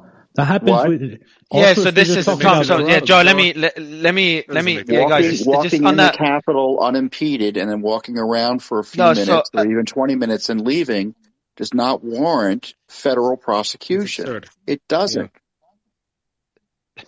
Like, you can I know it, Joe. I know it also. The law is broken. Yes, it's broken in all sorts of ways. We can talk about the war on drugs and how it unfairly targets family members, people who are just in the vicinity of a cartel member. Yeah, it's a problem. Both the right and the left have been talking about it. It doesn't really get a lot of media coverage, but keep in mind, the media doesn't represent anyone but themselves. So this argument that you're having, all sorts, it feels like a straw man argument against the right, against people who are opposed to how the J6 detainees have been prosecuted. It seems like your anger is misdirected. I think that if anything, right, the left and the right can come to agreement that the federal government is just way too powerful. It's way too corrupt. Right, it's able to get away with these things, and just because it happens to one group of people doesn't mean it's okay when it happens to another. But Mario, I have to say, but people are forgetting the notion what triggered this. Again, it was a transfer of power. It's the foundation of any democracy. That's simply untrue. The difference. You cannot equate somebody burning down a car in Minneapolis because of whatever reason to somebody who's trying to go in there screaming, Mike Pence during the transfer of a Democrat to certifying the confirmation of President Biden as president. There's a fair point, Derek. I'd love you to respond to this. Also, I've never seen you so passionate. But before you do, Derek, do you mind? Justin's got a bit of a clip to play for us just to keep it relevant to the revelations from Fox. Look at seconds. Go ahead. I'll right after Derek. Go ahead, Derek. First of all, not everyone. Some people were arrested, even though they were outside the building, such as Brandon, who's here on the speaker box with us. But the other thing I wanted to say is, we were not there to prevent the transfer of power. We were there using our natural God-given rights of free speech, asking our elected representatives to send the certification back to the states for 10 days for them to do a forensic audit on it. And if they wanted to certify it, then they could have. but we were asking them, which they were allowed to do, and it's been done in our country's history before. We were asking them to do that. We were not trying to prevent the transfer of power within our country. We were asking. But there, a quick question: Do you think this is, before Justin plays the clip? Do you think this is an example, and just something to keep in mind? I'll let you answer it after Justin's clip. But do you think, just trying to put both arguments together and trying to find a middle ground, do you think this is just you guys were being made unfairly made an example of, and that happens all the time? Like I'll give an example in crypto, because that's obviously I covered SBF. You had, there's a lot of criminals within every industry, but then you choose the biggest ones, the most public ones, and you make an example out of them for the rest of the industry. So not sure if this is a fair argument to make while Justin plays a quick clip for us. Yeah, this is the relevant part. There's another example of just how deceptively edited all of this taping was. You remember the lambasting that Senator Hawley from Missouri got, as it was shown that he was running down the hall in this highlighted CCTV footage of him, as it thought was escaping the Capitol. And it was put in contrast because hours before he was rallying with the people that were there at the rally. And so they were making this claim. In fact, let me play this clip from Tucker Carlson, because the revelation now, that was complete deceptive editing. Here it is, just a minute long. In the case of Senator Josh Hawley of Missouri, the committee and their allies accused him of both. Josh Hawley is a... To prove that Josh Hawley was a coward, the committee released video of him loping out of the building on the afternoon of January 6th with a police escort. The tape became a staple on social media. Democrats laughed with derision. Later that day, Senator Hawley fled after those protesters he helped to rile up stormed the Capitol. See for yourself. January 6th committee laughing. But in fact, the surveillance footage we reviewed shows that famous clip was a sham, edited deceptively by the January 6th committee. The clip was propaganda, not evidence. The actual videotape shows that Hawley was one of many lawmakers being ushered out of the building by Capitol Hill police officers. And in fact, Hawley was at the back of the pack. So the video, I'll post it here at the Nest in just a minute, but it shows dozens of lawmakers running down the hall, and then there's a gap, and then Hawley's doing it too, and you see police there ushering them out. Complete deception, fabrication even, in that deceptively edited video. So this is going to be just the tip of the iceberg here. So just again, never seen Justin that passionate. So the narrative, because I was just updating the thread with the team. I'm not sure if they've added that to the thread, but the narrative is what exactly? So we know what the video shows. Can you repeat what the narrative was? They're trying to make him into a coward. They're trying to laugh at him, trying to paint him as a coward who's afraid of his own constituents. The idea here is that Josh Hawley supported the quote-unquote insurrection, right? And that he was the first to run away when trouble was at his doorstep. The reality could not be further from the truth. The full video shows it. Yeah, it's absolute deception. Donald Trump issued a statement, great courage shown by the Speaker of the House. I just lost it, of course. Never mind. I'll find it again in a second. Hold on. Yeah, if you can find that and just jump in and tell us what the statement says. All Source and Harry, did you want to comment on this? So I just have a question. And then I'll go back to I get like the Josh Hawley, I can understand, but like my question to everybody is then why was the congressional police officers ushering all the congressmen away? Like, I got it. Like, they were making fun of Josh Hawley and singling him out. But, like, I think don't focus on the tree and forget the forest. Like, there was a reason why everybody was running away. Issue. All Source. It's quite obvious. Boom. Thank you. It's a security issue. No one's disputing that. Why do you think anyone's disputing that? So hold on. So, All Source, you said thank you. I'll let you continue your thought, and then we'll go to Derek. Like, why is it a security issue? Like, if this wasn't, if this is what people are what you're saying is what was, so also, what you're saying is that what you're saying is that this is not just an average property. There's multiple protests around the country. We're talking here about the Capitol. That's point number one. And point number two, it represents a threat. I know that's a debatable argument, but I just want to make your point. A threat to U.S. democracy. And therefore, it should be taken a lot more seriously. If you go punch a random person on the street versus go punch the president of a country, you'll face different charges. Is that a fair way to kind of simplify the Yeah, point? it was as much a security issue as the summer before when 50 police officers were hurt and injured at BLM protests in front of the White House. I mean, these issues happen, right? Whether regardless, you have the right to protest whether or not it's a change of power or not. I mean, that really doesn't change it. Now, when I saw it, I was appalled. I didn't like this. Our side doesn't do this stuff, right? And a lot of people succumb to this. That's my stance on this. I think there's a lot of stuff to be revealed. It's obvious, for example, this was not this tantamount, French Revolution taking over the Capitol type of thing. And actually, the Capitol is just now open for visitors. It used to be you could walk in and see your senator and congressman. That's been shut down for 2 or 3 years. And look, I'm upset about it because of that. When I saw this thing happen in real time, it pissed me off because because my side, we have to be clean 100% of the time.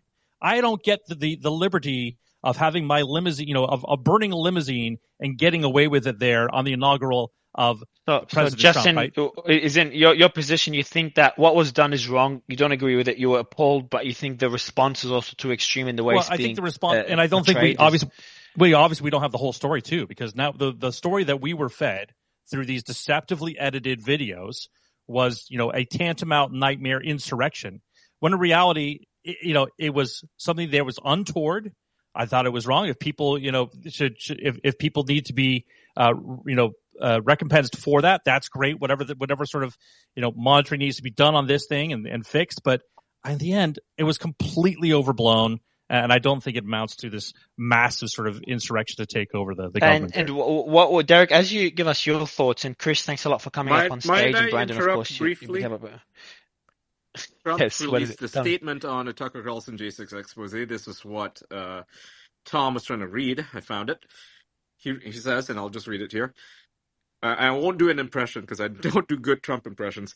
Congratulations to Tucker Carlson on one of the biggest scoops as a reporter in the U.S. history. The new surveillance footage of the January 6th events sheds an entirely different light on what actually happened. The Unselect Committee was a giant scam and has now unequivocally been stamped as criminal fabricators of this most important day. Pelosi and McConnell failed on security. The police story is sad and difficult to watch. Trump and most others are totally innocent. Let them go free now. Who the hell and there's a second statement here. Who the hell cares what Donald Trump has to say about this? I care. There's a second statement there. Great courage shown by Speaker of the House Kevin McCarthy in releasing the surveillance footage to Tucker Carlson so that our country and indeed the world can see what really went on January 6th during the January 6th events. A whole new and completely opposite picture has now been inevitably painted. The Unselect Committee lied and should be prosecuted for their actions. Nancy and Mitch were a disaster on security. Thank you, Kevin. And Tucker free at last. Yeah, who the hell cares about So I'd love to get Harry. Sorry, Mario, real quick. Harry, can you let hold on, Jim Ian. up? Can you invite him up because he's trying to request, and I think he can speak on the matter. Yeah, sure. Why does that, Harry? What's your view on this? Yeah, sure. Just DM me his handle, and Harry. I wanna Jim. Jim Paff, Jim Puff. Yeah, sure. I'll send him a request now. Sure. Harry, what's your position on this edited Josh Holloway? Holly. Two things. I don't give a crap what Donald Trump has to say about January 6th. I mean, this guy is probably one of the biggest liars we've seen in United States history. So him talking about congratulations, Tucker Carlson, okay, Donald, thank you, buddy. He didn't do anything for 180 minutes plus on January 6th to try and stop anything. I don't care what this guy has to say. Well, he knew police officers were being beaten. So for him in that statement to be like, oh, it's tragedy when he was there, could have done something prior and during, and he refused to. That's a slap in the face of all the police officers that were there that day. And I know Chris is in here. Maybe you can speak more to that. But on the Hawley clip, forget the part where he put out a tweet. Excuse me. I don't even know what that means. So Harry, about your clips. Harry, that statement has no relation to reality. I'm not even sure what you're talking about. On the Hawley. So Harry, go ahead, Mario.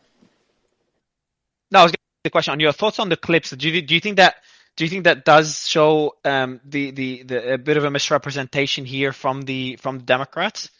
Not saying you agree with what happened. I'm not trying to get you to change your position. Just saying that was it used to kind of portray a certain narrative in your opinion, Harry? I mean, I'm kind of more focused on the January 6th committee, right? Like that's kind of the main focus here. That's what Tucker's talking about. That's what Donald Trump was talking about.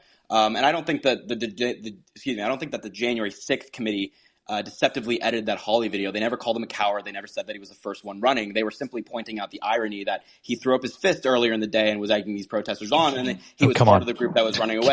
By the way, like, it doesn't matter whether he's the front of the line or the back of the line. It's still the irony of it. Harry, even if that wasn't the basis, let's go with that. But that's the impression you got because you posted that he was a coward. So you obviously took that impression from. Oh, I mean, look, I'm just me though. I'm not the January 6th committee, but I do think that Josh Hawley was a coward, right? I mean, him sprinting away from the people that he was throwing his fist up at. Yeah, come on, buddy. Like, and that's not, by the way, which is it, man? Get yourself right. That's not just that clip, might I add. That's just Josh Hawley generally. I don't think he's just a coward for January 6th. I think he's a coward for also doing what he did on January 6th and objecting to the results. By the way, I don't think Josh Hawley is simply, when I say Josh Hawley is a coward, I don't think he's simply a coward for January 6th. I think he's a coward in many other ways on his political beliefs, the way he votes, especially his actions on January 6th. So, of course, they think he's a coward, not only January 6th, but in others.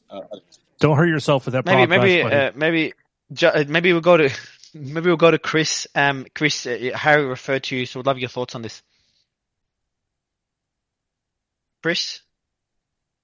Zombie? You're muted. You got to unmute bottom left corner. Otherwise, we'll go to. Yeah, I'm on. Sorry. Thanks about that. No, I was having a little internet connection there real quick, but I'll drop my hand real quick too. But yeah, just follow up Harry. Like, dude, I understand you're trying to throw the Trump under the bus with this, but Trump does not run the U.S. Capitol Police. That is the one police department that is overseen and run by the legislative branch of our government. So you have to take a look right there at the ones who failed, and it was a failure of bureaucracy and it was a failure of leadership that day of which occurred. So therefore, like I said, everything that happened and stemmed from that, like even the Capitol Police Chief, they go through so many bureaucrat layers to get things done and approved. So, like, for example, the Capitol Police Chief can't even go through and say, hey, I'm going to approve to get my guys water on a 95-degree weather day. He has to go through the Capitol Police Board. So if any one of those members say you cannot get that, police officers aren't going to get what they want. So it comes down to those questions of who gave the stand down to not allow you're just glitching. That day, and you have to take a look at leadership. The concern I have is that there are other there's not only videos, but there are emails about that day that we know they have 271 emails that haven't been made public yet. And I hope Speaker McCarthy takes additional steps to disclose that material. And, my concern is that the Capitol is still unsecure. The police force is not as professional as it should be. The police generally, those of us who are used to, visiting the Capitol, they're largely there to reassure the public and to enable them to make use of the facilities and visit their congressmen and, visit the historic Capitol complex. They're not there in the way the Secret Service is typically seen to be there protecting the White House, for example. And so as a result, I thought the Capitol was always poorly secured because it was not secure enough. And in the case of the January 6th disturbance, virtually all rioting or violence that occurs with crowds like this is the result of poor policing. It doesn't exempt anyone in the crowd from engaging in improper behavior, but that behavior is often incentivized because of lack of policing and improper training. And in this case, it was a combination, in my view, of poor training, poor command structure, and political decision making, not to have the security appropriate for the crowd that was expected. Judicial Watch uncovered documents showing they knew tens of thousands would be there. We know separately that opportunities for increased security were rejected because the left and didn't want them at the Capitol. The military was scarred by being attacked for daring to think about deploying the National Guard previously, and they didn't want to be seen as having Trump troops there at the Capitol. So this was all political decision making by anti-Trump military folks and anti-Trump folks on the Hill. They didn't want the security there. And this is the result, in part. I'd like to offer. Joe, I know you've been waiting for a while. I know everyone's trying to speak, but Joe, ask your question quickly. Mario, I have to interrupt you briefly because one of your tweets is wrong. You wrote that the QAnon shaman was being escorted out of the building. That is incorrect. He was escorted into the Senate chambers. So. Yeah, that's exactly my question I want to ask of Chris, since he was a Capitol Police. Could the video of the QAnon shaman be a stand down order? Because I see them following him and then opening the door ahead of him, probably to check the room, in my opinion. Is it a stand down order, or are they escorting him through the Capitol to lead the way to the Congress? In your opinion, from looking at the video? Well, watching that video, I have a lot of questions myself because I found that very irregular for him to be particularly escorted, as it was in the footage released by Tucker. Now, again, one of the things that I have learned from my fellow, former coworkers there was that they went to one channel that day, where typically we have 5 or 6 channels on a normal operating day. So it goes back to what Tom said, was that taking a look at operations, it was a failure of the operation structure that happened that day as well. And I also know, too, that a lot of the officers, even prior to that, from November, were working about 6 days a week, 12-hour shifts. There was major burnout going on as it is. There were major shortages as well, just because you have a lot of officers that are already working nearly 20 years, especially those who joined after the 9/11 situation and in being fully staffed. So you have a lot of officers who are already there who burned out. They did have a lot of newer officers that were brought up that day too. So again, I'm not sure if it may have been lack of training with those who were there, but again, as Tom said, and I agree with, from my estimation too, is that the organizational structure failed that day, and it ultimately comes down to the leadership on Capitol Hill, as well as the many bureaucrat layers that have a say in the operations daily on that day with the intel that they had. And the only homicide victim that day was Ashley Babbitt, who was needlessly shot by Lieutenant Byrd, who popped out from behind a column and fired into a doorway and into a crowd, including law enforcement. And he was treated with kid gloves because he killed the right type of political activist, and received zero accountability from Congress, D.C. Police, or the U.S. Justice Department. In fact, Judicial Watch uncovered how they let him stay for free in a military base for 6 months plus. Unbelievable. Oh, please, Tom. She was climbing through a window toward a chamber with members of Congress in it. Oh, yeah. You know what? Stop trying to justify the needless killing of an American citizen because you don't like her. First of all, you don't like her. You don't shoot people over. Okay, hang on. Police officer thinks that's a normal. So Harry, Justin, I'll let you do the introductions quickly. I know, Harry, you've been waiting for a while, so I'll give you the mic in a bit. But Justin, okay. I'll let you introduce Julie. Hey, I'm so glad we have Julie Kelly here. Julie is one of the few reporters, independent, following this from day one. There is no one who knows this issue better. I think actually, Julie, was probably a year or two ago that you and I had our first conversation on on a podcast I was on, and I asked you those same poignant questions. It's like, well, the issue is, Julie, this was a time of a transfer of power, and you had some really, I think, very poignant answers to me on to what that was. I was pressing you on that. But Julie, welcome to the program. Tell us just briefly, kind of your background in this thing, so people kind of get the context of where you're coming from. Hi, can you guys hear me? First of all, I have to ask. We got you. Okay, we got you, friend. So this is very gratifying, not just for me as a reporter who has covered this, especially what Tucker raised tonight, which is the Jacob Chansley case, Ray Epps, etc. But on behalf of the January 6th defendants, whose lives have been destroyed by the cover-up and the lies and the deception of this Justice Department, the news media, Democrats, the Biden regime, and a lot of Republicans. When I first started covering this, and American Greatness was, I think, one of two. I'll give a shout out to Darren Beatty as well. When we first started covering this, my publisher, Chris Buskirk, his inbox was just flooded with people desperate to reach out to us, tell their story, get some sort of coverage about the FBI and DOJ's rampage against them. And I would tell them, and I know my friend Brandon Strzok is on here as well, and all I would say is, look, the truth is going to come out after having covered Russiagate. And I told them I don't think it'll be as long as the truth about Russiagate, but the truth will be revealed. And, so tonight is a huge step forward in exposing all the lies about January 6th, the inside job that it was. There's going to be more to come.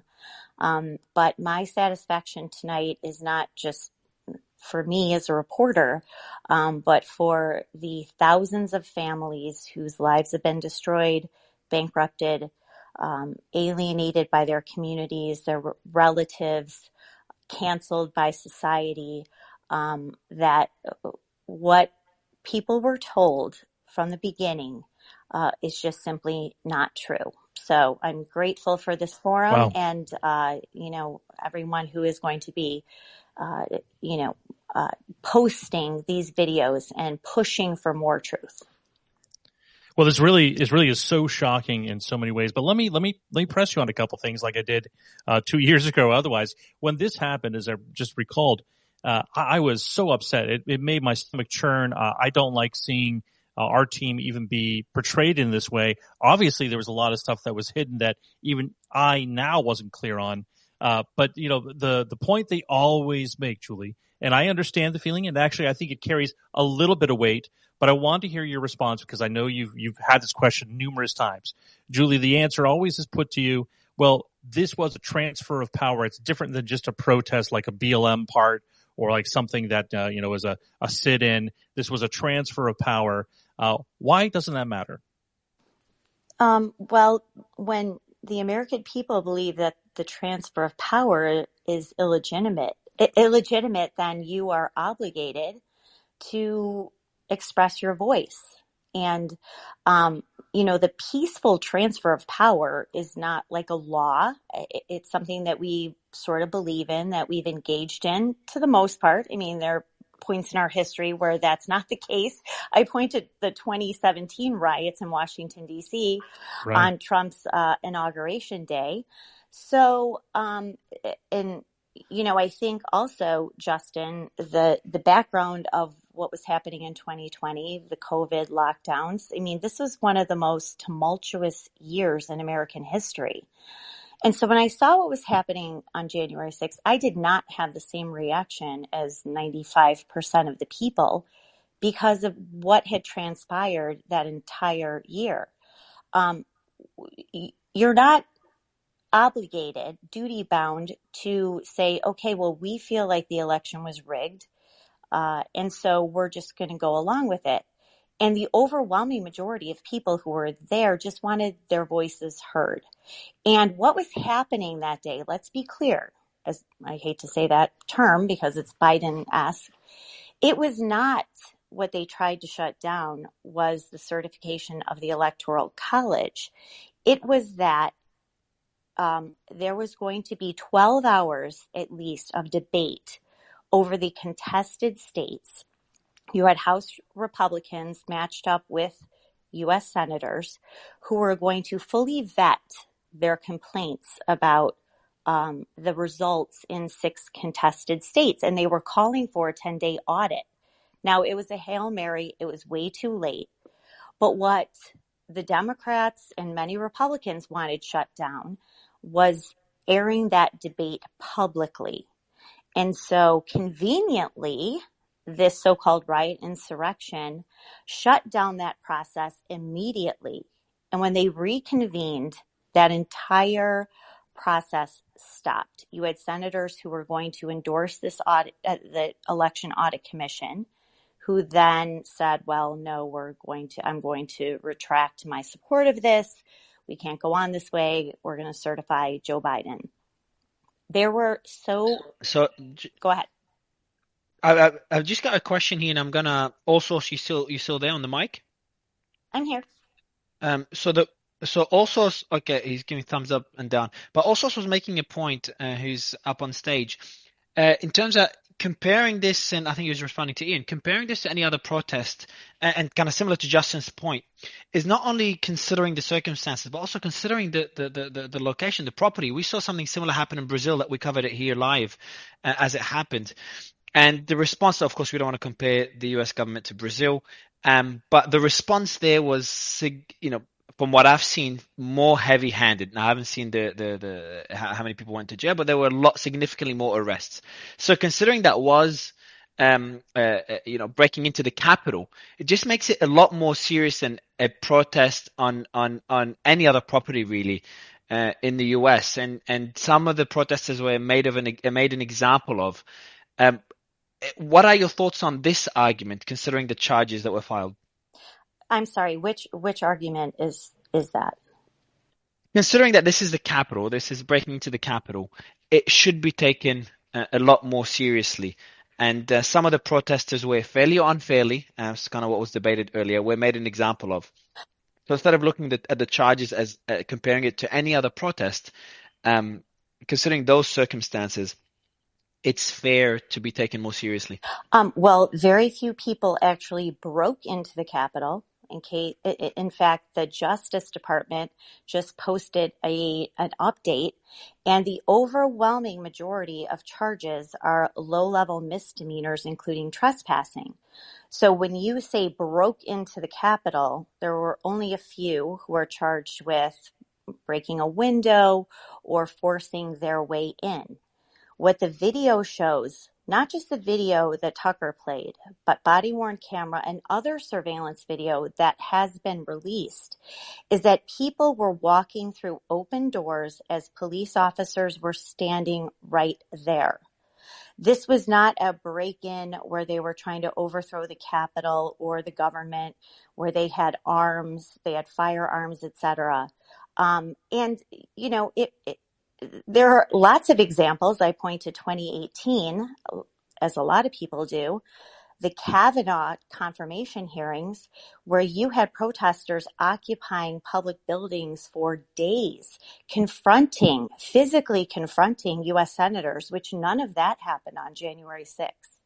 So the disparity in the treatment of January 6th protesters versus what we saw in 2017 and 2018 and previously simply does not rise to the level of this is some sort of insurrection or domestic terror attack that this regime claims that it is. So, Julie, was anyone charged with insurrection there? Hold on a second. No one was charged with insurrection, correct? No. Or, yeah. Julie, aren't you playing with semantics here? Because you're saying there wasn't many people who broke into the Capitol. And technically, you're right. There's not a lot of people who broke windows, but there's a lot of people who followed through, which still considers them breaching the Capitol. Okay. Well, do you want to describe all the charges that have been levied, the 1,000 defendants? What's the overwhelming majority of charges? You tell me. I know some of them. I don't know all of them. There are misdemeanors. You tell me. Trespassing. You tell me what are they? Just to answer. Yeah, if George is asking, for real, like if he's legitimately asking, it's misdemeanors. It's trespassing. It's not a big deal. It's not trespassing when it's the Congress. They're trying to stop something that's happening at Congress. That's not the same as trespassing. I'm sorry. The crime there then is you're trying to disrupt a government proceeding, and the crime is what? I mentioned it earlier. I can look it back up and let you know. Yeah, let me know when you get some information. He's claiming. Julie, is there any comparable charges in prior?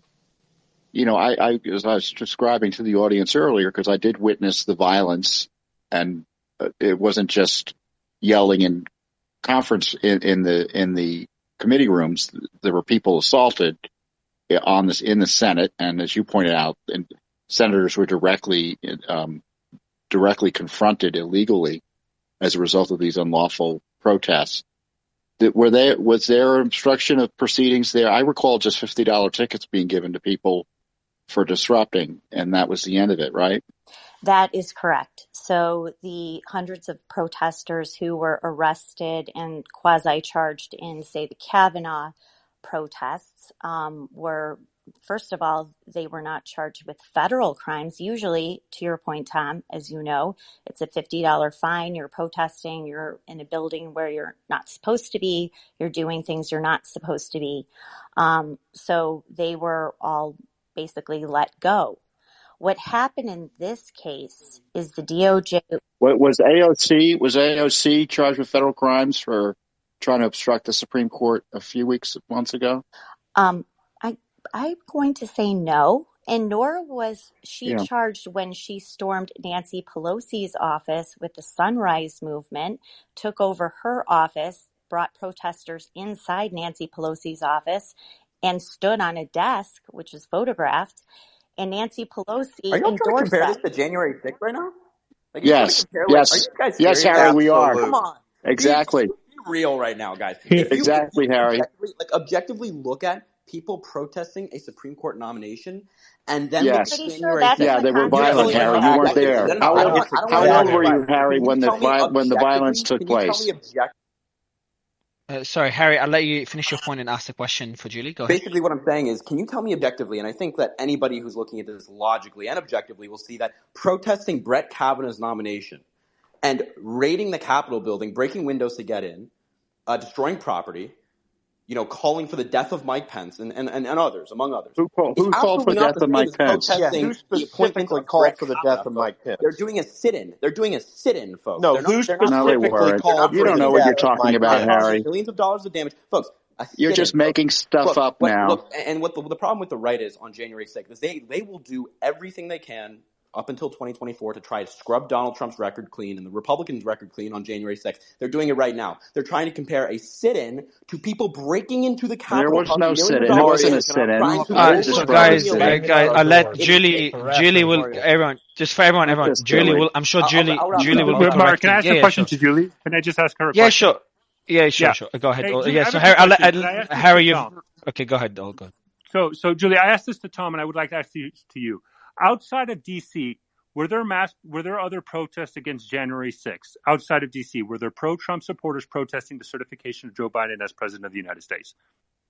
Why don't you just be honest and ask her directly what your issue is, as opposed to playing the game? Like the Socratic method. I mean, this is because her framing of the conversation and everybody's framing, you're saying the Biden regime.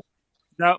Guys, I think I understand where you're coming from, Tom and Ian, but that was me. Also, I'll let you, because I know Justin asked a few questions. I'll let you ask the question. I know it's a leading question, and then get to the main question. It is a leading question because it's important, because nobody's talking about this. In January 6th, there was protests across America against the certification of Joe Biden. Across America. Not a single one of them got charged. The only people who got charged were those who broke into the Capitol. So this notion, this idea that somehow this is a political witch hunt. If it was a political regime trying to maintain power over everybody, then the logical thing is everybody who protested January 6th across America would be charged. There was only a group of people who were charged. What he just said is patently false. A lot of people were charged who didn't break into the Capitol, and I can actually redirect this back to the whole point of the conversation. Outside of D.C. No, tell me outside of D.C. How many people, Brandon, were charged outside of D.C., outside of the protests in the Capitol? How many people were charged in California, Texas, Illinois, I would Nevada, rather talk Washington, about the people Michigan, who were. Ohio, I would rather talk about the people who were charged outside of the building, like myself, people who didn't even enter the Capitol on January 6th. And I'd also like to talk about what the footage on Tucker tonight showed so clearly, which was the fact that there was overwhelmingly the people who went inside the building were completely peaceful. We're completely calm. We're not doing anything violent. We're not doing anything destructive. And what's really bothering me about this conversation, and nobody seems to be pointing out, is that what was exposed tonight was that, yes, like nobody's arguing with you, that nobody thinks that you're crazy, that you saw videos of people breaking windows. We've all seen videos of people breaking windows. We've seen videos of people struggling with police officers and scaling walls. But the problem here is that every person that the government went after and every person that the DOJ decided to charge and destroy their lives has been labeled a terrorist and an insurrectionist. And people have automatically assumed that if you were charged with the DOJ, it was because you were somehow involved in a violent riot or an insurrection. And now this clearly proves that that wasn't the case whatsoever. And what bothers me so much is that the government has sat on the same government that's been telling us for 2 years that what happened on January 6th was akin to Pearl Harbor and 9/11 and some of the most egregious acts of terrorism in history. They knew all the while that this footage existed and all these things existed that showed that the majority of people who they charged and dragged through this calmly and peacefully either walked through open doors or, in my case, stood outside with an iPhone in my hands and shot a video. But they didn't make any attempt whatsoever to go out publicly and say, look, okay, some people broke windows and some people did some terrible things, and these are the people we really need to go after. And you know what? Some other people broke the law too. They walked through open doors and they were trespassing, but those people don't deserve to be called terrorists. Those people don't deserve to be called insurrectionists. I was placed on a terrorism list. So was Derek down here. And Brandon, can I ask you, like the law that was broken for people who breached the Capitol, to me, is obstructing congressional and federal administrative proceedings. What were you charged with? I was charged with 2 felonies and a misdemeanor. So to the best of my knowledge, I am the only person who was charged on January 6th with a felony of occupying restricted grounds. You're on federal property. That's why it's a felony. But what? Really? Is that why he was charged? You asked me a question. Let me answer it. Go ahead, Brandon. I'll let you answer the question. Okay, you asked me a question. So what I'm saying to you is that the majority of people who went inside the Capitol, and frankly, I don't give a damn if they broke in through a window or crawled through a broken window or walked in through an open door. Almost every single one of them or all of them have been charged with misdemeanor charges of occupying a restricted building. I was charged with a felony of occupying restricted grounds outside of the building. So that was one of my felonies. I was also charged with a felony of impeding an officer in the line of duty, which I thought was really confusing because I said to my lawyer, there were no police officers on the east side grounds where I was. There were no officers. And my lawyer says, well, actually, in your video that you were shooting, there's a moment where 35 feet away from you, somebody, one police officer materializes in the open doors of the Capitol, which I was shooting, standing outside shooting the open doors. And when he gets there, when he gets to the open doors, somebody grabs his plastic shield out of his hand and, mind you, returned it to him 6 seconds later, literally 6 seconds later, returned his plastic shield. But several people in the crowd became agitated, making noise. And because I was a part of the crowd, they said, well, you were a part of this crowd that was disorderly, that was disruptive. And so we're charging you with a felony of impeding an officer because somebody else took a shield 35 feet away from you and you were in the crowd supposedly encouraging this officer. And then they charged me with a misdemeanor of disorderly conduct with an intent to disrupt a hearing before Congress, although I, of my own volition, turned around and didn't go inside the building. Hey, by the way, Brandon, you were on the charged Supreme with Court. Impeding law enforcement officer. Were you charged with anything to do with the actual Congression? What was happening in Congress? No, I was threatened with a third felony of obstruction of Congress, but I ended up taking a plea deal before we got to that point.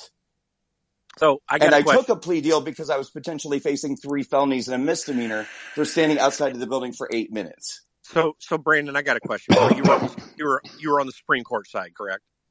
That's correct. Okay, so on that side, there was video that's been out for some time. I mean, man, I know every nook and cranny of that freaking Capitol building. I spent 8 years there. I'm watching the videos tonight. There was no freaking insurrection. There were absolutely some people who, committed vandalism, and they should have been charged for it. But I got to tell you, Brandon, you were a political target because of what you've done to, in your political efforts leading up to that point. The reason I say that is there's video right below the stairs where you typically see a picture of Congressman walking up a big flight of stairs to go into the Capitol. Right below that is an area that was designed actually for horse and buggies to drop people off underneath those steps in the Capitol. Right in that area, there was a video that showed people who were supposedly protesters talking to a handful of USCP officers, asking them, why are you guys not stopping this? Why are you guys doing nothing? In other words, it was all peaceful people on that side. You were a total political target because everything that I've learned since then, there was nothing going on that side. The pictures that people see of USCP, by the way, instigating some violence themselves, and I love USCP officers, so don't get me wrong, Chris. I've got many of them that are friends, and I think one of the worst tragedies of this whole thing is USCP is down in people's opinion because it's been an excellent organization with all the challenges that it has. I have many friends there and I love them to this day, and we talk when I go back. But on the west side, where officers were shooting tear gas into crowds, with no instigation at all.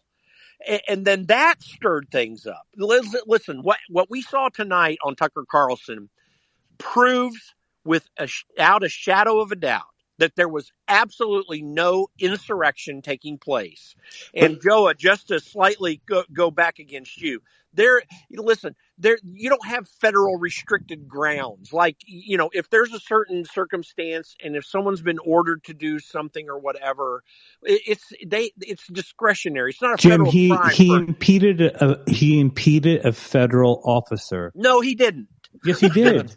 Are you saying Brandon did? Hold on. Are you saying Brandon did? 35 feet away from an officer. How is that impeding anyone? Yeah, that is absolutely. Brandon just said that. Joa. Are you not listening to what he said? I said I was charged with that. Yeah. You said you held the shield. You stopped him because of the shield. No, that's not what I said. What the hell, Joa? Check it here. Hey, Joa, on that side of the Capitol, there was absolutely nothing. Guys, sorry, if you could just less personal attacks and continue, Jim. Yeah, on that side of the Capitol, there was absolutely nothing going on the outside. Most of what happened was on the west side. There were some on the north and south sides as well too. That's where some of the windows were broken in. But what happened on the west side, and when you started seeing people encroach the Capitol on that side, we already had video evidence of that.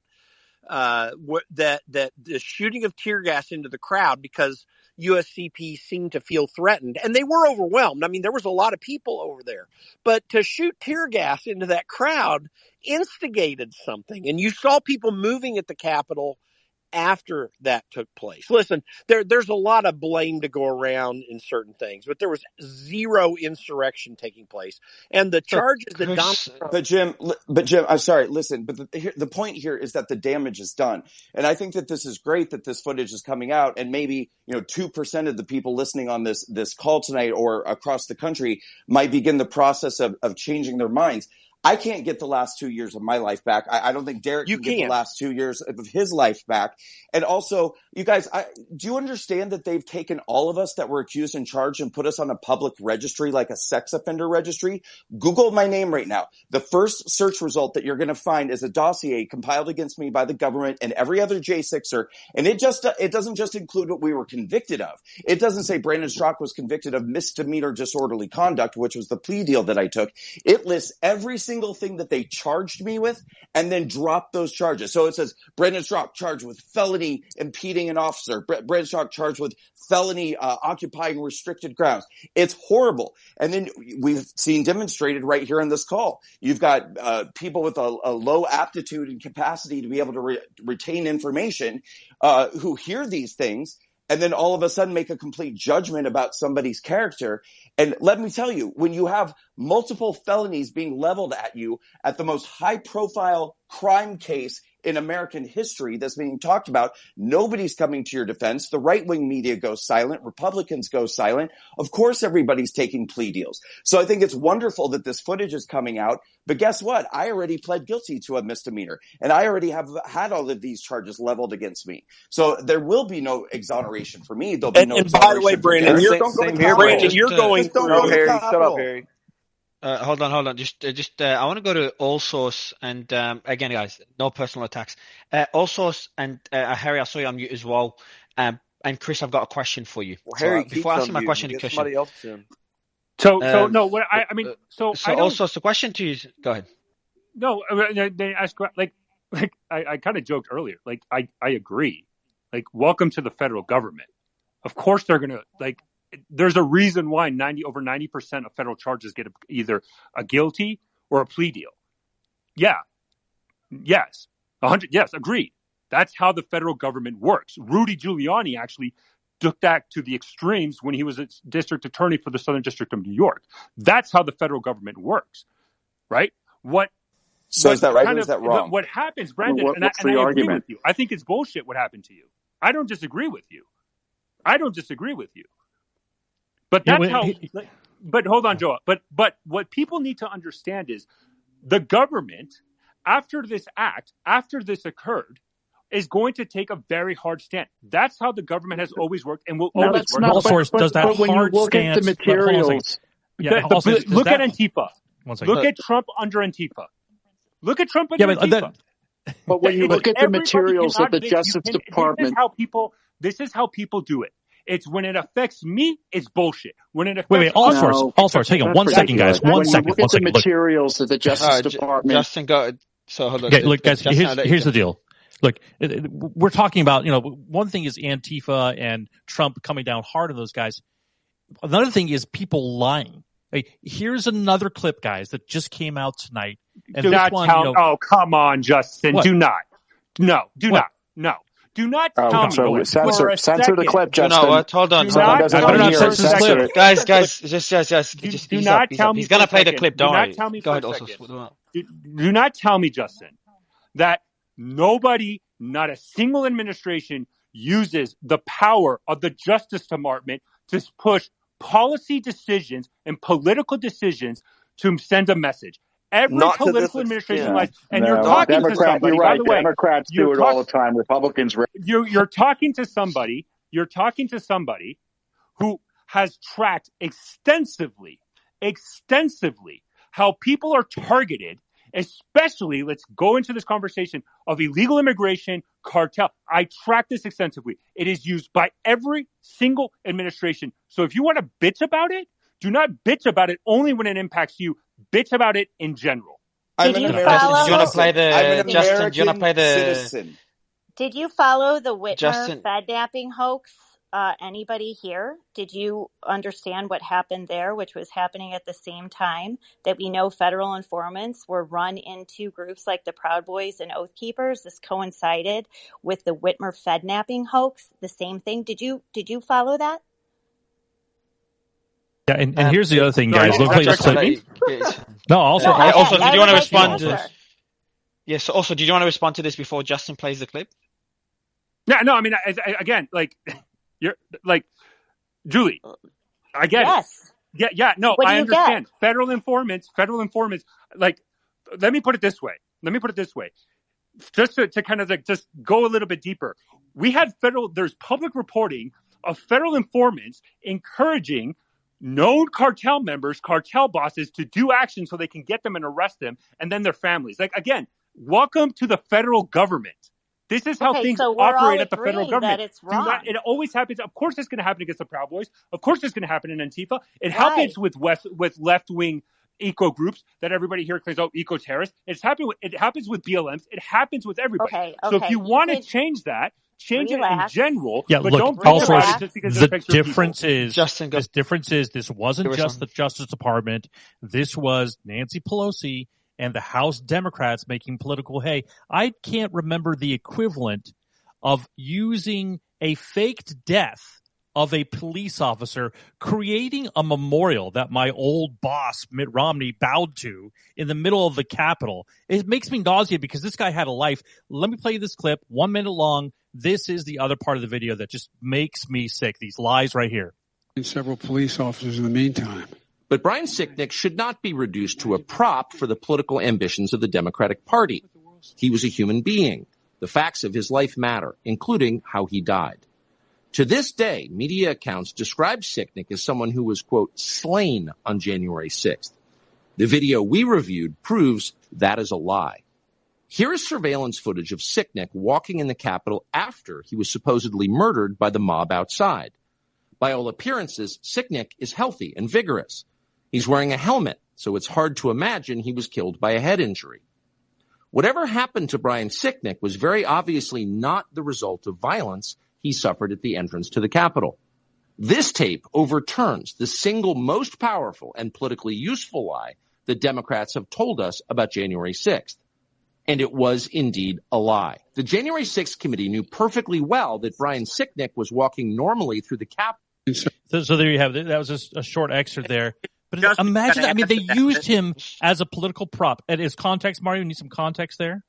Yeah, I was going to ask you. So just hold on, Jim. Just to understand that video, there's if you don't something real mind. important there in that video. Jim, go ahead. They made the point. Tucker Carlson made the point on that video that the Democrat committee had bookmarked the video at that point. In other words, he makes the point. They absolutely looked at that video that he showed, which clearly showed Brian Sicknick in quite good health after the time when he was supposedly harmed. Yeah, and that's not the DOJ. That drops home the point Derek, that they don't care whose lives they ruin as long as they can get to President Trump. That's all they care about. They don't care if people sit in prison for this. They don't care if people commit suicide from this. They don't care if people's lives are ruined for forever as long as they can get to President Trump. So the last you thing breached I want the to Capitol. You breached the Capitol. Okay, Joa and Derek. I think Derek, Joa, guys, Derek and Joa. Derek and Joe, I'll let you, because I just want to go back to the video just to understand it a bit more, if you don't mind. And I will continue the discussion. But Justin, so the video timestamp, the video, and also so I'll let you go as well. But just quickly, the video timestamp is, so he was meant to be what by that time? So what were the initial allegations? Julie, maybe you can explain the Sicknick story just briefly there. I'm happy to. Yes, I'm happy to. So the New York Times on January 8th, 2021, published a lie, an anonymously sourced account that Brian Sicknick died as a result of an attack by Trump supporters using a fire extinguisher. They had to retract that story after Brian Sicknick's death, untimely death, was exploited by House Democrats. And they retracted that story. Then they pivoted to, well, he died as a result of an allergic reaction to bear spray, which was not bear spray. Then it was pepper spray. Then in April of 2021, the DC coroner published a delayed report that said he died of natural causes, which was a stroke. Body cam footage that has just recently been released showed how DC Metro police officers were dousing the crowd outside with pepper spray, including a canister that was misfired, that was the contents blew towards where Brian Sicknick was, and it disabled dozens of police officers. Was Brian Sicknick one of them? Possibly. But the whole idea that Brian Sicknick was killed as a result of January 6th is a lie. It is an animated lie. Anyone who defends it has a real problem because this poor man Julie, died to go back to the story, just before we get to the conclusion, Joa, if you can, in the meantime, look at the. I know you're pretty good at researching things quickly. Just look at that New York Times article. What I'm curious about, Julie, is when that story came out, and then they pivoted to different bear spray, then pepper spray, and then we had the coroner come out with the natural Mario, I have the story of how he died. From the medical coroner. Okay, go ahead. Also, go ahead. No, yeah, please. The medical coroner said, and I'll quote it, and he says, the formal finding was that the death was caused by a, quote, acute brainstem and cerebral infarct due to acute basilar artery thrombosis, and that the matter of death was natural. In other words, and that's where they kind of say with the stroke, but basically that's the reasoning for his death. That was from the coroner. It was natural causes because of a brain stroke. So when he says, I would have to highlight. Okay, go ahead, I would have to highlight what, Julie. I have a question for you. Was the officer hit in the head with the fire extinguisher? Is that the officer who died? No, he was not hit with a fire extinguisher. There was no officer hit with a fire extinguisher. No, they retracted the story. We had the video of a police officer getting hit in the head with the fire extinguisher. There's videos of that. No, you do not. Which was whom? What officer? I will share it. No, so that officer died because of a stroke, but there was to suggest that officers were not attacked. I mean, I don't think that's what you're saying. And I'm not going to let you change. Okay, so Julie, I get you. I'm going to kind of make your point. Sorry, I muted everyone. But the point you're making, Julie, is that yes, another officer might have been hit with the head with the fire extinguisher, but he is not Sicknick, and merging the two stories is not a fact. Is that the point you wanted to make, Julie? No, I don't think that's right, Mario. I think from what it is, unless there's somebody else, the claim was that Sicknick was actually hit with a fire extinguisher, and then that was debunked later. Yeah, so we got that one, and then also Yeah. So the video today. So. Yeah. I got that one. So today's video, what does it show that we don't know? Because we know the New York Times retracted the video. Presumed, Mario was presumed that he was dead after he got hit by whatever he got hit by, right? And what time it was presumed?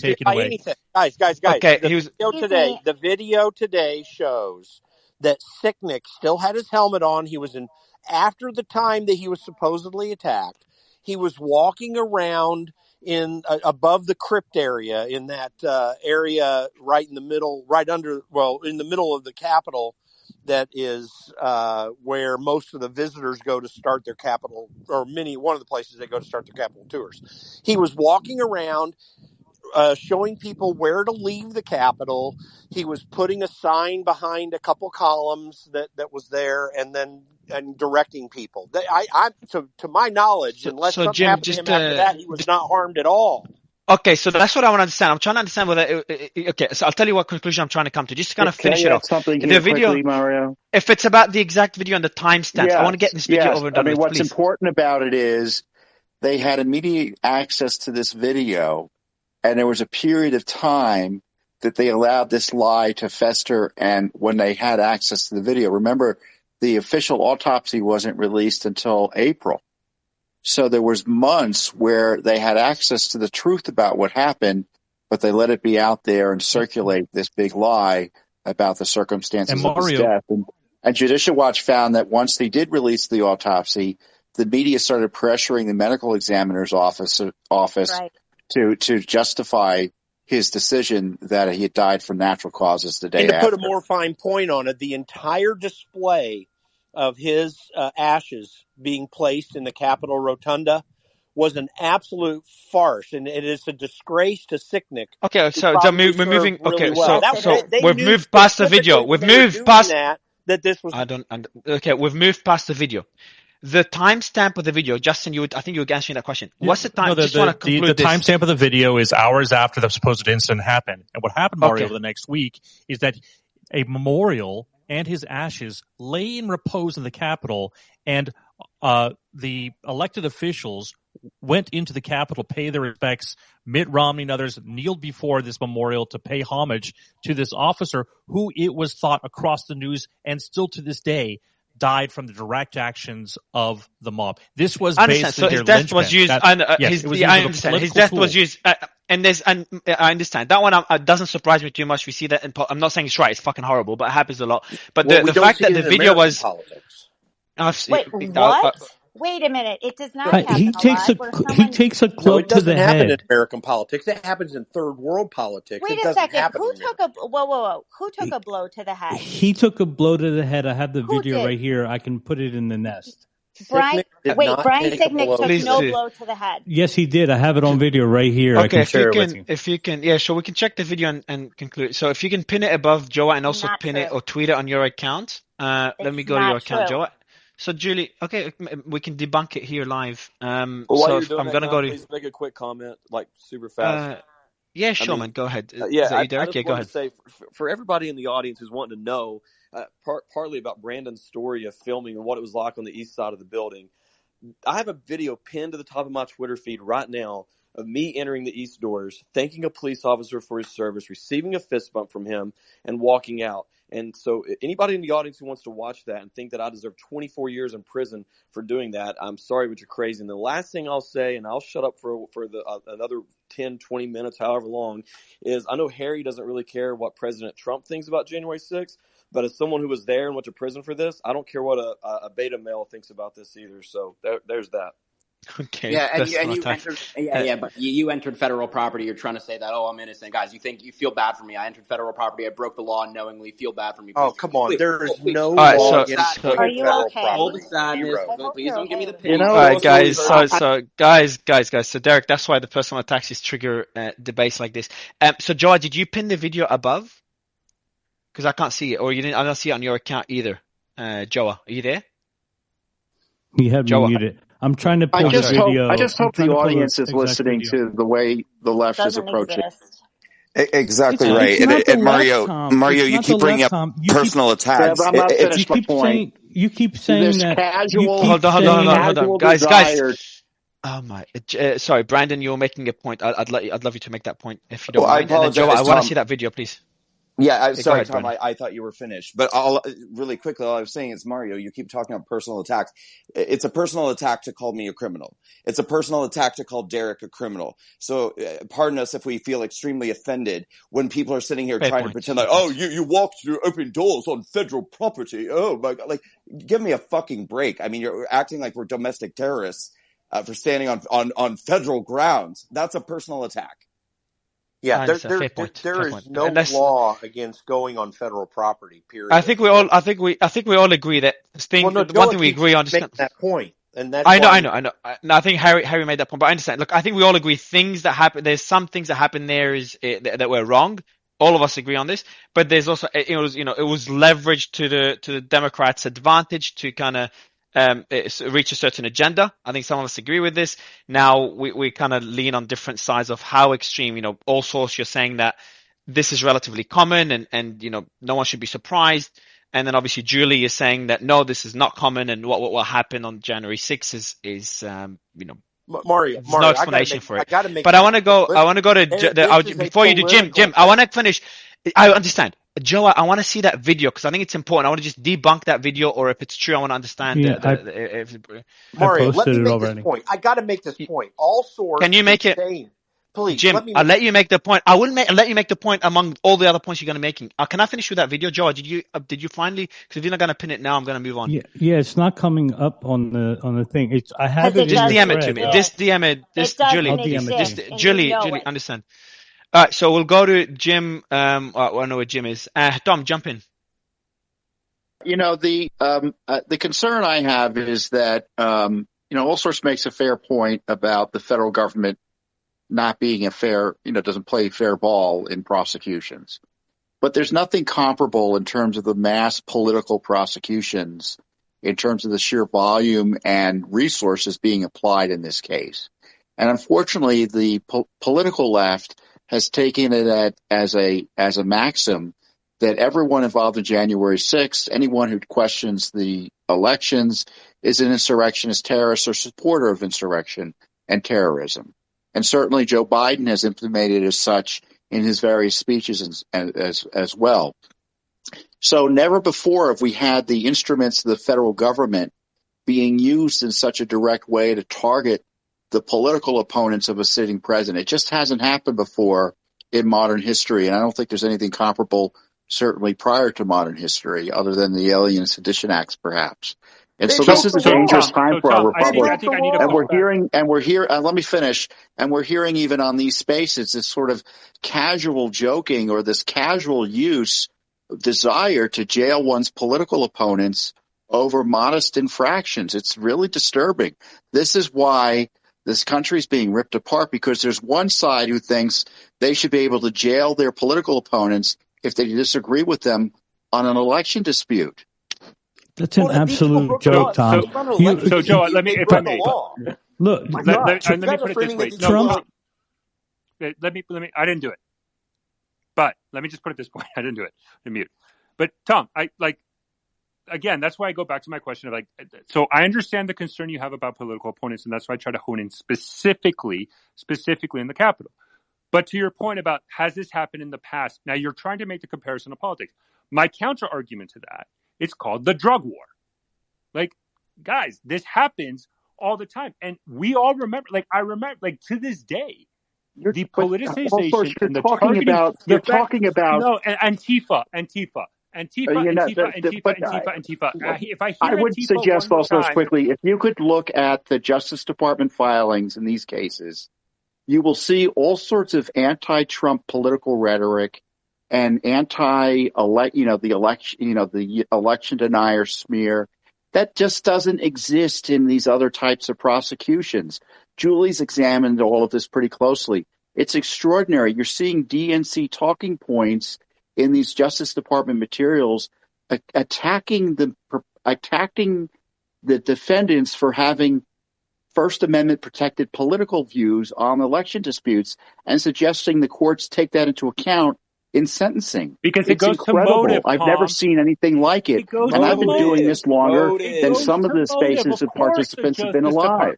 Of course the Justice Department is going to do that. Of course the Justice Department. No, it's not of course. It just hasn't happened before. But it hasn't happened before. Tom, in those other cases, they don't hire Hollywood producers. They don't hire Hollywood producers in other cases to drum up all this stuff and try to come after people. They hired Hollywood producers to broadcast this. They don't do that in these other cases you're talking about. You're saying that it's only used by the... Tom's question, has this happened in the past in terms of previous cases using political affiliations in terms of judgments? No. It doesn't matter. Okay, but hold on. Wait, can I just quickly say something? Let me answer this point that I think is very important. Why is the Justice Department in their filings? We could agree or disagree with it. I'm not trying to get at that. But why is the Justice Department using this as a motive to start charging people? Right? Because it goes political. Into the motive. They're using that as a motive. I'm not arguing for or against it. Just the logic. Obviously, the Justice Department and the prosecution needs a motive to charge, right? Because if not, then the sense of criminality is not as important. So the motive is the denial of the election caused people to storm the Capitol, whatever. That isn't what they say. Come on. I mean, that's a good college try, but that's not what's happening. Tom, what you're saying is not what's happening. Let me speak real quick because Julie's read these briefs. Here's the problem about. Excuse me. So Joe, I'll let you respond and then go to Julie. Go ahead. Yeah, what's happening is the right is accusing the left of politicizing the Justice Department. But the same thing happened to Trump. So you can't be in an uproar when it happens on one side, but not the other. Trump on his own Twitter said, lock up Hillary Clinton. He said, lock up Huma Abedin as well for something his own daughter also did while he was in office. Nice try. It's not a nice try. He said, what do you mean nice try? It's right there. Joe, 1 second. Is that the same though? That's someone making a statement on Twitter or publicly, but is that the same as within the judiciary, within the legal system, a political affiliation having an impact? Do you think it's the same? How is it not the same? They're saying that they're influencing the Justice Department. He said, let's go FBI and Justice Department. Let's get Hillary for rigging the primaries. The Justice Department targeted Trump instead. That didn't work out that well. Nobody. I mean, there were no charges, and there's a big difference between the Justice Department putting this material into filings and courts demanding and lawyers suggesting that participants in the January 6th demonstrations renounce Trump in order to get a sentence reduced. I have never seen this is not third world. It's worse than third world because they don't pretend to follow the rules. Here, because on one side they actually broke the law. We're supposed to follow the rules. They actually broke the law on one side. And we're making a mockery of our own system in a way that I hope we can recover. Tom, but they do this all the time.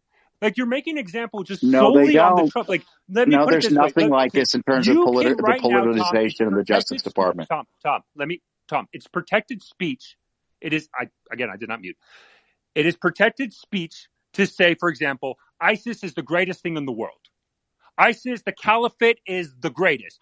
Abu Baghdadi is the caliph of all Muslims. Well, there you go. Speech. No, hold on. So that is protected speech. So what did the FBI do? What has the FBI done? The FBI finds these people, and then they egg them on.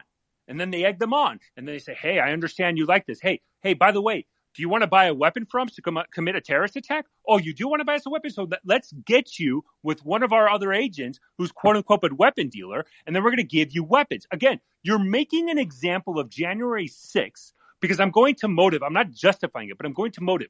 The motivation of somebody can be protected speech, but they use it to determine motive to then pin you on the crime. And if the crime in this case of January 6th is trespassing or whatever, there has to be a motive for it.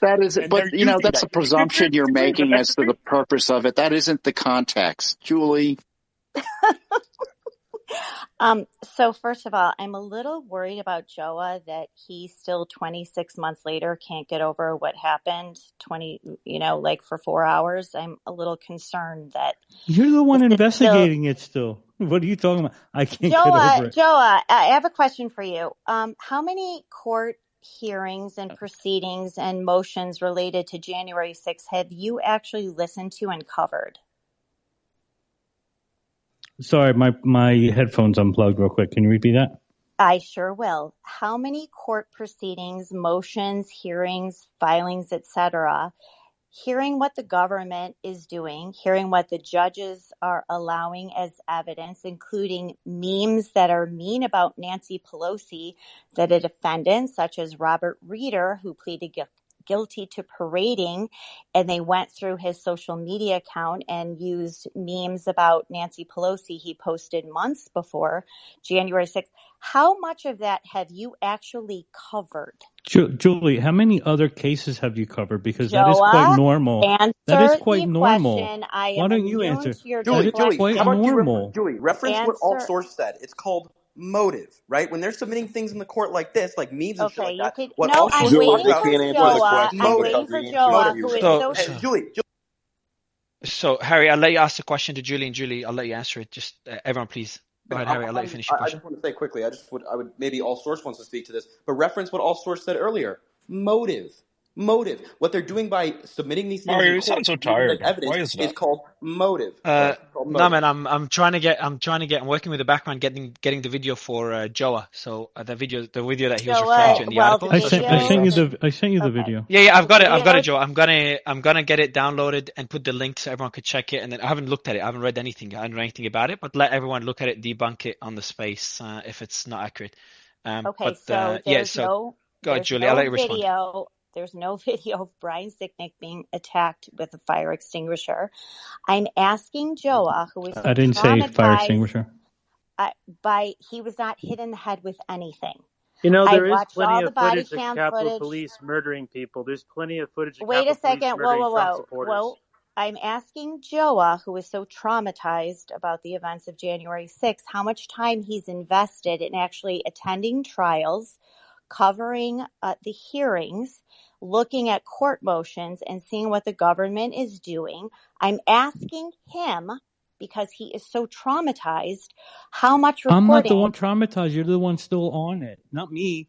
I looked at some of the cases. I didn't look at all of them. Of course, why would I? Which case? What I've seen is completely normal. Case. Like you're calling out memes. You're an expert. Hold on. You're calling out memes, which shows motive. This is completely normal. The motive you guys are trying, of what? Of parading in the Capitol? You guys are trying to set up a thing as if this is not normal. The sentencing is also normal. The majority of charges, the overwhelming majority of charges, which have resulted in plea deals, is a low-level misdemeanor called parading in the Capitol.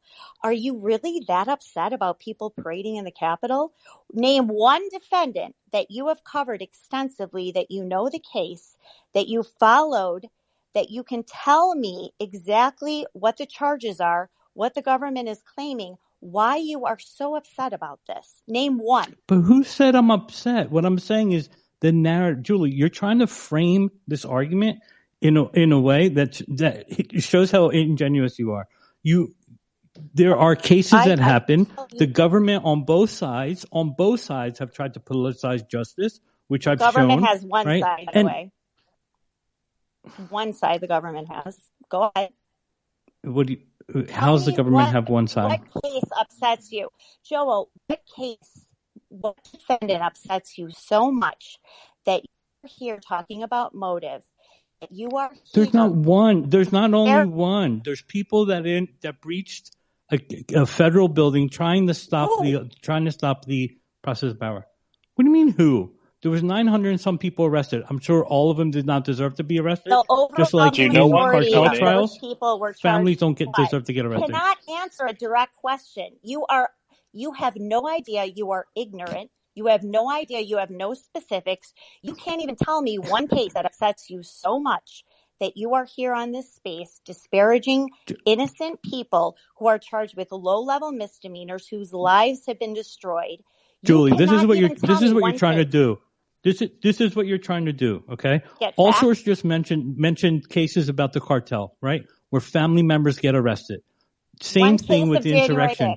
There's other people who walk into the Capitol building that they shouldn't be walking into, that probably shouldn't be charged, but they were. That shit happens. Period. Okay, tell me what one case that upsets you so much that happens. Yeah, well, what a great point. You know, murders happen, rapes happen, child molestation happens. You know, bad things happen. So let's just get over it, guys. Just move on. You know, bad things happen, y'all. I want Joa to tell me one case that specifically. One case that. Brandon, I'll let you jump in. Okay, I don't know who muted everyone. It wasn't me for the first time. Sorry, Julie. I know Julie and Joe are you going back and forth on this. Brandon, I thought you'd jump in. I'd love you to do so. Yeah, and Julie, I'm not going to change the subject. You can pick right back up. I guess my question is, like, how do you have it both ways, Joa? You're sitting here, like, we've all heard you say at least 15 times, they breached the Capitol, they breached the Capitol, they breached the Capitol. And then in the same breath, you turn around and say, the government does this all the time. Family members, maybe some of the wrong people get arrested. Well, if you know that some of the wrong people get arrested, why are you sitting here right now clutching your pearls about the fact that, somebody got arrested for breaching the Capitol? You're sitting here telling us right now that you know the government does this all the time. They arrest innocent people all the time. You're not giving anyone the benefit of the doubt with January 6th.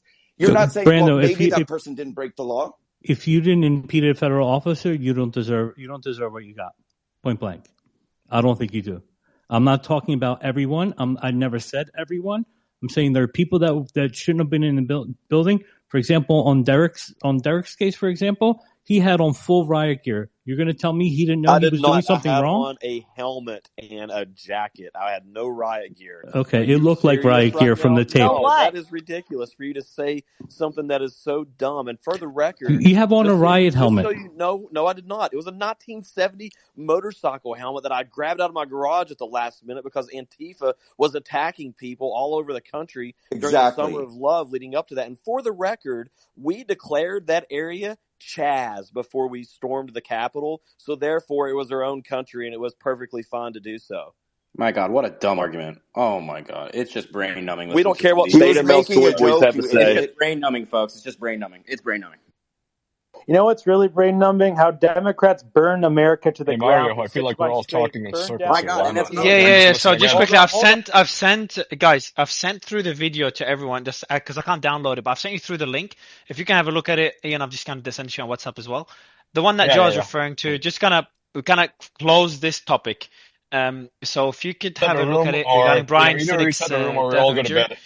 Anyway. Yeah. So while you look at that video, maybe we can go to Slayman, just give an update on what we found out today. I brought Jenny up as well. But what were the I know Ian as well, you can probably give us an overview, but since you're watching the video, Slayman, do you want to give the room a space, a quick update, and what Fox News' videos show, what we know from these videos, and then if anyone else wants to add final thoughts, probably could wrap it up. It's been like 5, I don't think I'm the best person because for quite a bit of it, I wasn't listening, so I don't want to go over something you guys have already covered. But, briefly speaking, I guess the issue is this, isn't it? Just from an overview perspective, I do apologize if you covered it already, but it seems like it's just another scenario where CCTV footage has been taken to basically frame an event in a certain manner and it's been politicized. And then, unfortunately, it's taken 3 years before people have seen the full context of that CCTV. And I think that's ridiculous. It doesn't matter what case you're in, what scenario you're in, which political party you're in. You never want that scenario to happen. So I'm not from the United States. I've seen there's been a lot of emotion, so I probably can't understand what you guys are going through. But from a critical point of view, someone who's not got any kind of investment in this, that's what I have a problem with. Like, why wasn't this footage released? There's people allegedly, and again, I'm hearing it from you guys because I'm not seeing this. There's people allegedly in prison who have not been through due process. That's problematic in itself, but then never mind the fact that the CCTV footage has not been used. And so from that perspective, I'm not fully understanding it. Now, I understand you can basically make the argument, guess what? And that's what I'm hearing here. It happens other places, but it doesn't matter if it happens. If wrong happens elsewhere, never justifies as wrong in another place. So, for example, we know throughout the world, incarcerations happen without due process, and it's completely unacceptable. It doesn't matter which countries it's in. It doesn't matter what situation it is. Everyone deserves a trial and a fair due process. And when that doesn't happen, both in terms of due process and evidence, that seems problematic. So specifically about that point, I'm not understanding the argument from the other side. The only thing I'm hearing, unless I miss something, is, well, guess what? It happens anyway in other situations, so it's fine. So I've actually done, Slayman, as well. I'm not sure if you've seen the video because you're in the WhatsApp group, but I've actually finally managed to tweet it. I'm just going to retweet it. So if anyone wants to watch it, I've DM'd it to this panelist as well. I'm not sure if you had the chance to see it, but just for the audience, there's also it's also important to read just for the audience. It's so before you comment, you'll give us a summary quickly, Ian, and I've sent it to you, all source, and everyone else. It's pinned above, and I've retweeted it on my account temporarily. I'll delete it once we're done with the space because it's it's nothing to do with anything. But have a look at it, watch the video, and look at the article. Ian, what does the video show? What does the article say? Well, it's not, you shouldn't just watch the video. You should actually read the whole article. So it shows there's multiple videos in there. One of them shows a person trying to attack police officers with a fire extinguisher. It's unclear if he actually hits anybody, but he is trying to use a fire extinguisher. I think that's where the narrative first started, that Brian Sicknick was killed, a fire extinguisher being hit on his head or something. There's nothing that actually shows that. So do you think this video doesn't show us Brian Sicknick and Joe? No, the police. It does show the. It does show the. It does. It's kind of. It creates a narrative, but the police and the coroners and everybody involved in it, they ruled that out. And the two individuals, I would say they're violent individuals because one of them was armed with bear spray. He was spraying it in the direction of the police. There was another narrative on that day. And this is one that I actually boosted, because I actually have, I know some people in the DC police, Metro police department, right? So this is what they were told, and I repeated it. Unfortunately, it turned out to be false. They said that, bear spray or pepper spray played a role in his, his seizure, right? Because he had a stroke, essentially, which he died from. This is what was claimed. Just quickly, India, come back, Joa. Just on the video, Joa, you said this is Brian Sicknick. What made you come to that conclusion from the video that we've just seen? From all the other videos that are in that article as well. They follow his. They follow him all the way. Now, I'm not saying that they killed. I'm not saying that they killed him. It. I mean, the video doesn't show Sicknick being hit on the head with anything. Correct. He's hit on the head with a. So anyone, okay, so everyone could anyone could come to their. All right, so anyone could just come to their own conclusions watching the video, reading the article. Well, the point is, Brandon, police, Jenny, and the police and the prosecutors came to the conclusion, even though they did play these videos in court, they did not prosecute either of those two individuals I just mentioned with his death because it was ruled out. It was that's 100% correct, Mario. Nobody was charged for murdering the police officer. Nobody was charged for the death of Sicknick. That is a very important thing to highlight. Nobody was charged for it. The only thing they were charged is attacking the police officer, but not considering for his murder. and also considering they're trying to find every excuse to kind of make it into a big deal for political reasons. For the fact that no one was charged is important to note. Jenny, I'll let you jump in. Just brought you up, considering your experience. Would love your thoughts on the discussion. Of course, Brandon and Philip, you can give us your final thoughts as well. Thank you, Mario. I appreciate it. I'm Jenny Cudd. I'm a January 6th defendant. And I went inside the Capitol for 19 minutes. I went through the West Terrace door, which was opened by the Capitol Police, and they were waving people in, and that's all on video. And I appreciate what you said, Suleiman, about the injustice. Because, yes, the January 6th defendants are not getting due process. There are currently over 83 that are being held pre-trial, some of them for over 2 years. And a lot of these guys have been charged with less things than I was charged with. I was charged with 4 misdemeanors and the 1512 felony for obstruction.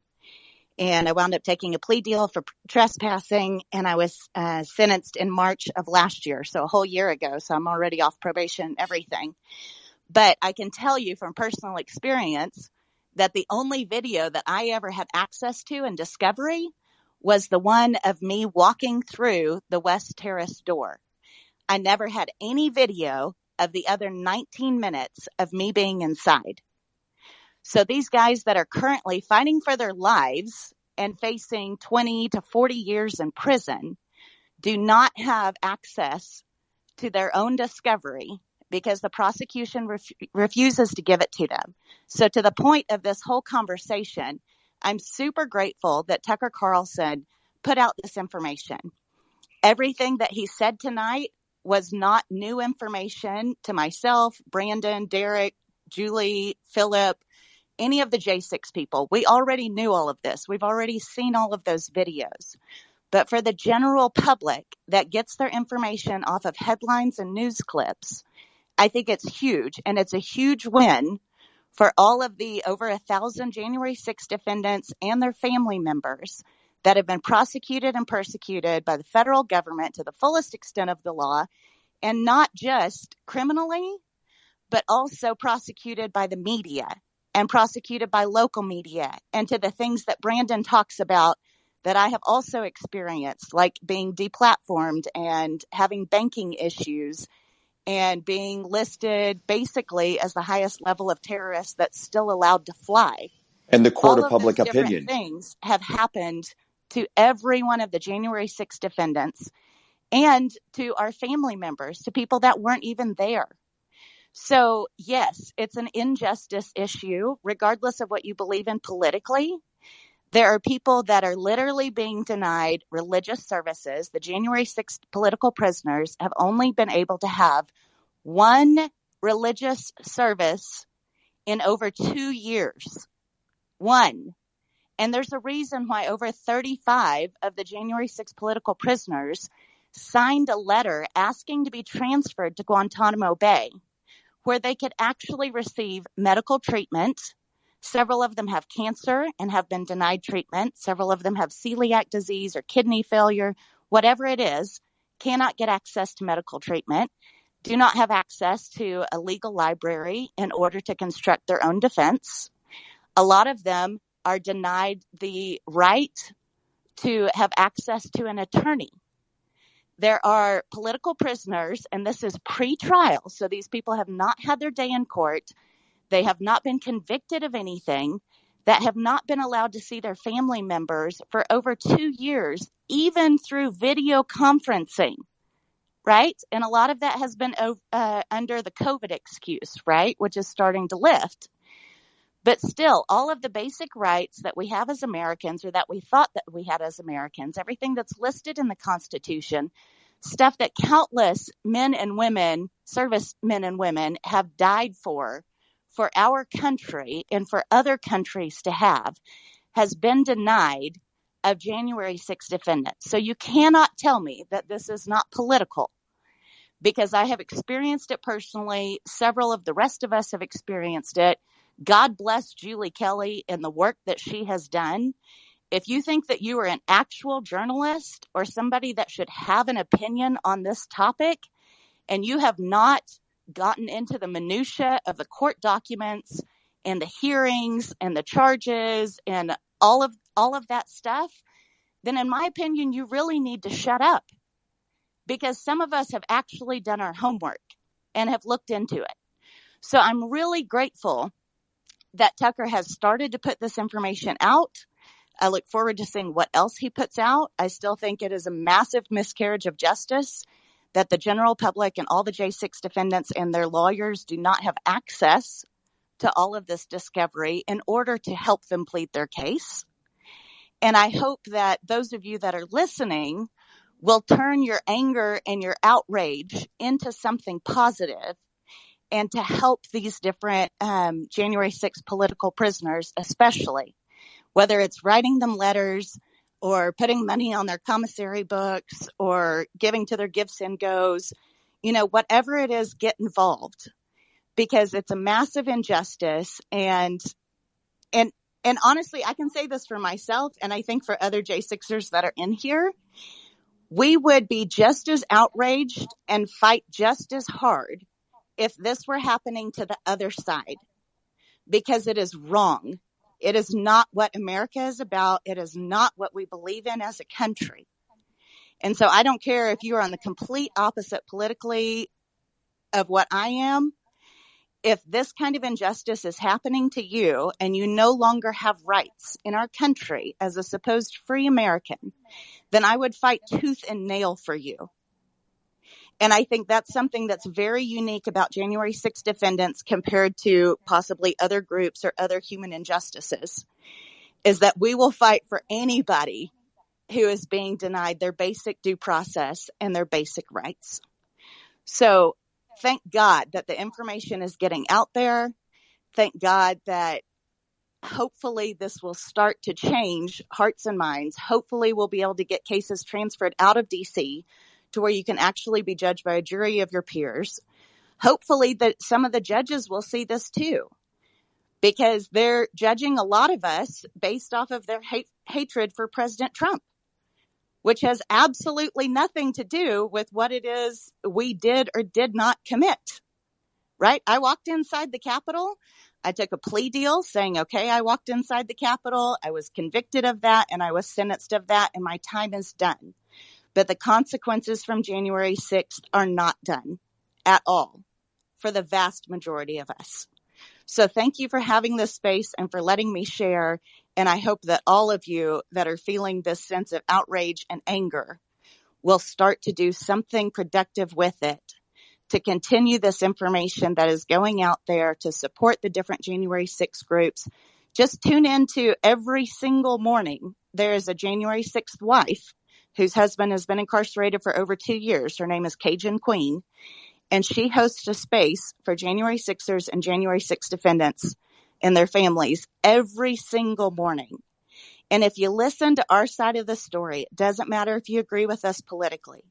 If you listen to our side of the story and start to see something besides the same 5 or 10 media clips that have been played on repeat for the last 2 years, then you might start to get an objective look of what actually happened.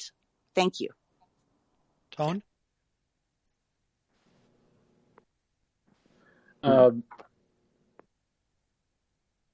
you there? I've given you the mic to add on to Jenny's thoughts. Oh, hey, man. Thanks, Mario. Yeah, I've been trying to join your spaces for January 6th because I was there as well. I was on the west side where all that violence was going on. At the time, I had no idea. People on the east side were just walking into the Capitol. And if I was on the east side, I probably would have gone inside. So I did not end up inside the Capitol. So I was not in the situation like Jenny or you, Brandon. And I guess I got lucky. I actually don't even want to talk about everything because I was one of the few that did not get arrested. But I was there, and Jenny's absolutely right. I was going to say several of the things she already said, so I want to make this real quick, and I'll hand the mic over to Philip. I know he's had his hand up for as long as me. Some of my friends got in trouble and arrested as well, and it's just crazy the way it was covered because I was there the whole time. I was actually in D.C. earlier than that. All my videos, by the way, from that day were removed by YouTube. I did stream a lot from that day. I actually spent Hold on. Okay. Yeah, what was does anyone know what was when the videos were removed, what was the reason YouTube gave, if any? I'm trying to remember, what it was. Oh, it was live streamed and it was removed under the presence of spreading misinformation. Do you remember when we covered this in the early days of the Twitter files, Ian? It was on Twitter, of course, not YouTube, but yeah, I remember. Similar theme. Yeah, that's fun. Yeah, and I'll let you finish it up. Real quick, I'm going to finish up real quick. And I was, I've also seen a lot of stuff going on in DC because I was in DC back in November as well, a few months before, and I was covering the Proud Boys March. So I was there for that as well. I'm not a member of the Proud Boys, but I was there because I knew a few people that were. And I did a lot of live streams during that march. I literally watched someone get stabbed by Antifa at that time. And a lot of those videos were removed by YouTube as well. So it's been crazy trying to just cover even live streams and showing the truth about what was going on. Philip, final thoughts? And just while Philip unmutes, just thought I'd tell the audience. Obviously, we this was an unexpected development by Fox, so we didn't plan for this space, but it went great, and I appreciate everyone joining. So we'll be prepping for tomorrow's space, where we'll focus on the next segment by Tucker Carlson. So I've just pinned above, and I've tweeted out my account if you want to join us tomorrow to continue the discussion and see what new videos are released by Tucker and Fox. But Philip, go ahead, and then we'll go to Brandon for his final thoughts. I hear these Democrats for years talking about insurrection, and I never got the chance to speak. The Capitol Police almost killed me. I was holding Roseanne Boylan's hand as she died. I almost died myself.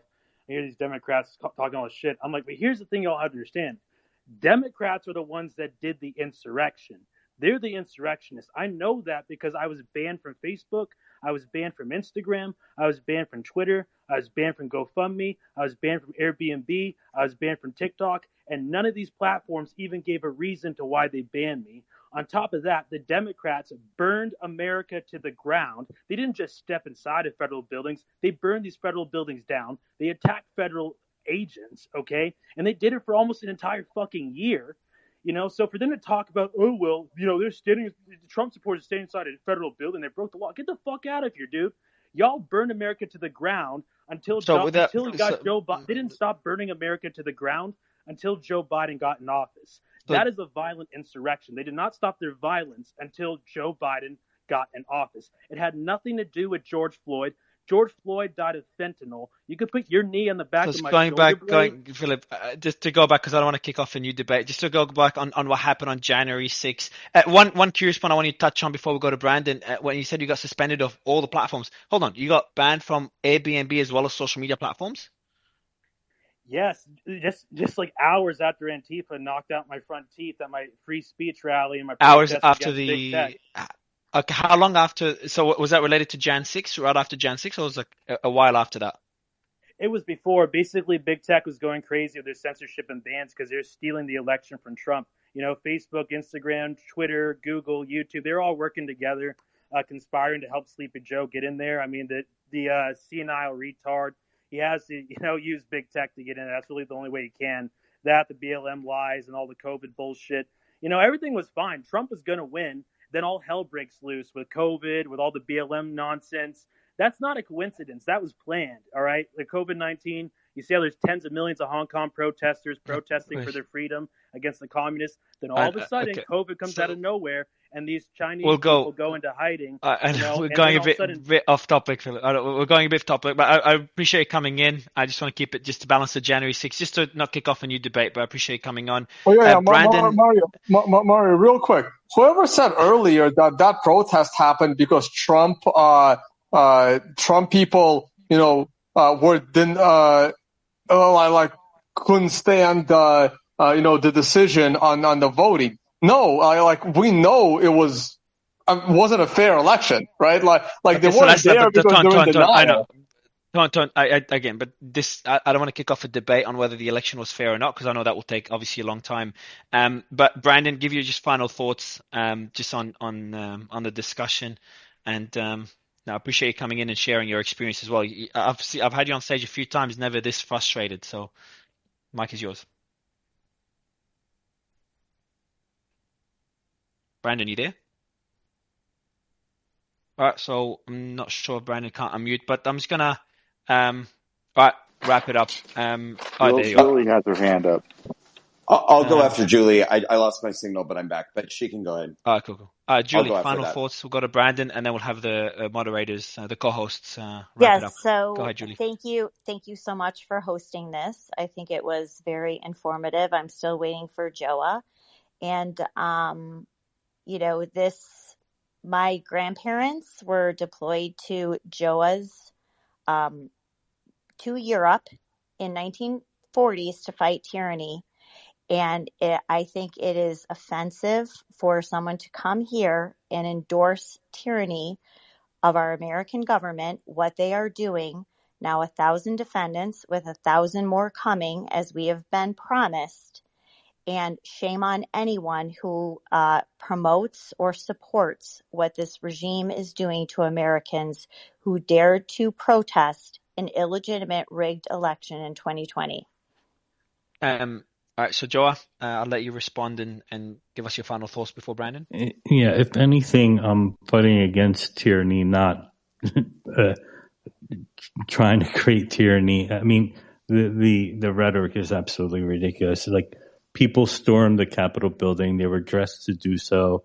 And if you can call it not storming, you can say we were waved in by police. You went into a building you weren't allowed into during a congressional hearing. Guys,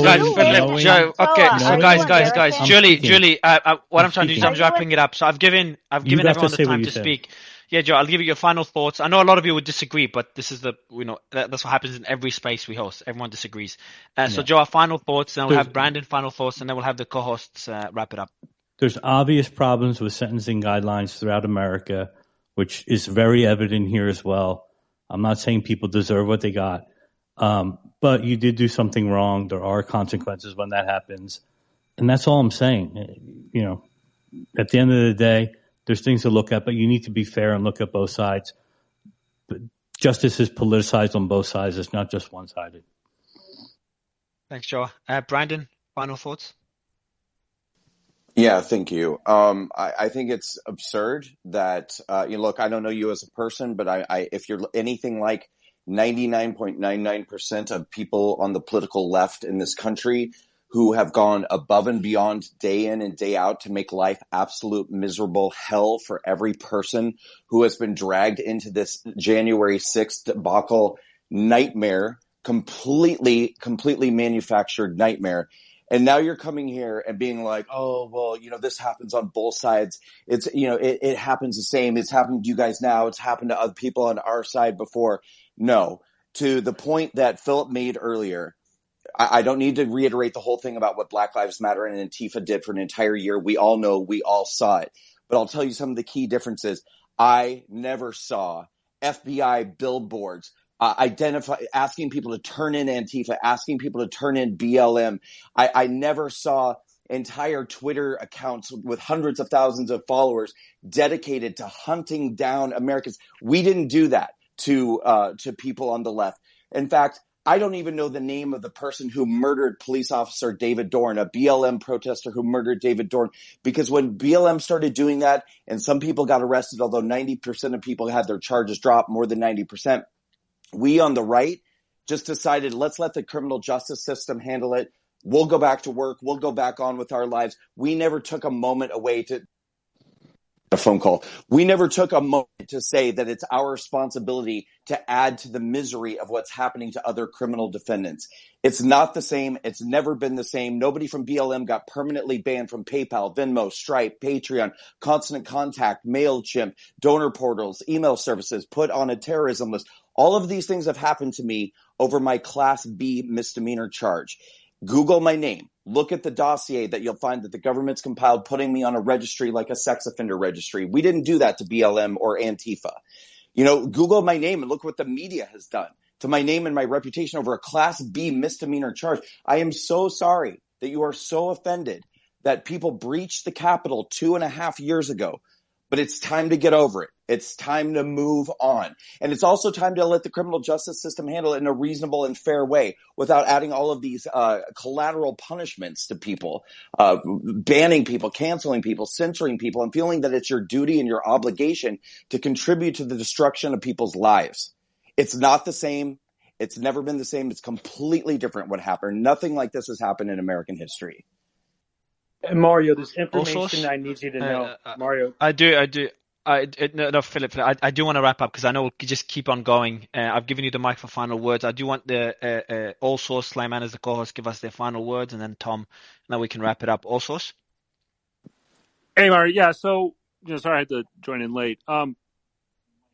Look, I'm in the military, served, and continue to serve at this time.